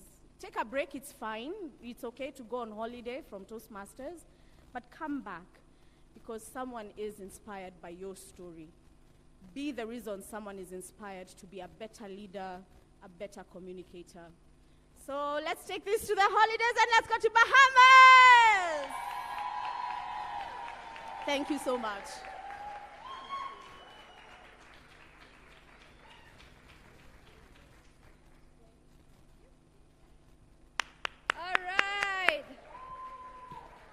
All right, one more time for all our contestants and all the winners that were recognized at this district conference. Amazing. Okay, I have a few reminders before we wrap up.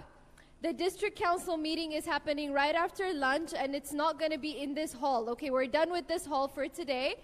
And it's going to be in the breakout room. So for those of you who are district council members, please make note that the meetings is going to happen in the breakout rooms. Lunch is on this floor. We brought it up because we're hungry, so it's on this floor in the back. The gala dinner is also here in the hall right next to this one. And it's starting exactly at 7 p.m. The organizers have asked me to remind everybody to please bring their tickets when they come to the gala dinner. If anybody's missing a laptop charger, we have one over here. So if you're missing a laptop charger, please pick up on that. I joined Toastmasters 9 years ago when I was 20. And back then, coming on this stage, speaking in front of all of you wonderful people would have made me so nervous. I don't think I would have done it. 9 years down the road, it gives me such honor to stand in front of you, feeling that I am a part of family. As I hosted this today's session, it was my absolute pleasure to be your MC for this event for today. Yes. And I will now hand over the stage to none other than our district director, Emilia Suwingwa. Let's invite her to the stage.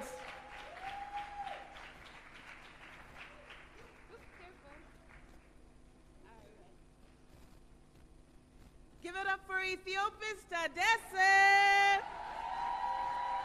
Woo! Give it up for yourselves, District 114. Amazing. This, by far, has exceeded all of my expectations. I hope you feel that it has exceeded your expectations. It has been a phenomenal conference. The fact that we still have a room full of all of you, that none of you have gotten up and left the room, is amazing.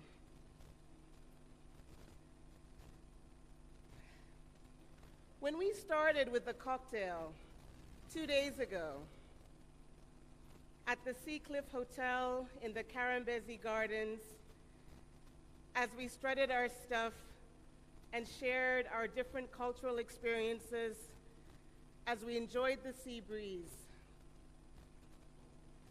I didn't quite know how this weekend would unfold. But my heart is full. We had just about 120 registrations at the start of the week. And today, we had over or close to 160 registrations. It means that something happened between Monday and today, And we are grateful to be here with you, to see each of you. It has been a tremendous experience. Events like these rarely happen without the support of all of you. And once again, like I said yesterday, thank you for taking time out of your busy schedules, for making plans, financial and otherwise, to travel to Dar es Salaam, however you came, to come and spend time with each other. It means a lot to each of us that you have done so. But I would be remiss not to recognize everybody, over 80 people who have been dialing in every day from home and staying the course of the day when we have been out for breaks. But each time we come back, you have been with us. So for everyone who is with us from online, we salute you, we thank you.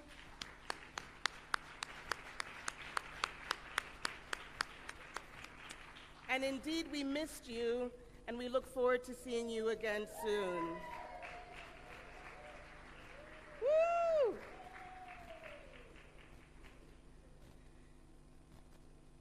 It's important for me to also thank those who made this event financially possible, including Coca-Cola Kwanza, CRDB Bank Burundi, CRDB Bank Tanzania, Engage, Ashanti Gold, Gator Gold Mine, and all of you. And also a special thanks to the non-Toastmasters who took a chance on us. From those who might have joined us since Friday's corporate summit and decided to come and see what this was all about, those who some of you have invited. I know, for example, some people have come from Eldoret, thanks to Dr. Elizabeth Owino, and we are grateful that you came. You didn't know us, you didn't know what we do, but you took a chance on us, and we look forward to welcoming you into our East Africa family. Friends, family, what a magnificent way for us to close. And for me, for those of you who will be traveling back home today, I wish you safe travels.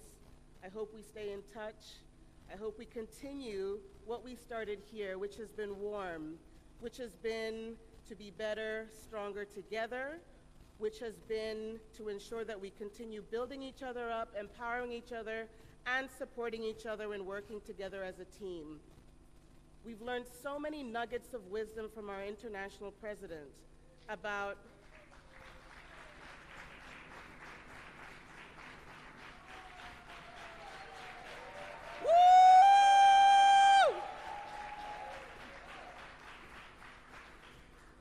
a focus on renewal, a focus on recommitting to Toastmasters. Let that be the spirit with which we leave this gathering.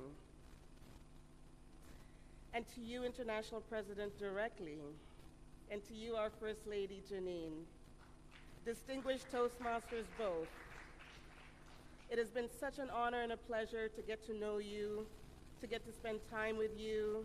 There's a picture making its rounds around the district. I don't know how many of you have seen it, of International President Matt speaking with IPDD Anthony, with Matt on one knee, and they're speaking, and how that epitomizes for so many your servant leadership and how you lead from the heart.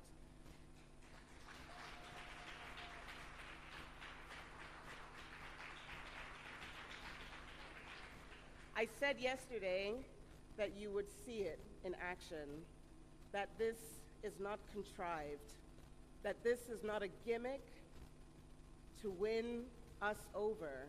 This is truly who they are. And for me, such a strong example of what leadership truly is. And I hope that as we transition into our coming session, that we come in with that mindset, with that spirit, and with that heart. And I thank you for showing us that example. Thank you so, so much.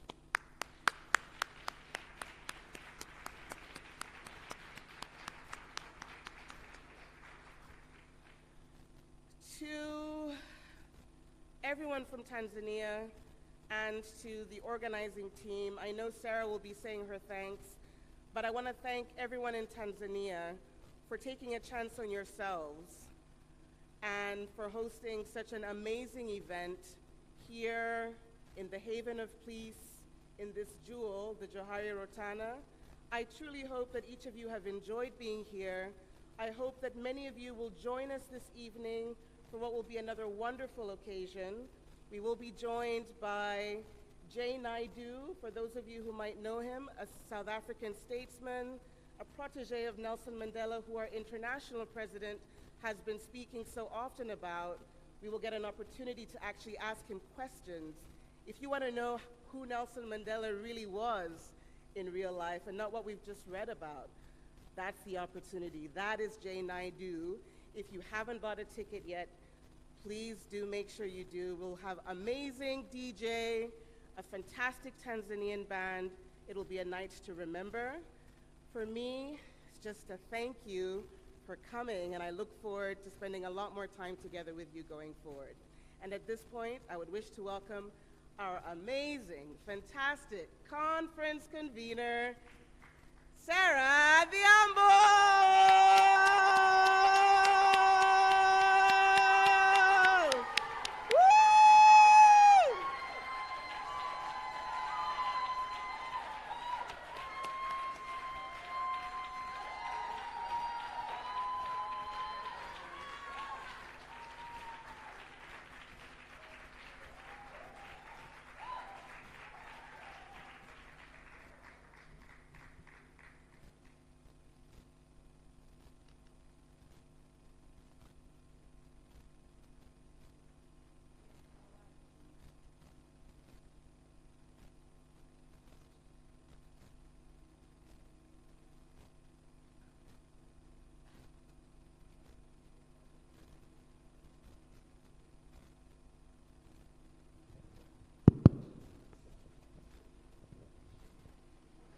When our district director, Emilia Siwingwa, DTM, approached me, say, 2 months ago and asked me whether I would be this year's Teacon, Toastmasters in East Africa Conference convener, I quickly jumped at the opportunity because if you know me well, I love challenges. But no sooner had I dropped from that call with Emilia, I called myself to a meeting and asked myself, Sarah, what have you just gotten yourself into? So in a state of panic, I was like, who should I talk to?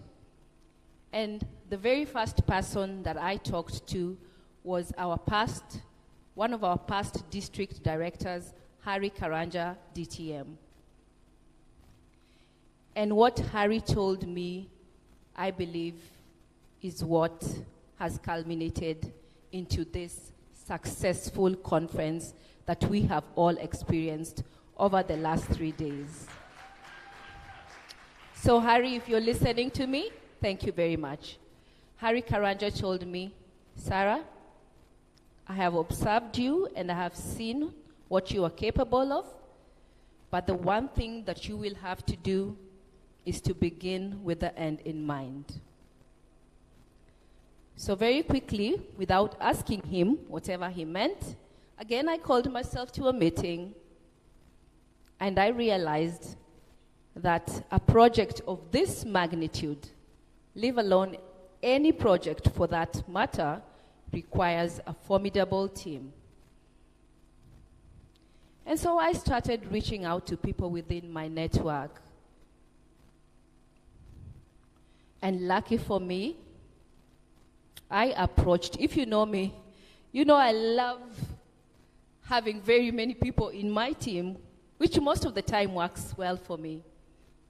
So very quickly, I was able to form a team of about 30 members from across District 114, and we ended up tagging ourselves as Teacon 2023 Task Force Team.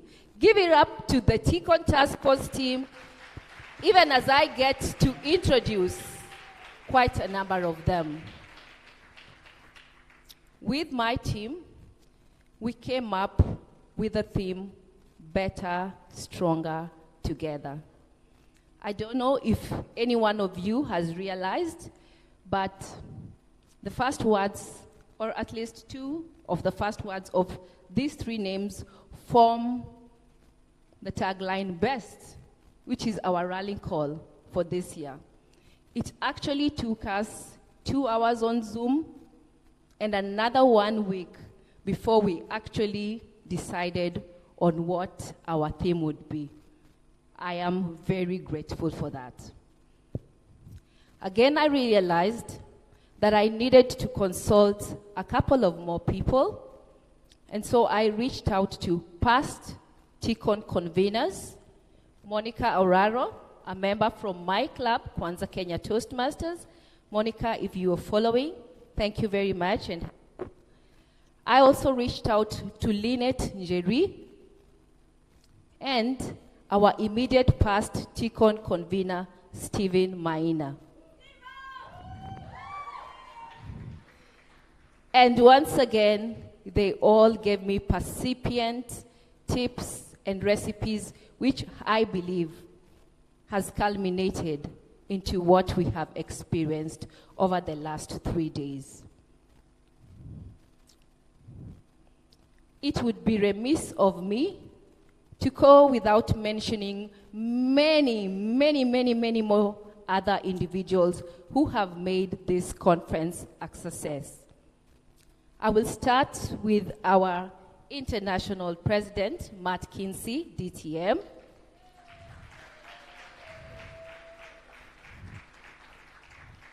Matt has a very busy schedule. In fact, he will be traveling to Brazil right after this conference.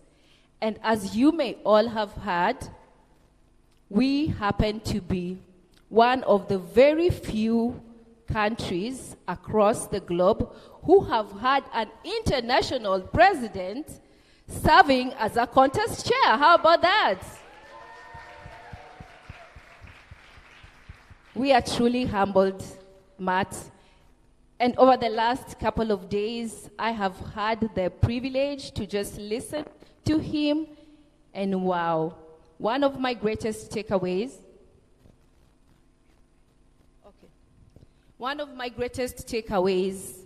was what Matt said, was it today or yesterday, that be that person who has an opportunity to change the mind of someone who would otherwise leave Toastmasters. So thank you very much, Matt. That truly is a challenge to me, as I'm sure to everybody else. I would also like to thank Janine Kinsey. Let's give it up to Janine.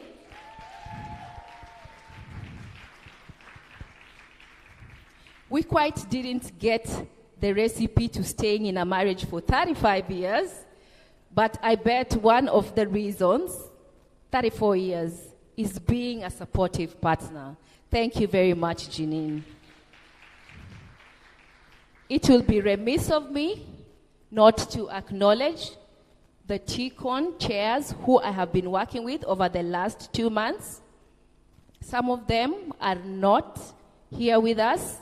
I'll start with our education chair, Anthony Karaoke Kimani. Anthony is joining us all the way from France, but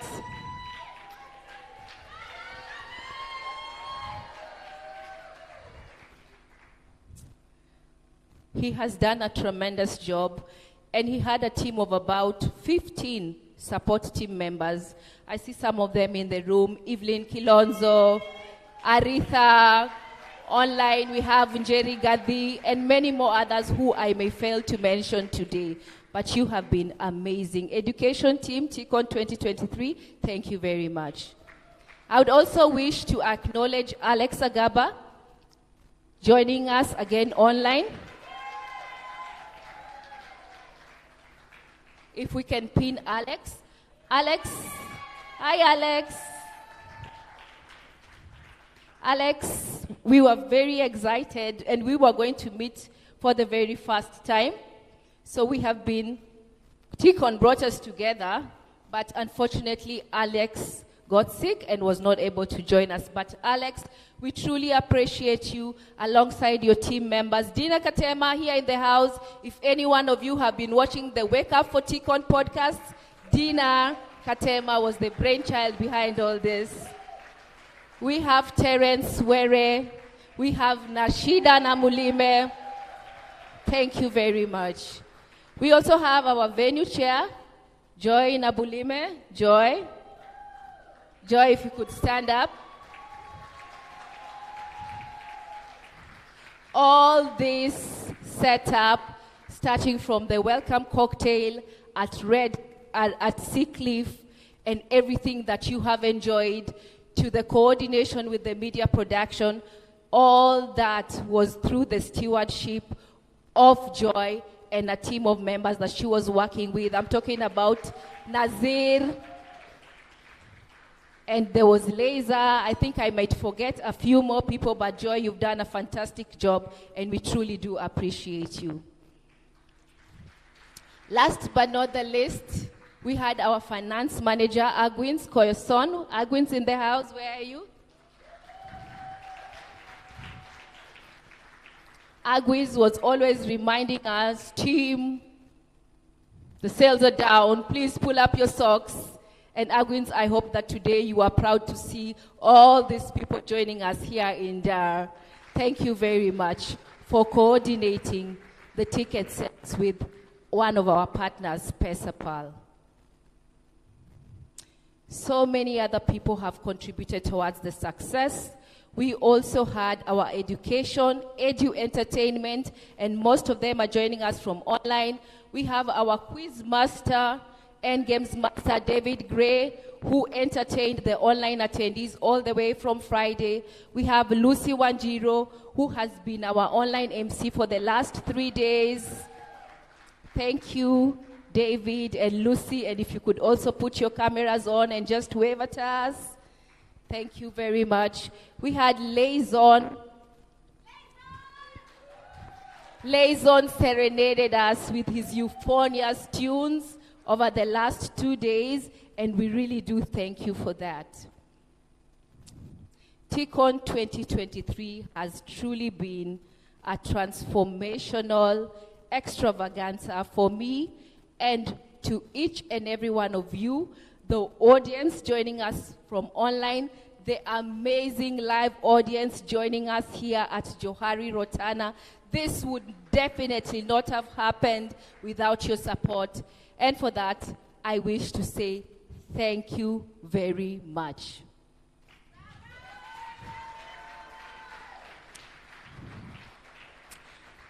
I would also wish to appreciate one of our past district directors, Rosie Rana. One time I was so overwhelmed, and I just called Rosie from the Blues. It was on a Saturday. I remember she was getting into a board meeting or something, but Rosie listened to me for over 2 hours. And by the time I was done talking to Rosie, I felt like a heavy weight had been lifted off my back. So thank you very much, Rosie, for that. To our guest speaker who opened with a keynote on Friday, John Ulanga, Regional Director, Trademark East Africa. Thank you very much. I still remember the 3 lessons that I drew from your address. Start with a vision, give direction, and give hope. John, if you are listening to us, thank you very much for gracing our conference. We also had panelists giving us various education sessions online and in person. And here in person, we had Joanne Bessia, Terence, Suresh, and Kathy Coyote. Thank you very much.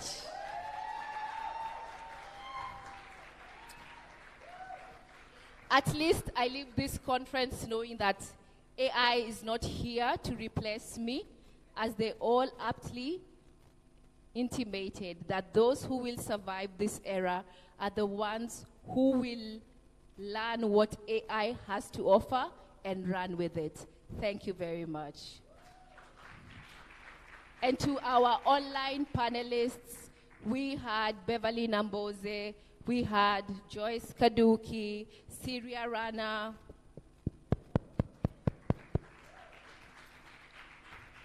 Asanteni Sana.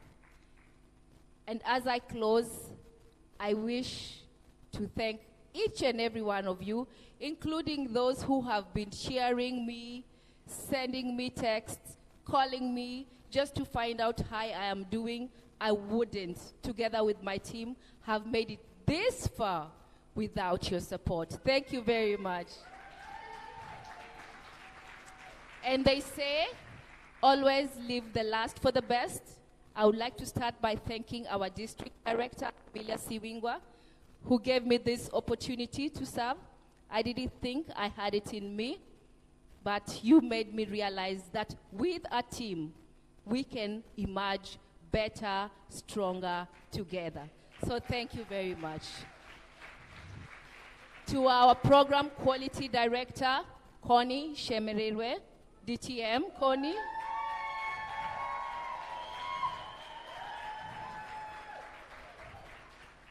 Connie has been very supportive. We have had sleepless nights, and at some point I thought, honestly, Toastmasters are odd human beings. They don't sleep. I would chat with Connie at 3 a.m. in the morning, and she would always be there to listen to me. Thank you very much. I also had an advisory team constituting of Stephen Mule, Mwanasha Mulole. Mwana, if you're in the house, I know you're joining online. Mwanasha, thank you very much. And Jenny Mule.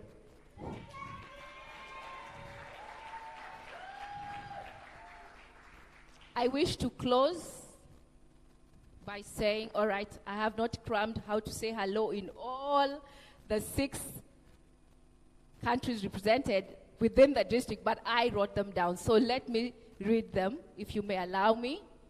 Our Burundi brothers and sisters, Urakoze. Do we have our Burundi brothers and sisters in the house? To my Ethiopian friends, Amasegnelu. Did I get it right, Ida? Wakenya wenzangu, asanteni, erokamano, newega. And to my Rwandan counterparts, Murakoze, Urakoze. Our Ugandans, all the way from the Pearl of Africa, Webalenyo. And last but not the least, our host country, Tanzanians. You are very welcoming a people. Shukran, asanteni sana. Let's do this again next year. Thank you very much.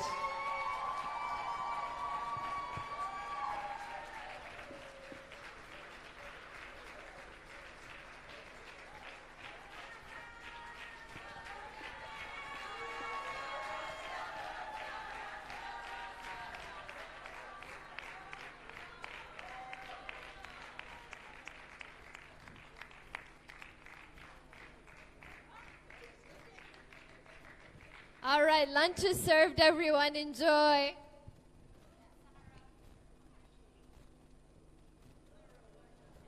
Yeah, and please take all your things from the room. We're not coming back to the room. Please take all your things.